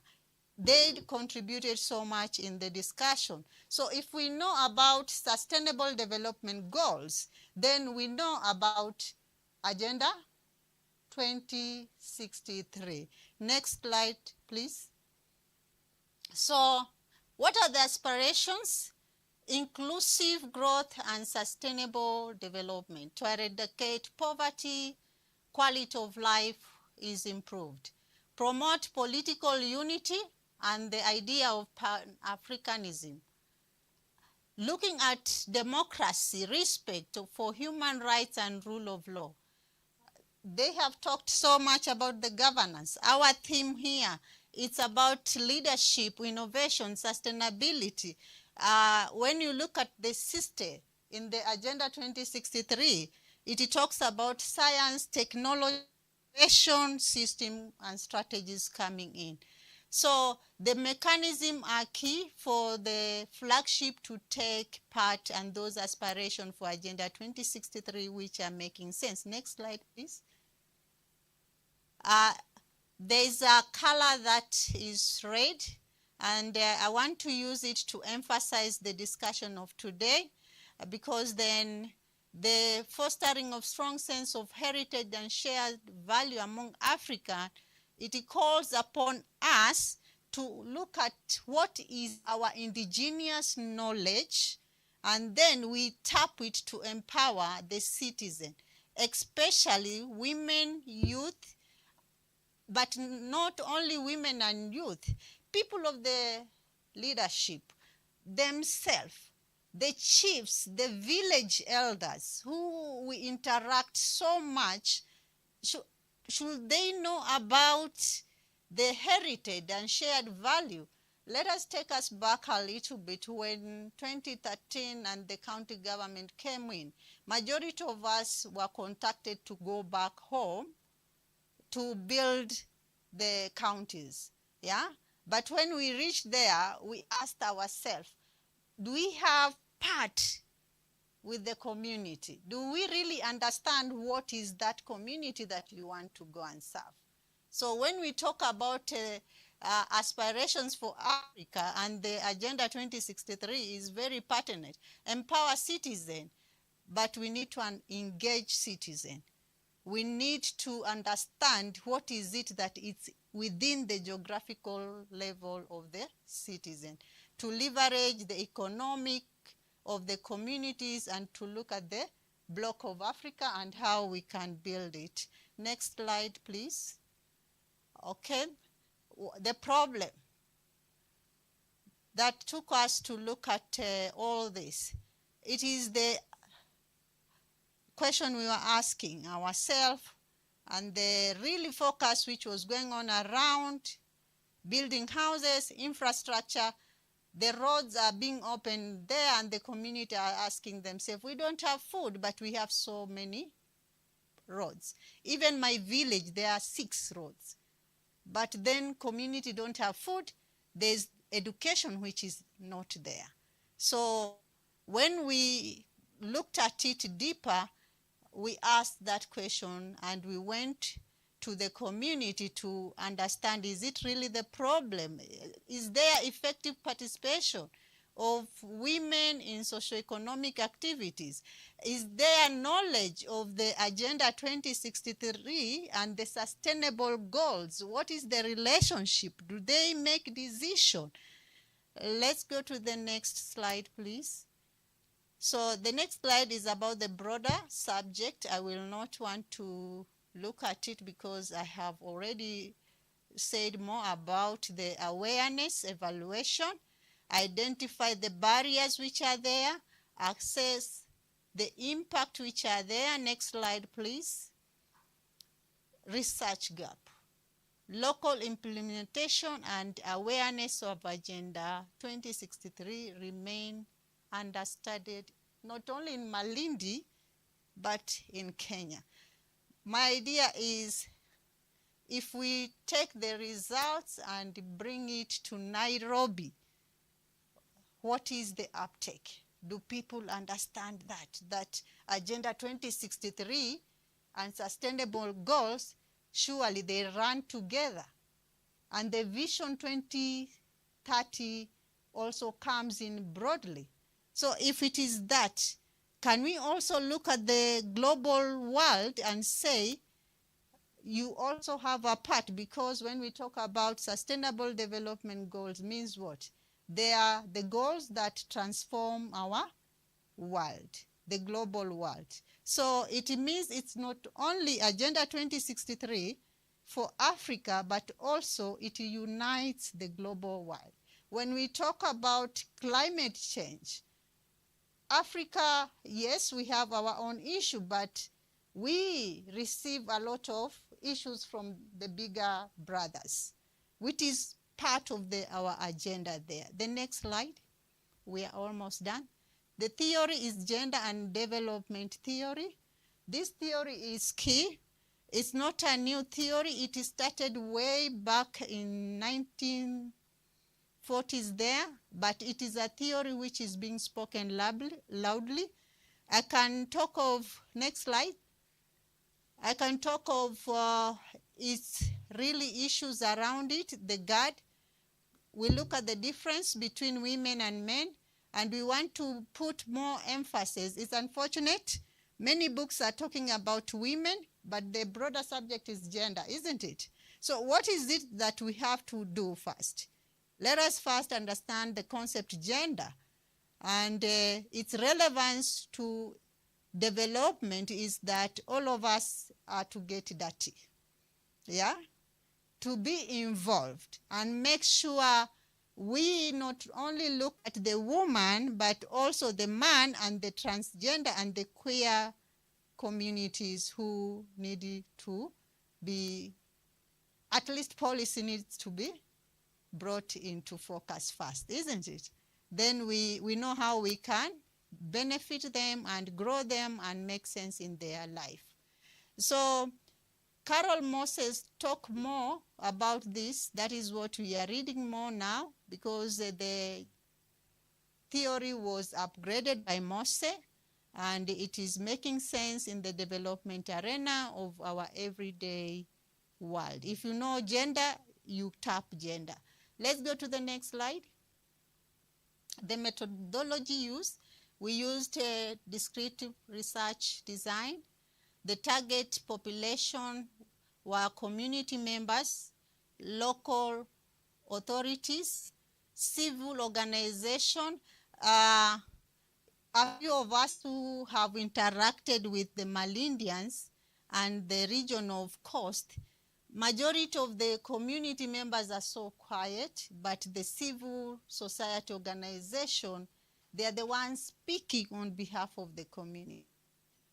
2019, when I was doing my data collection, I happened to be there for 3 weeks to collect my data, and there was an organization trying to bring something to the community, and they said only the community. I went in as a community. They said, no, you are too knowledgeable, don't ask that question. Yeah, they were imposing something to young people, girls of 9 to 12 years, and I told them, please, you are doing the wrong thing. Family planning, their way of doing it, don't tell them to just, you are 9, take conceptual medicine. Go have a job for 5 years, a 9-year-old girl. And they had to tell me, step aside, let us talk to the community. I said, I will step inside, let's have a discussion. And at the end of the day, I left that place having 10 girls going to school, not because of anything. I told them, you don't need to fear pregnancy. It's 9 months. You can go to school. So the community members are there, but most of the time the civil society organization take what they think is good for the community. And my question for indigenous knowledge was very key. So data collection, structured questionnaires were distributed to 250 respondents. Out of that, the knowledge of 2063 agenda, 45% had the knowledge. Next slide for that result. 45% had knowledge. Let's go down for the results. Those others are too statistical. Just push for the result. Next slide, please. Yeah, 45% had the knowledge of Agenda 2063. The knowledge is coming basically from the young individual who at least had shown some knowledge in terms of their learning from 4 and above there.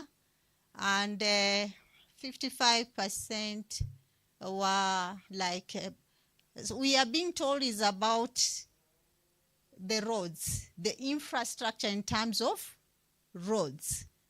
They know nothing about other agenda flagship project. Next slide, please. Next slide, please. To conclude, we are saying there is need for localized advocacy and capacity building efforts to advance gender development goals in Malindi, Kenya. And to stop there, let us look at the recommendation. What is it that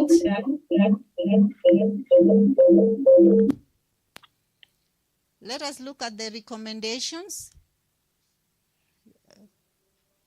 Next slide, please. The recommendations are simple: raising awareness about Agenda 2063 and its gender-related objectives, enhance educational program, ensure information reaches all segments of the population, strengthen community outreach, I know those who have been involved in community outreach, most of the time it's very expensive. If there's nothing at least to push the time factor of the community, nothing you will get out of that community. So ensure there is that outreach and strengthen the information capacity. Let it reach to the community before we say we are going to develop the community.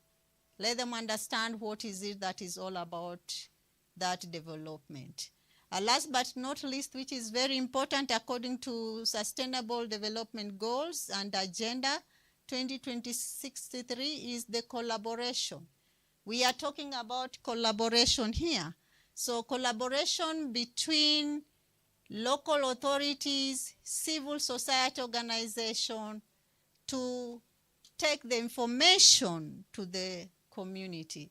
It will change all the perspective of the development, because development is broad. What's drive development is also another thing. Next slide. Final thoughts. Emphasizing the importance of inclusive development and gender equality as outlined in Agenda 2063.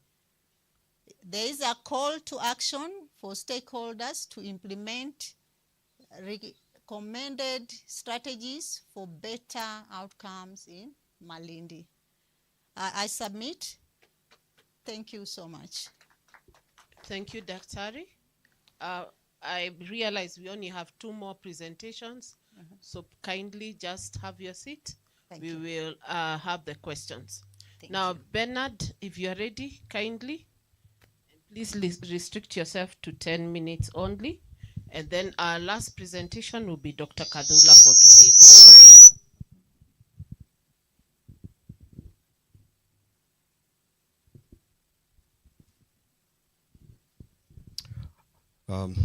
Good afternoon, team. I hope you're well.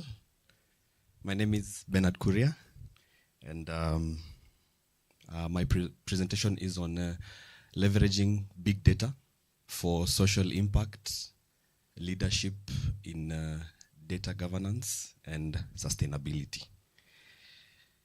Yes. So basically, in an era which is defined by unprecedented data availability, when you talk about big data, basically we're talking about managing data that we cannot normally manage in the normal traditional ways. So it has emerged as a transformative force with the potential to revolutionize how societies address complex social challenges. So I will be exploring how data-driven insights can be leveraged to drive meaningful social impacts across various sectors.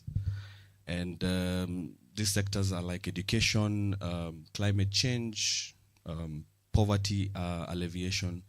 All this, big data offers the promise of profound change. However, realizing this potential requires careful consideration of ethical implications, robust data governance frameworks, and effective sustainability metrics. Next slide. So here I'm looking at the promise of big data and how it will be transforming social challenges.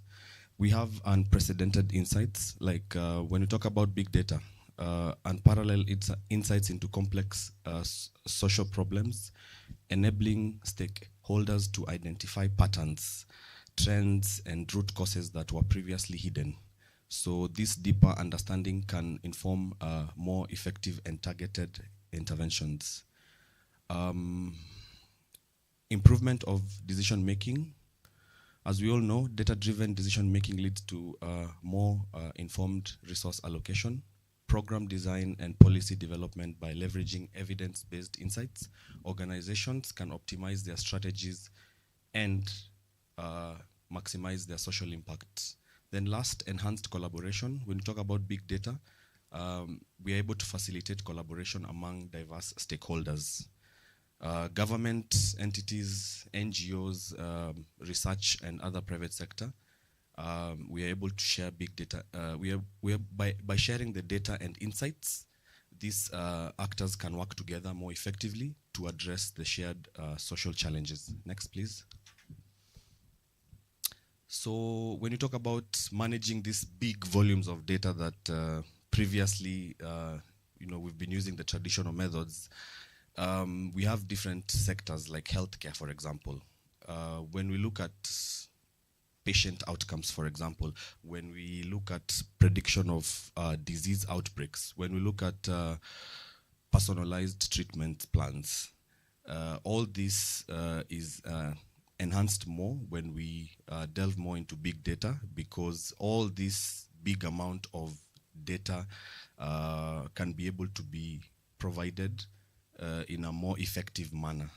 When we look at education sector, I can say that data-driven insights are transforming education by identifying at-risk students, personalizing learning experiences, improving teacher effectiveness, so as to be able to better academic outcomes and increase student engagement. On environmental sustainability, when we talk about big data, it is enabling organizations to monitor and mitigate environmental risks, optimize resource consumption, and promote sustainable practices. And this will include things like tracking deforestation, predicting extreme weather conditions, and also managing our limited water resources. Of course, we have some challenges and ethical considerations when we talk about big data. Number one, as you all know, when you're talking about any type of information, there has to be security risk. Where is this information being stored? How secure is it? Because we all know in this age of AI and technology, the most important aspect most probably has to be information, because information, definitely is power. So the first one is privacy concerns, which is a big challenge, because the collection and use of big data raises privacy concerns, as we all know. Let's say when we're dealing with sensitive personal information, it is really important to be able to guarantee a safe space in information sharing, data sharing. Second challenge, algorithmic bias. We all know about algorithms and how they sometimes can be biased because they might lead to a discriminatory outcome. So it is also very crucial to ensure that these algorithms that are able to work hand in hand with this big data in AI are fair, transparent, and very accountable. Data security is another big area where it is a vulnerable area, because we all know about cyber attacks. We all know about the hackers and these guys who are just out there to try and get access to data. So with the intention of either breaching or maybe theft. So when you talk about such sensitive information, it is important to have the trust of the public. So it is important to know that all the data security measures are essential for protecting the integrity of the data. Next slide. So next is on data governance frameworks, ensuring responsible use. So policy development, this means that we establish clear policies and guidelines for the collection, use, and sharing of big data. These policies should be aligned with ethical principles and legal requirements. Data security measures, implement robust data security measures to protect data from unauthorized access, use, or disclosure. This includes things like passwords, encryption, and also access controls, firewalls and all that. Then accountability mechanisms. There has to be accountability for data governance. There have to be overseeing committees. We have to have data protection officers. We have to have audits, external and internal, just to ensure that the data that is out there is responsibly used and ethically distributed. Next. Sustainability metrics, measuring social impact effectively. So the first thing is we need to define clear objectives, which we use the SMART mechanisms, whereby measurable, specific, measurable, achievable, relevant, and time-bound for all these initiatives. And then we have to communicate the results to stakeholders in a transparent manner. Then we have to identify key performance indicators to be used to track progress towards achieving social impact objectives. Then last but not least, collect and analyze data. So using the selected KPIs, we analyze it so that we can be able to assess the impact of social initiatives. The data should also be valid, reliable, and representative.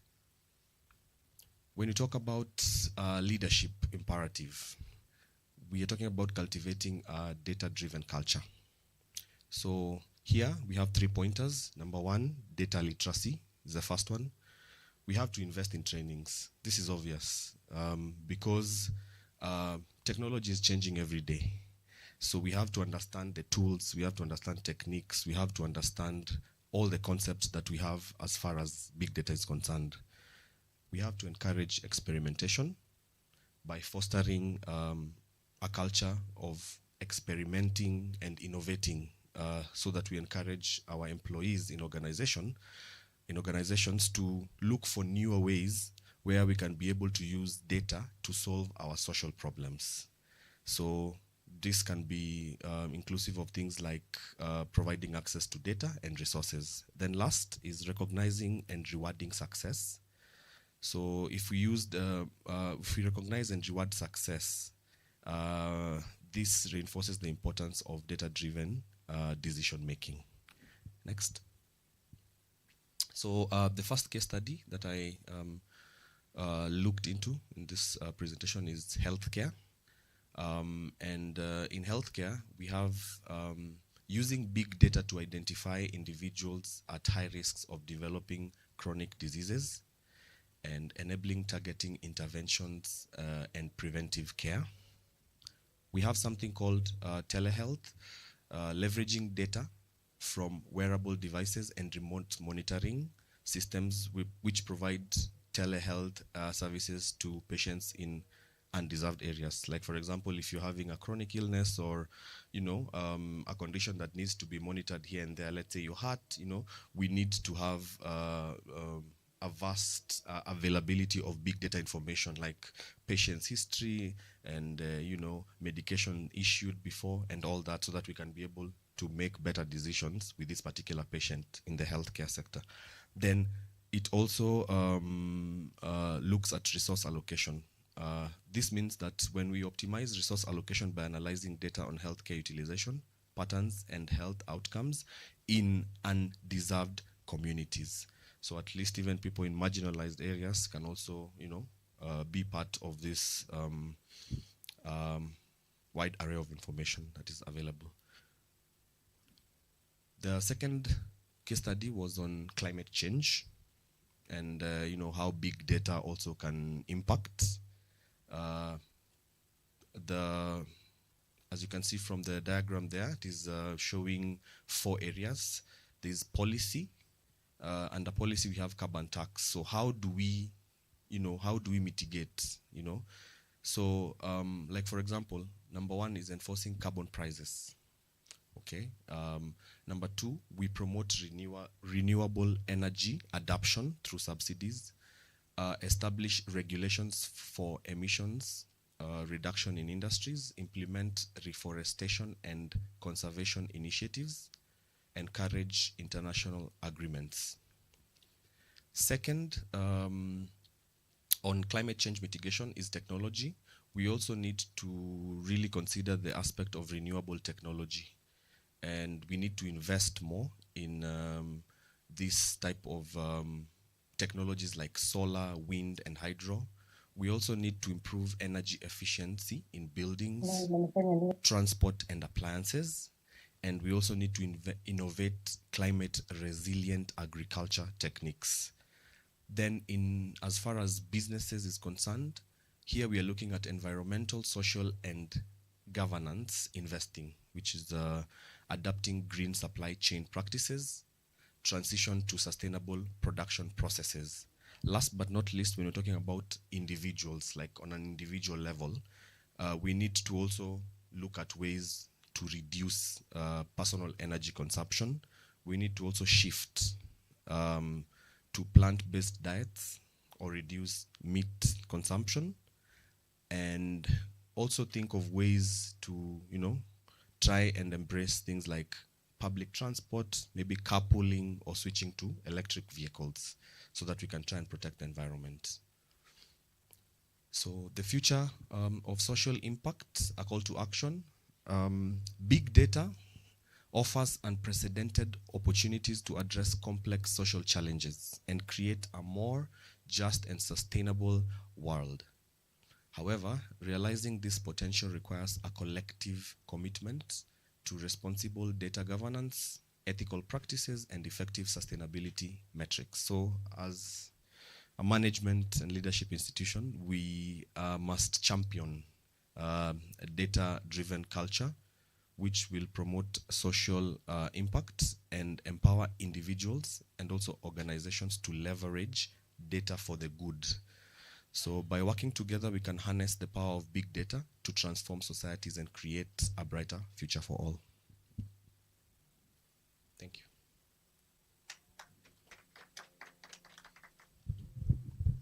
Thank you so much, Bernard, for that presentation. And I'm glad to see that we are adopting Gamma AI. I'm a big fan now of Gamma AI, and I'm so glad that as a university, we are moving from creating PowerPoints in the traditional way. We are actually adopting AI in how we do our presentation. I'm glad and thank you that we are able to show how AI has an impact, can be used to have an impact in our society. Thank you very much. Dr. Kadula, you have 10 minutes. We are not adhering, and I am hoping, Dr. you will do that for us. So once we are done, we are going to have a test of memory as we welcome Mr. Francis Macharia to give us the conference resolution. We'll then have the Vice Chancellor of Management University, Professor Washington Okeo, give us the final remarks and declare the conference closed. Thank you. Okay, thank you very much for the opportunity. This is a study for dissemination. It's a study I've done with one of my mentee students, Dr. Mohamed Abdul. It was a call we were given by the county government. I come from Kitui County and he comes from Wajir County. It's the issue of innovative and cost-effective water harvesting and value addition in agriculture for sustainability, because everything we are doing now, the word is sustainability, which is we use resources now and we don't finish them for the future generation. And from that pictorial, you can see we don't need much to harvest water effectively. That just this we can just do in our homes, and you can see technology or the way you can just value add your water even to do agriculture. Go to the next slide. So what was the background of this study? The background of this study, because we are all talking about climate change and also reliance on rain-fed agriculture, which you find the rains are not enough. So if we are relying on rain-fed agriculture, globally we are worsening our food security, and also the water shortage is becoming less and less, hence impacting our food security, not only in Kenya, but all over the world. So what we need to do, we need to do modern method, like rainwater harvesting, and hydrogel. I will not explain much on these things, but I will refer you to go and look at what hydrogel is. These are a technology where you use something like you have seen the Pampers for young children or the Always for the girls. The hydrogel work in the same process where you just put it here outside is able to absorb water from the air. Rains is also able to take all that water, and then you just use water from this hydrogel to just irrigate your farm, even to also drink the water. Using the Internet of Things and also the artificial intelligence system, people have optimized the collection of water, storage of water, and also irrigation effectively. And I'm sure most of you currently, you see the kind of the boreholes. We are using the solar system.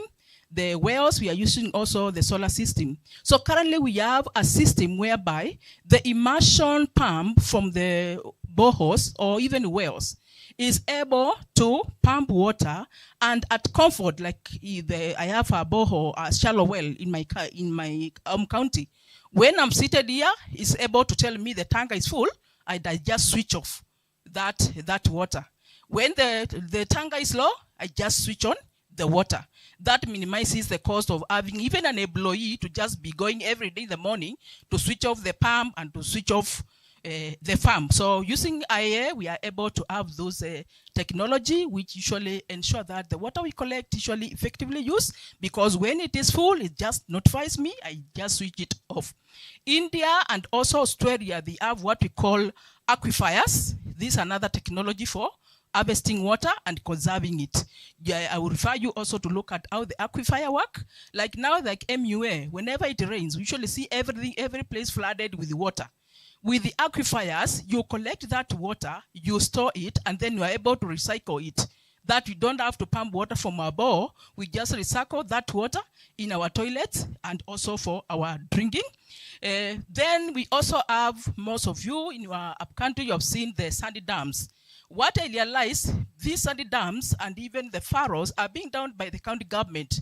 But you know, the community don't know or don't understand what those things are.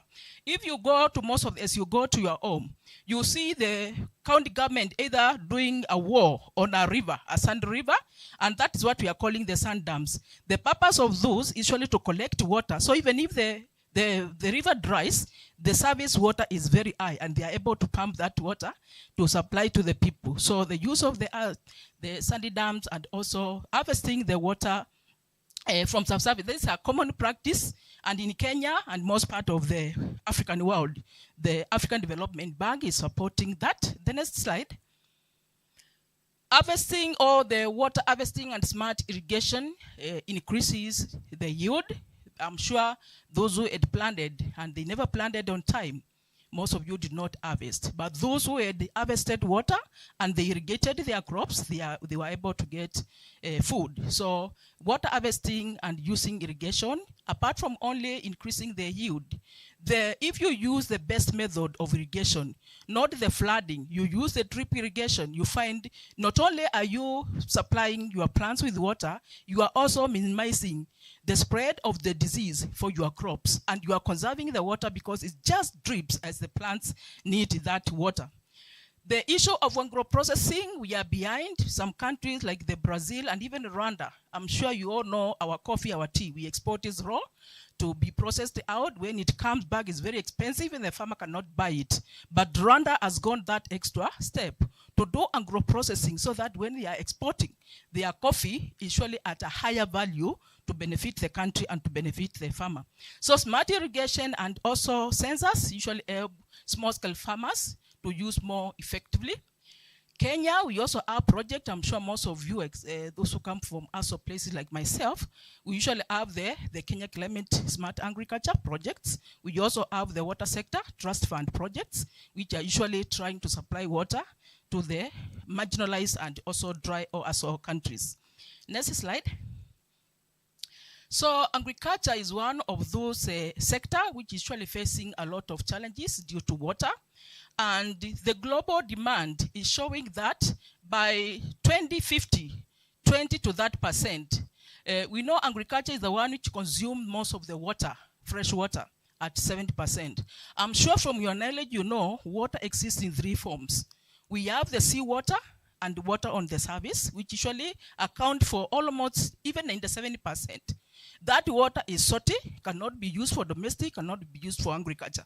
The other layer of water, about 3%, exists as solid, the glaciers in our tops of the mountains.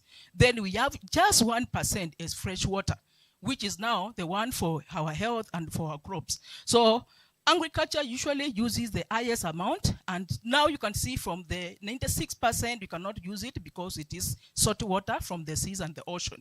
Although most of you have seen what Dubai is doing, is converting that water from the sea, neutralizing it, removing the salines, and then they are able to use it for agriculture. That is a technology. We are not yet there. So due to this water scarcity we are having globally, we are losing dollars, $500 billion. Kenya alone, we are usually losing 2.8% of our GDP due to the droughts. This report, just current report from the World Bank and also from our Kenya National Bureau of Statistics, that the amount we are losing because of the shortage of water. As we know, we don't have a reason but to look on ways to invest on water. Africa, general, only 10% of the global agriculture value addition is taking place. Yet in Africa, 60% we have arable land, but we are only using 10%, and that's why we find most African countries, we are poor, not because we don't have the resource, because we have the best arable land, and also is a matter of transforming that arable land to agriculture. My country, my county Kitui also is an ASO. It usually receives 300 to 1050 millimeters of rainfall, and only 1.2% of the people who just practice irrigation, which is very low, and that's why you find whenever there are droughts, Kitui, Wajir, those zones, they are usually at the mercy of the donors. And we are also saying like Wajir County, 49% of them, I'm sure you have seen the kind of the water they fetch, which they drink together with their animals. So 49% of them, they are usually using unsafe water, and that water is usually not even adequate, despite even being that. So when we have an effective way of harvesting water, it will not only solve the sources or shortage of water, but also making them healthy, because most of the diseases children suffer is due to contaminated water. Next slide. So what was the objective of this study? So we just went out to assess the level of adoption of innovative water harvesting techniques in improving water efficiency for agriculture and in Kitui and Wajir County. Our next interest was usually to evaluate the effectiveness of cost-efficient value addition practices, enhancing agricultural sustainability in the two counties. Harvesting the water and adding it value or irrigating your crops are two different things. And even when you harvest the water, you produce with it, what processes do you undertake to your crops so that you minimize the post-harvest loss, and also to add. Next slide. So the question was just based on the two issue of adoption of modern technology of water harvesting and also the issue of the value addition. I'm sure most of you who come from the place like where I come, we are used to this kind of water, which you find it as the mercy, and because most of the time is they fetch it, they don't even go and clean it. And the water is a major resource because you can see this a child. Probably the child is supposed to be at school, but he's not at school because he or she has to fetch water. They drink that water. Most of the time they get diarrhea, they got all the diseases. The next slide. So the study, we based it on the Sustainable Livelihood Framework.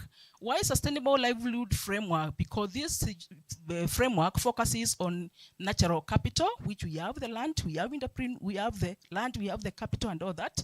Human, we have. Social, we have. Physical, we have.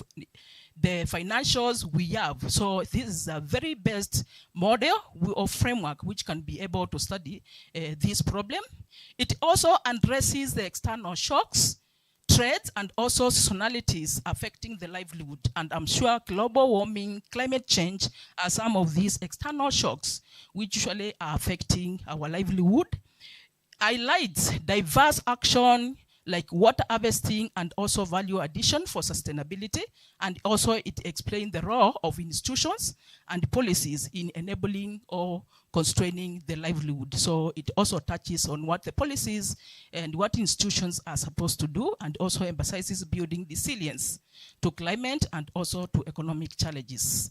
The next slide. So empirically, we looked at the rainwater harvesting and fertilizer microdosing. I'm sure most of you who come from the areas like I come, rural areas, you find you buy fertilizer because we are telephone farmers to our parents, and you give them. And you find they don't use fertilizer. You go there, they tell you the fertilizer destroys the soil. So what we are going to do, like this is a study which was done in Tanzania on the use of the fertilizers. But they realized the regions which were humid are areas with water, and areas which were dry. The fertilizers could do, or the crops could do well in humid areas than in the dry areas. So when you use your fertilizer on dry seasons, you find instead of benefiting the crop starts to wilt.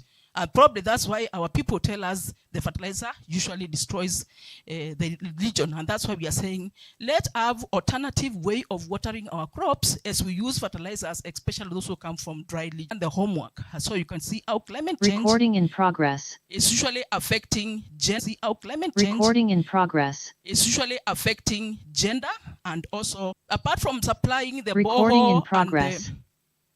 and the solar systems and the pumping system, most of the places you go, the bore is no longer or is not in use by the community because the water was not piped to be taken to the community to be able to use that water. So political has an impact on, even if the NGOs are there supplying this water, if the water is not connected to the people, obviously the community will not benefit and will not use that water for agriculture to alleviate food shortage. The next slide. So what was the research design? This one we usually employed descriptive research design. We targeted the study, or we collected the information from the farmers, from agricultural extension officers, and also from our county government, the Ministry of Water and the Ministry of Agriculture. So we did it purposefully because we wanted to get farmers who are educated. That was our target. So we just selected 25 farmers and 34 agricultural extension officers and also the county government officials. Out of the 25, next slide, 22 of the farmers responded. Next slide, please. So, no, go back a bit. It's not there. So out of the 25, 22 farmers responded, and all the agricultural and the county government officials responded. That gave us, from the farmers, 88%, and from the extension officers and county government officials gave us 100%, 17 from Wajir County and 17 from Kitui County. Next. So we analyzed the data using SPSS, and we did also the regressions. Next slide. This slide I was talking about is, so response rate was usually 88% because the 22 farmers responded, and 100% because the extension officers and the county government were.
the personnel from Ministry of Agriculture and Ministry of Water were responding. So they also agreed with the farmers that the adoption is usually very low, and very few farmers even use the innovative ways of water harvesting. Some of them, they even don't understand about those sandy dams, and even when the water is piped to be taken to towns, rarely do they even connect to use in their homes. They all agreed the issue of financial constraint are usually very high. The cost of installing most of these technologies, even if they are solar, renewable form of energy, most of the solar, as it was just mentioned earlier, the initial cost is usually very high, and also lack of the technical know-how to adopt the technology. Also, due to those erratic rainfalls, you find the evaporation is very high. So even if you have the surface water you have collected, the rate of evaporation is usually very high. So after the rains goes, you find due to competition with the evaporation and with your animals, just the water get finished very fast. But good thing is usually these Kenya Climate Smart agriculture projects are there to those ASO and arid land places. We also have the Water Sector Trust Fund, which are usually doing projects and funding some of those projects as donors and aids in those places to try to eliminate some of those shortages. Farmers practicing innovations, technologies, also reported crop yield, which are a bit high, but there are just very few who have access to those technologies and also who have access to those projects, which are being funded through the World Bank, through African Development Bank to those people. Next slide. These are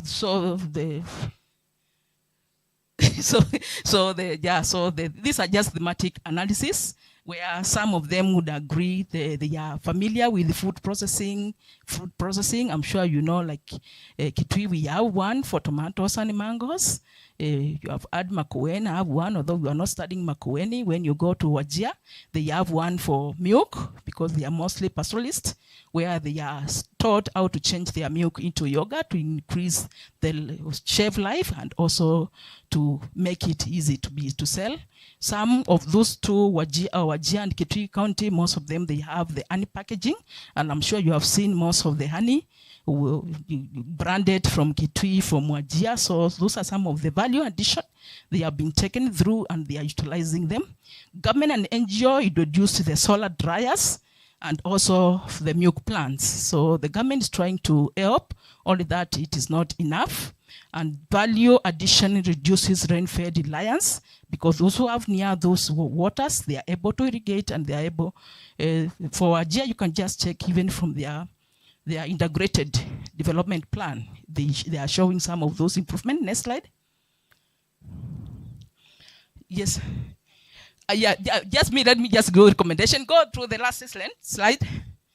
So those there. So in conclusion, we are saying, just go to recommendation because the conclusion just. So what we are recommending, we are saying farmers should be engaged in the community-based training programs and also collaborate with external officers to improve knowledge and skills in water harvesting and value addition techniques. We are also saying the government should provide subsidies, grants, and also create supportive policies to reduce costs for farmers and encourage private sector partnership in the rural area. I'm sure most of you have seen the way Safaricom has been moving there, thatch grassed houses, giving them iron sheet and giving them containers. Those partnerships are actually required in those rural areas. And you're saying researchers should develop content-specific model addressing financial, educational, cultural, and also environmental challenge to enhance adoption of sustainable agriculture practice, because we understand these areas we come from and we know the cultures of our people, so we should be the people researching on relevant content which fit our specific areas. And educational institutions should deliver religion-specific training focused on practical, cost-effective technologies to address unique environmental challenge. For Kitui, we need water for farming. For Wajir, mostly they need processes to deal with their animals, feeds, and also with the milk which they produce, and saying NGOs. And also private sector should offer microloans, affordable tools, and also technical training and develop market linkage to support farmers in adopting innovative practices and also enhancing profitability. So we have a recommendation for everybody so that you can take an active role in your community to identify real problems so that the academia can support and change the situation. Thank you very much, Dr. Kadula. For our online participants, we'll give you one opportunity to react to the presentations that you have had. We have had about an hour and a half of presentations. From those who are physically present, one comment, one submission, one question, and then we close. Comments?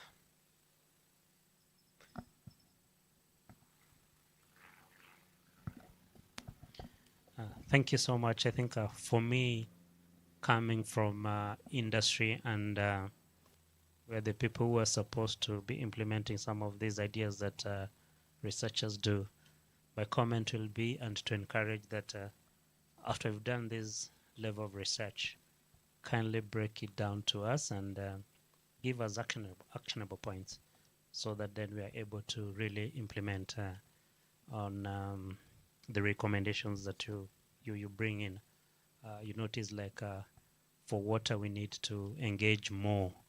Governments have to get extension officers to engage more with the farmers so that they understand these technologies. For SDGs, we need to break them even further. You know, we know them. Some of us, we can sing them when you go for interviews only. I mean, 17 of them, we'll be able to list them.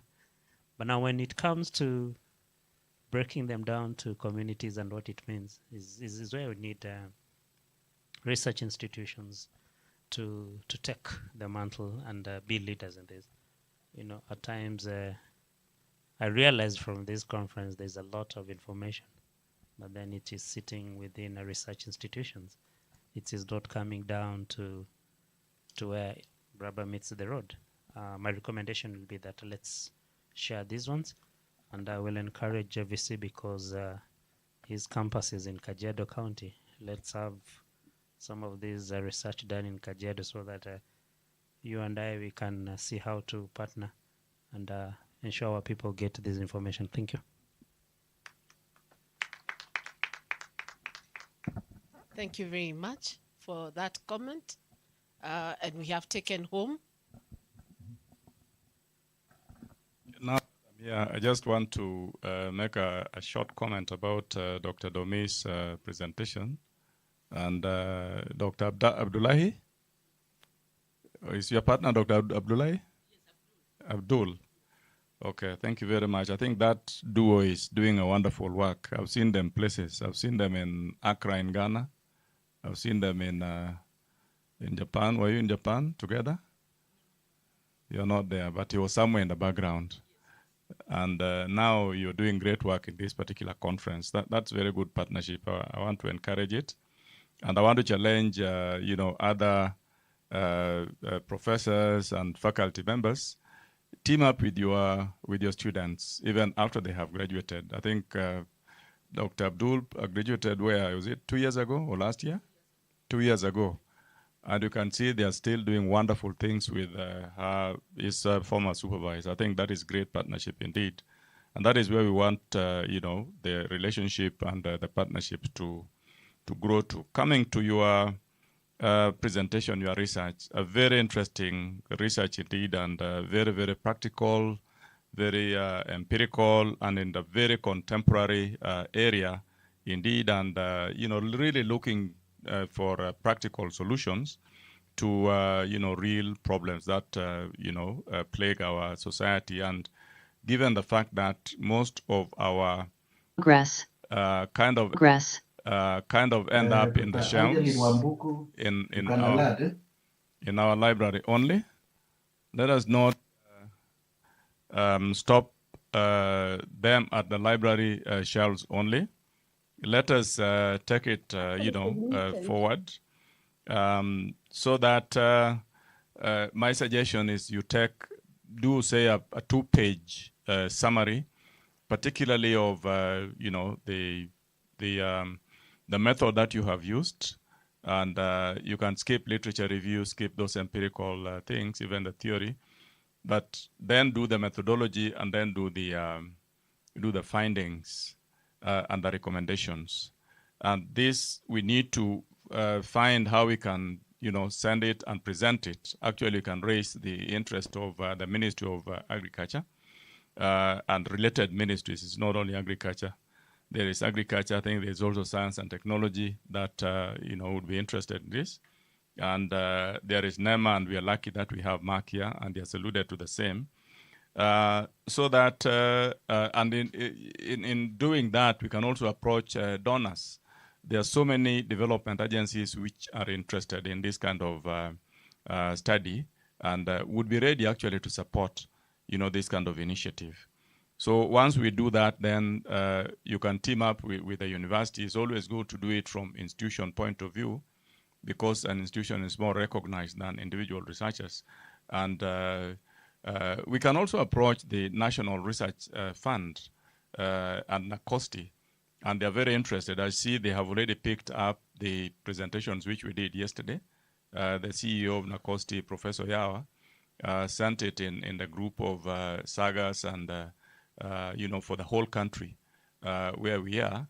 And he has already shared, actually, our discussions of yesterday. So that means, it is generating a lot of national and, across-country interest.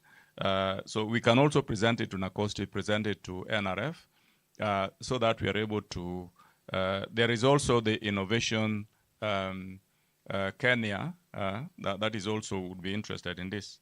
So once you do that two-pager thing, then we seek audience with all these parties and entities, and then that will enable you to actually, you'll definitely attract funding for this kind of thing.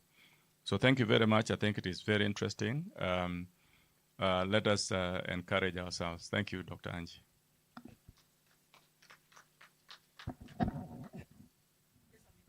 Thank you very much, Prof.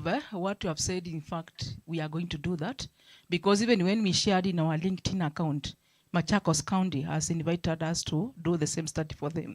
So I think we are going to do that one pager, and then we submit it through the university so that we can be able to do more counties which require to be studied.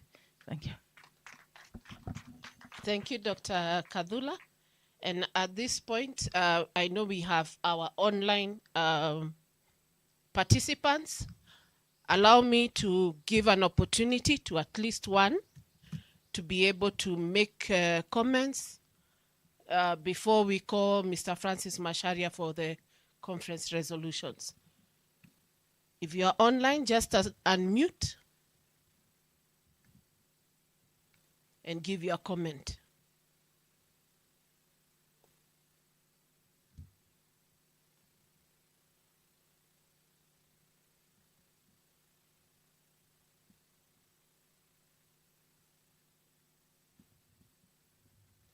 I think our online participants agree with the deliberations that we have had, and we now want to proceed to our conference resolutions. And I wish to call Mr. Francis Macharia.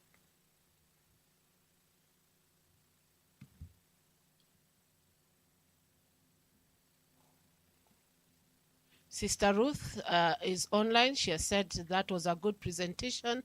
Well done, Dr. Kadula and the team. Thank you.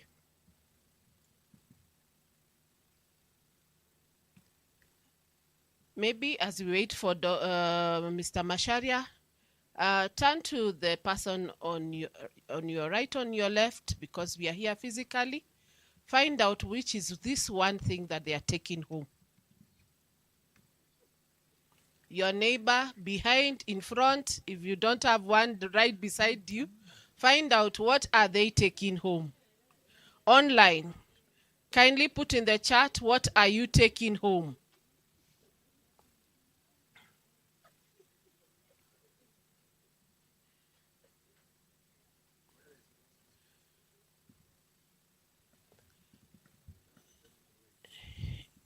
Mr. Macharia, you can present it the way it is if you're not able to do so.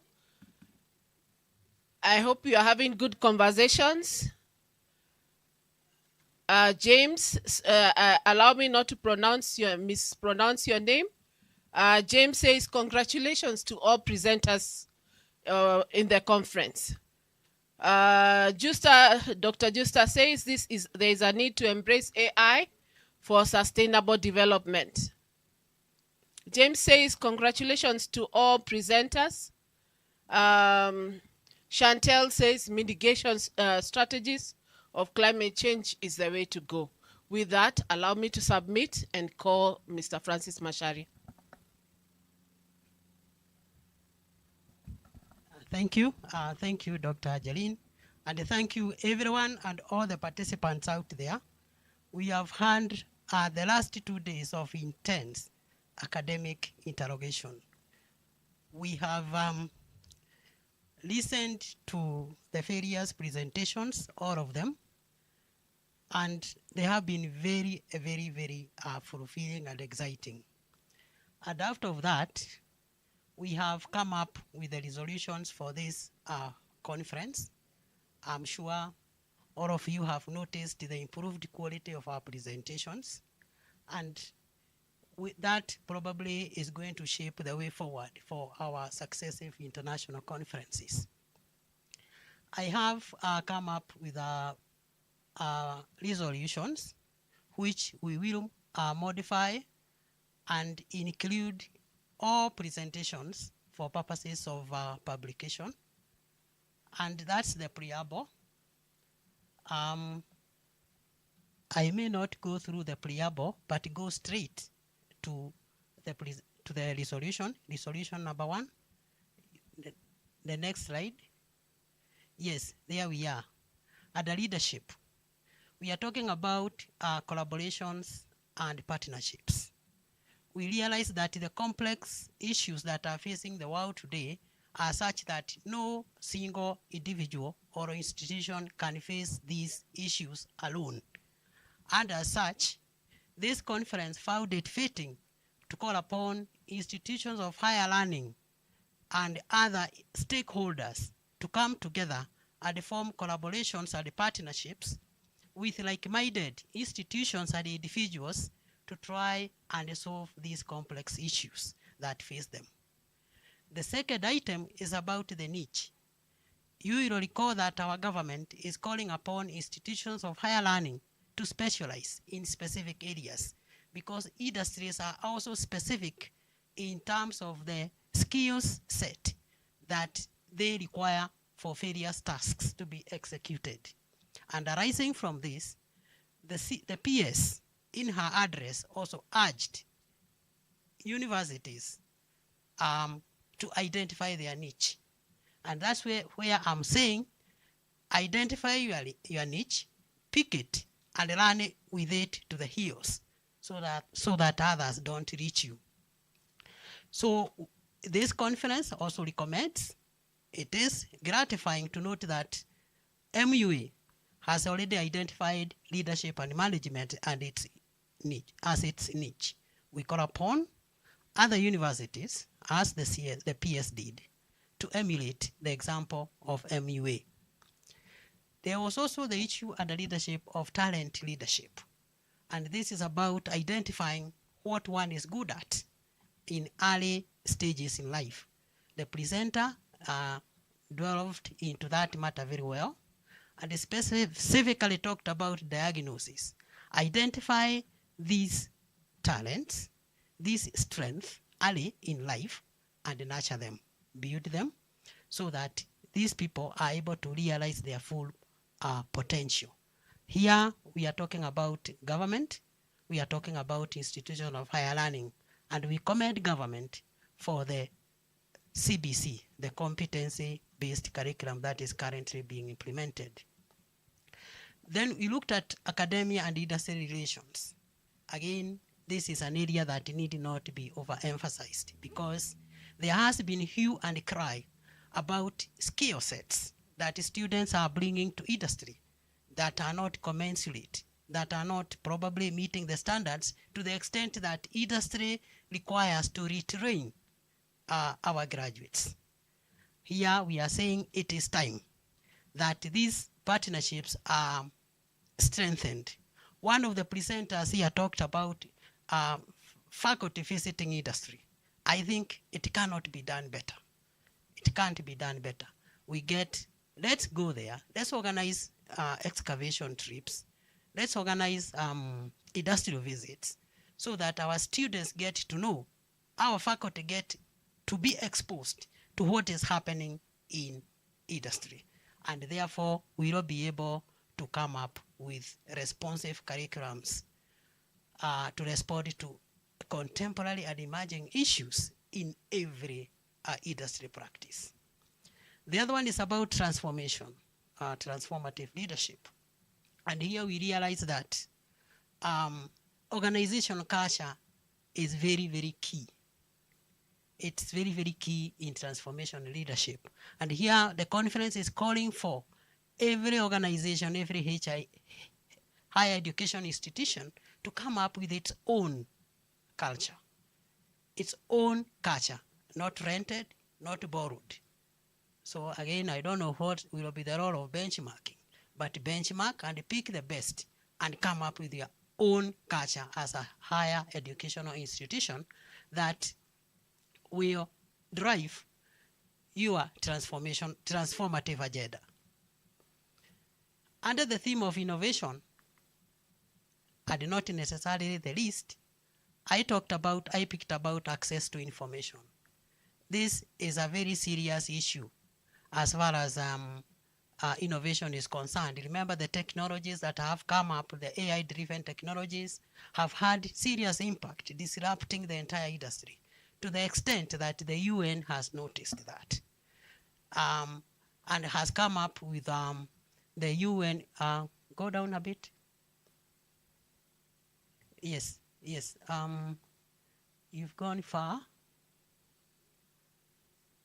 Yes, there, other innovation, yes. The UN Global Principles of Information Integrity. And it has been broken down into 364 action points, which have been assigned to various actors, including the SG himself. So, and it's being attributed this kind of information and disinformation.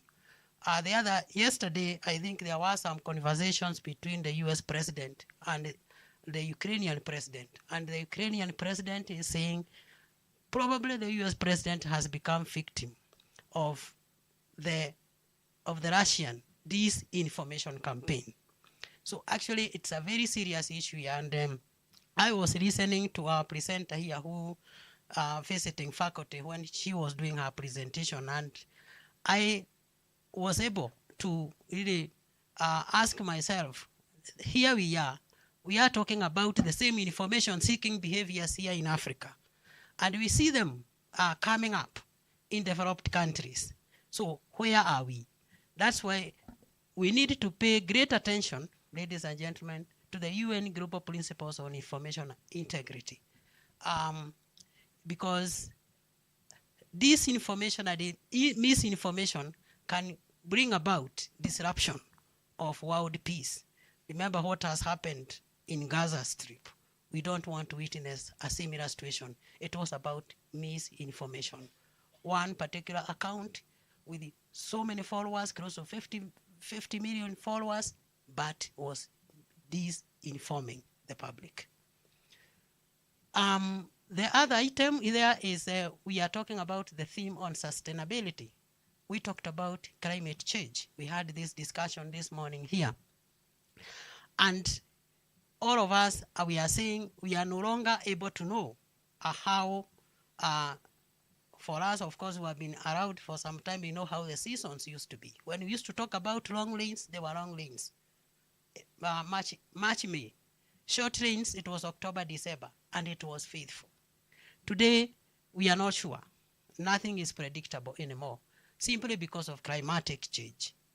The GHGs, the greenhouse gases, the industrial pollution, the release of carbon dioxide into the environment, into the atmosphere. Probably it is time.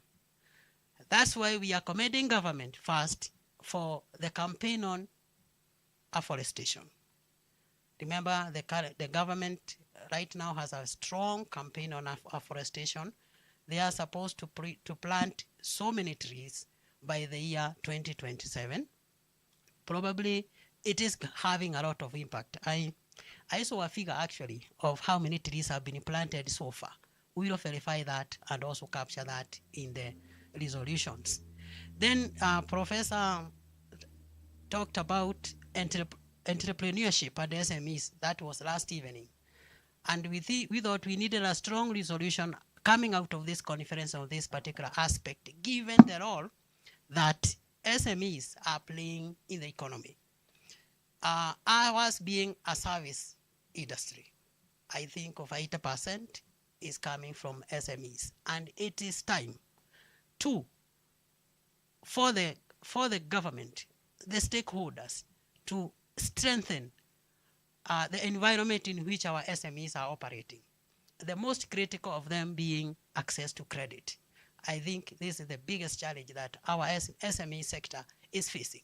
But its contribution to the economy, again, cannot be overemphasized. We all know it is those SMEs that are growing to bigger industries, providing a lot of job opportunities to our young people. So that's what we say for now, but we also, again, expand that. On AI, a lot has been said about AI. But remember, every artificial intelligence system is as good as the human beings who created it. For me, I do not see why anyone would really fear this, because it is the future.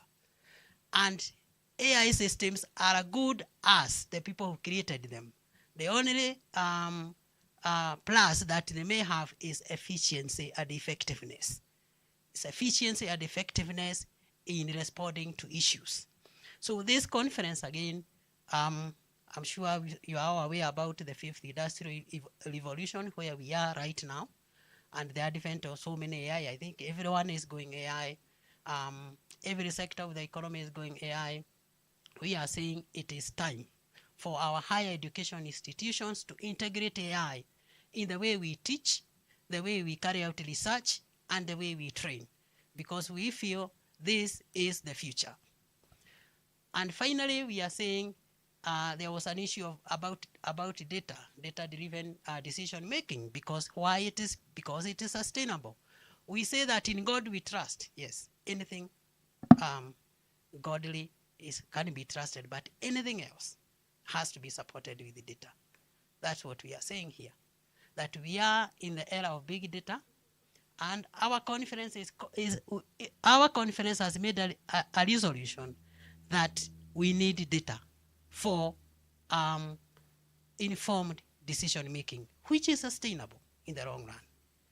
Ladies and gentlemen, thank you very much. We will improve these and publish them for everyone to use. Thank you so much. Thank you, Francis, for that submission. And for the resolutions, we are to pick 2 action plans, action tasks that we are going to take forward. Allow me, with a lot of humility, now to welcome our Vice Chancellor, Professor Washington Okel, to give his closing remarks and declare our conference closed. Thank you, sir. Thank you, Dr. Angie. Thank you very much, Dr. Angie. I like the way this conference has been conducted, and it has come up with some very good resolutions. I like the closing resolutions and the presentation by Francis. Is very, very good indeed, and it captures very well a summary of what took place throughout the 2-day conference. And in Kiswahili they say kilicho na mwanzo kina mwisho, na hapa ndio tunafika wapi? Ukingo wa conference yetu, si ndio? Okay. So thank you very much. The curtain has fallen on our conference, and in my view, Other people may say whatever they think otherwise. It has been extremely, extremely successful. When our Japanese friends asked us when we went to Japan in November, was it November last year, that the way we participated in their conference in Tokyo, they were so impressed. And they said we must have a reciprocal conference here in Nairobi this year. And we had just done a conference last year here.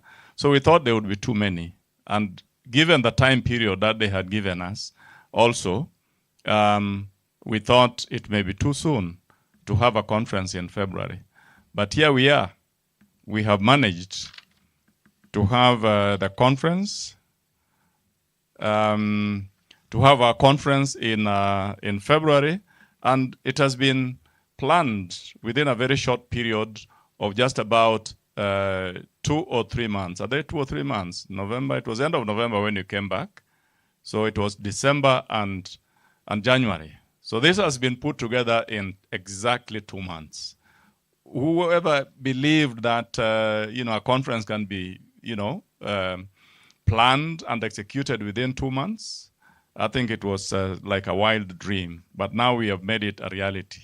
It is possible to do it, and attended by people from all walks of life, internationally, locally, nationally, from different universities, different sectors of the economy here, and different partners have participated very effectively, and so on and so forth. I think it is great that we have reached this end.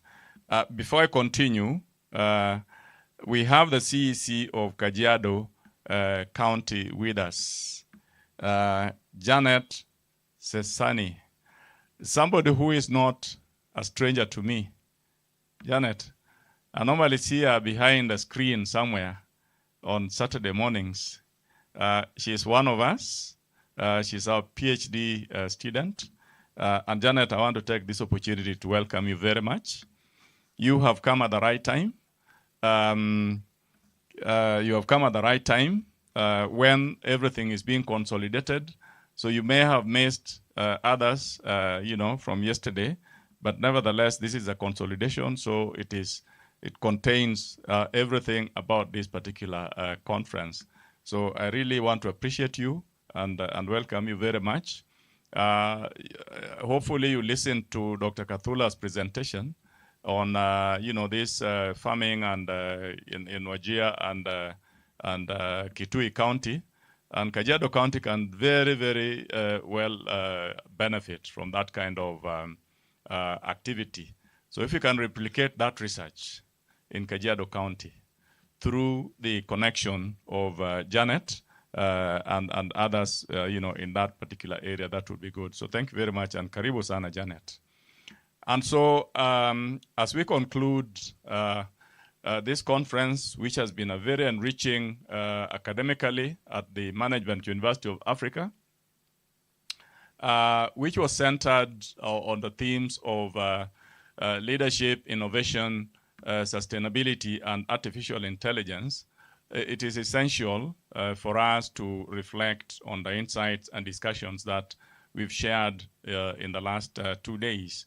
Leading into today.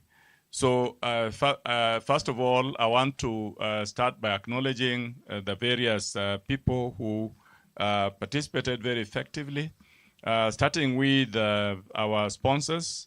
We had sponsors here. We have UNICAF, we had Absa Bank, we had various sponsors who I will not mention all of them by name. We appreciated them even yesterday for their valuable contributions and engagement throughout the conference. Indeed, without these sponsors, the conference would not have been a reality that it has been, and the success that it has been. So we really thank you, we truly thank you. Secondly, I also want to appreciate our chief guest, the permanent secretary, principal secretary, for higher education and research, Dr. Beatrice Muganda Nyangala, and Dr. Carol Hunja, the Secretary for Research in the Ministry of Education, who represented Dr. Nyangala physically at the opening of the conference. And as you can see, the part of what we discussed in the conference yesterday actually formed the basis of the news yesterday on KBC. If somebody stayed late enough, you could have seen the comments that we were making during this conference. After that, we had an interview here with KBC, where they interviewed myself, Dr. Hunja, and Professor Obora, and we all spoke, and that was captured on KBC. As a result, this has gone viral throughout.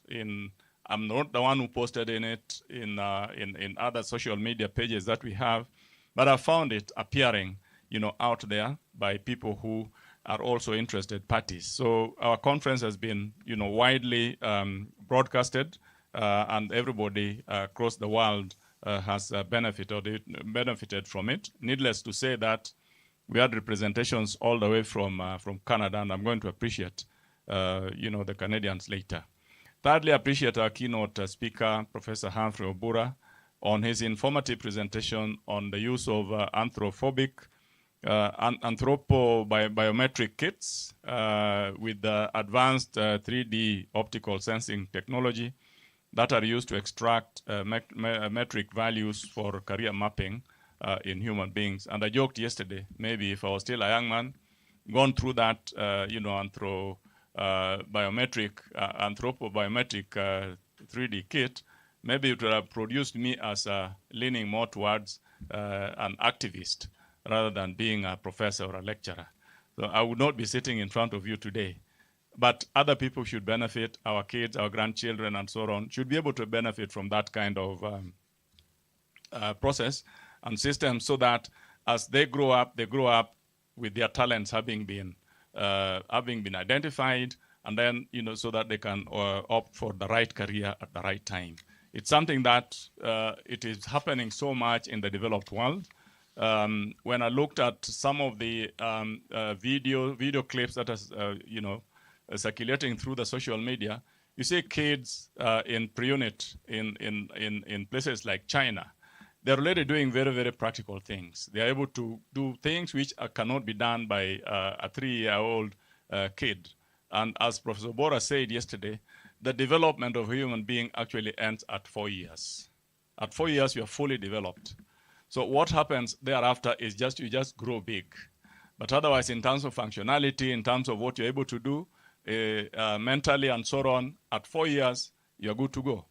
So that is why the other countries abroad, in China, in Japan, in the US, and other developed countries, they try as much as possible to make their kids, grasp, important things which are practical when they're still below 4 years. Because they know by the time they hit 4 years and above, there'll be no more new things that you can bring to them and change them.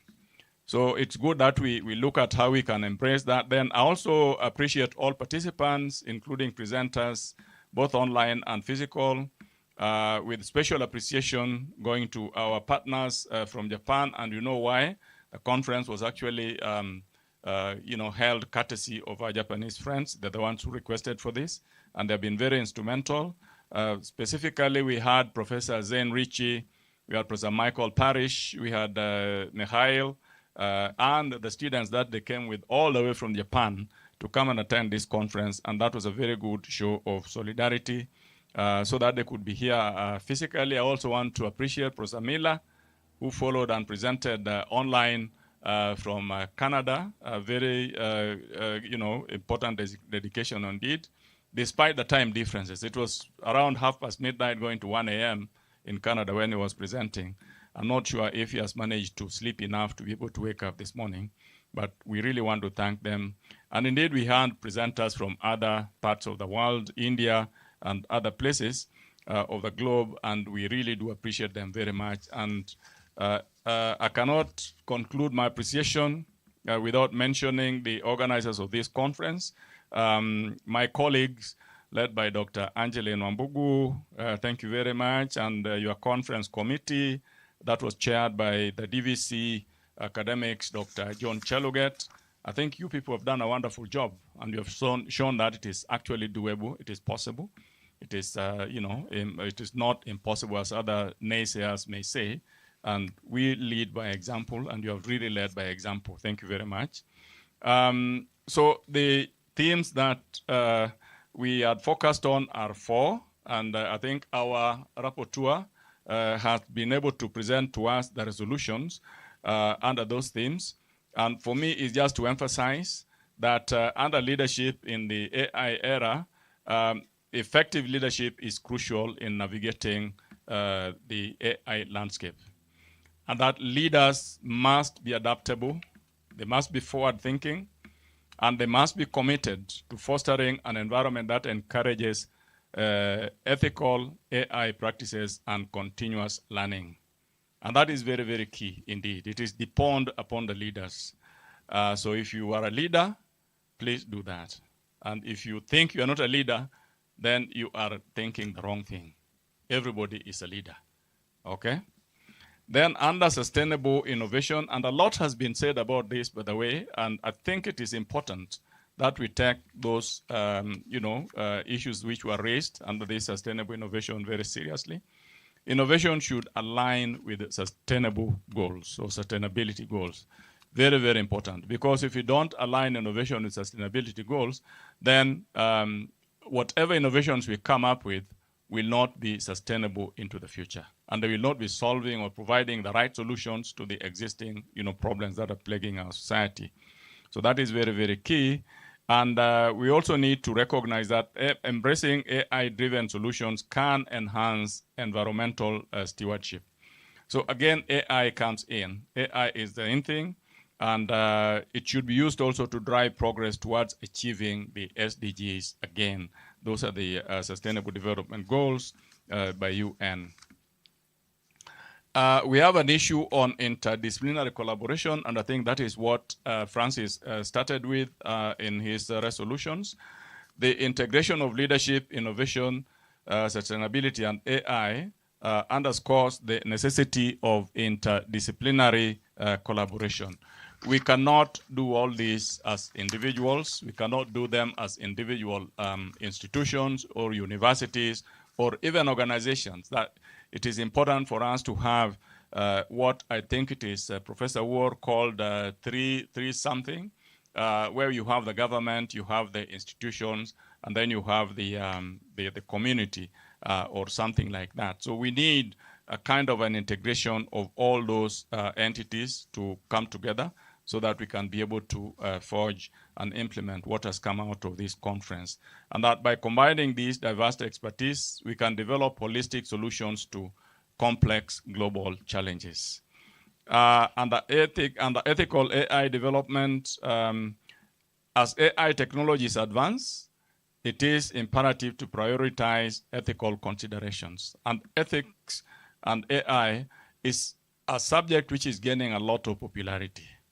I've actually been invited to a conference in South Africa where they're paying, in Johannesburg, and they're paying all the expenses and I think Professor Ward is also there, and Dr. Just Anyaga will also be going to that conference under the sponsorship of that organization.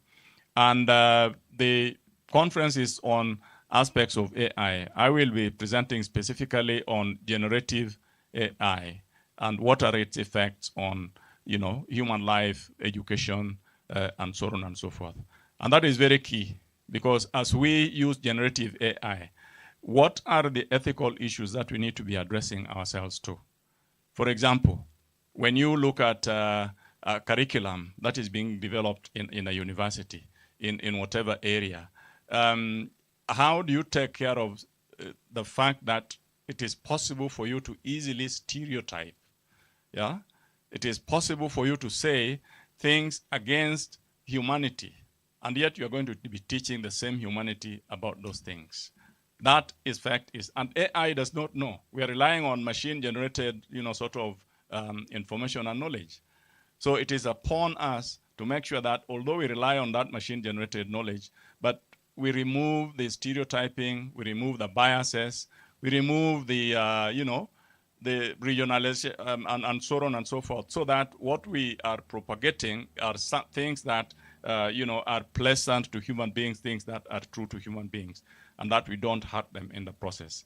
AI is not able to do that. And I think the people who presented under AI also underscored the fact that, AI, can give you solutions, but then you need human intervention, to come up with proper solutions and acceptable ones. So we need to ensure that AI systems are designed and implemented responsibly so that they can help to mitigate the biases and promote inclusivity rather than exclusivity. Sustainable innovation should align with the sustainability goals, and I think I had said that. Then there's the global cooperation, and I think the presentation by Professor Miller in Canada was very, very interesting and brought the real issue around the global and the geopolitics that is affecting the entire world. Earlier on, we used to say that when the U.S. coughs, then everybody catches a what? Catches a cold. U.S. is coughing now. Are we having a cold in Kenya here? We are having a cold. U.S. aid projects have folded up.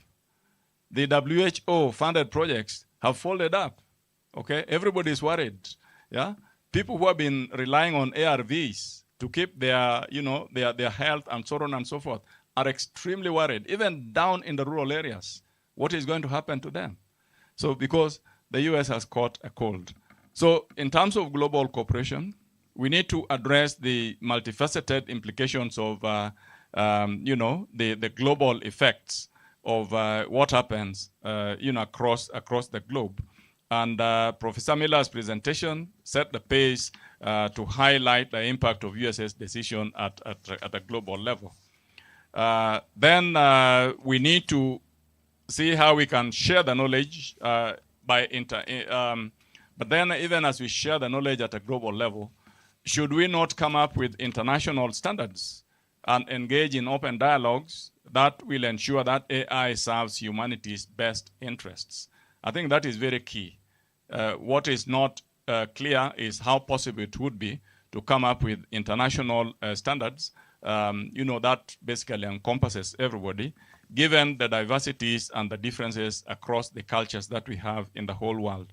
But yes, it is something because we are all human beings. We need to see how we can come up close to having international standards. And reinforcing the diversity of the AI ecosystem is essential. And I think the AI component in this has come out very, very strongly. And that an open, multi-stakeholder and inclusive approach will enable AI to be human-centric, ethical, and trustworthy, while also narrowing inequities and assisting developing countries in building the AI capabilities. I think I have talked much about the various themes that we had. I've touched on leadership, and I've also touched on innovation. I've touched on sustainability, and I've also touched on AI. So what is our call to action at the end of this conference? I think that is what is key, because we have learned a lot. The challenge that, and the question that I must ask you is, what are you now prepared to go and do with what you have learned here today? Both people who are here physically and the people who are here, through virtual and online means. So the call to action should be looked at in two areas. The first area which we must address is the implementation of the knowledge that we have learned. All the presentations, beautiful and very informative and very contemporary indeed. So what do we do with them? Number one, we need to implement them. And I want to encourage all attendees to this conference to apply the knowledge and the strategies discussed by fostering environments that embrace ethical leadership, innovative thinking, sustainable practices, and responsible AI usage. I think that is the most important thing that you can do as an output from this particular conference. And because they're in different areas and different aspects, Dr. Dominita and her colleague presented on, the climate issues in Kitui and Wajir County. So And we have seen how they can go ahead and implement those. Very, very practical sort of approaches indeed. So indeed, that is what we should look at when we talk about all the presentations which were made today, here today. Let them not just rest in the library, in the shelves, in your mind, and so on and so forth, without them finding their ways into the implementation table, and therefore acting as practical solutions to solve the problems that are plaguing our society and humanity. Secondly, the other call to action is continuous learning. Under continuous learning, I would like to advocate for ongoing education and collaboration, and staying abreast of emerging trends and technologies to remain effective and relevant in your respective fields. So even as we implement what we have done, let us enter into partnership with other institutions, other organizations, government agencies, and I mentioned NACOSTI, I mentioned NRF, I mentioned Ministry of Agriculture, I mentioned Ministry of Science and Technology, I mentioned NEMA, I mentioned all those other organizations. And they're interested at different levels. There is the Ministry of, SMEs, the ministry that is in charge of SMEs, and I saw a resolution there on SMEs, which are a very important kind of player in our economy. Let us partner with these people, and the university is ready to help you come up with, some summarized versions of your research, of your output, of your findings, and then we can help you make contacts. Yeah, through the university, it is very possible to make contacts, and we shall be listened to. If I write to the Ministry of Education, I tell them I'm the Vice Chancellor of Management University of Africa. We just concluded a conference on this, and we have resolutions that we want to present. The CS will give me fast hearing. That I can tell you. And this goes across the entire, system of government. But if you try to go there as an individual, I can tell you it will take you a long time. At the end of the day, you may not be able to penetrate. Okay? So please let us partner together as a university. It is good for you. It is good for the university. It is good for the whole country. Indeed, it is good for the whole world. So, in closing, I recognize that we've taken a bit of time. We're supposed to have closed at 12:30. I'm sorry about that. Yesterday we started a bit late. Sorry, but we have managed to come to a conclusion. So in closing, I want to again reiterate my gratitude to all the contributors and participants, and I want to acknowledge and thank you for your collective effort in making the conference a success. And I also want to express my enthusiasm for future collaborations, and in particular, the continued pursuit of excellence in leadership, innovation, and sustainability and AI has been a very, very key theme, a very important theme indeed, a very relevant theme, a very contemporary theme. For continuity, I want to welcome you, and I think somebody said here yesterday, is it Dr. Angie, who said that we shall be having our normal conference in the month of September sometime. So I want to welcome you to the 12th MUA International Conference, which will be held later this year in the month of September at a date that will be announced sooner than later. So, finally, hayawi. And with that, finally, we come to the end of the conference. So finally, I want to declare this 11th Management University of Africa International Conference on Leadership, Innovation, Sustainability, and Artificial Intelligence officially closed, and I want to wish you all safe travels to your various destinations. Thank you very much, and God bless you.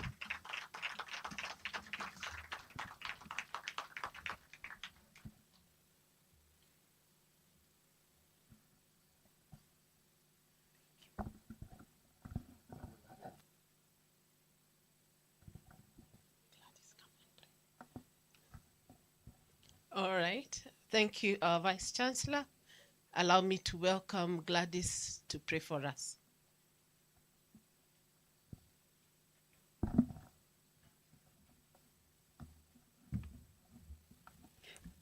Good afternoon, everyone. Let us all stand up for a word of prayer. We pray. Father, in the mighty name of Jesus, we thank you this afternoon. Thank you for the opportunity you've given us from yesterday until today to hold our 11th international conference at Management University of Africa. As all deliberations have been presented and shared among us, and we've been given 2 assignments to be able to implement what we've learned in the conference and also be able to partner with other members in the industry to be able to take research, knowledge, information on leadership, sustainability, management, and artificial intelligence to higher grounds. May you guide us as we continue deliberating and coming up with more ideas that will take the university and our whole country at large to greater heights. Take care of our university, take care of our Vice Chancellor and the Deputy Vice Chancellor, all staff, all faculty members, all students, all industry players that have partnered with us, and even our community at large. Be with us as we depart till our next conference. In Jesus' name I pray and believe. Amen.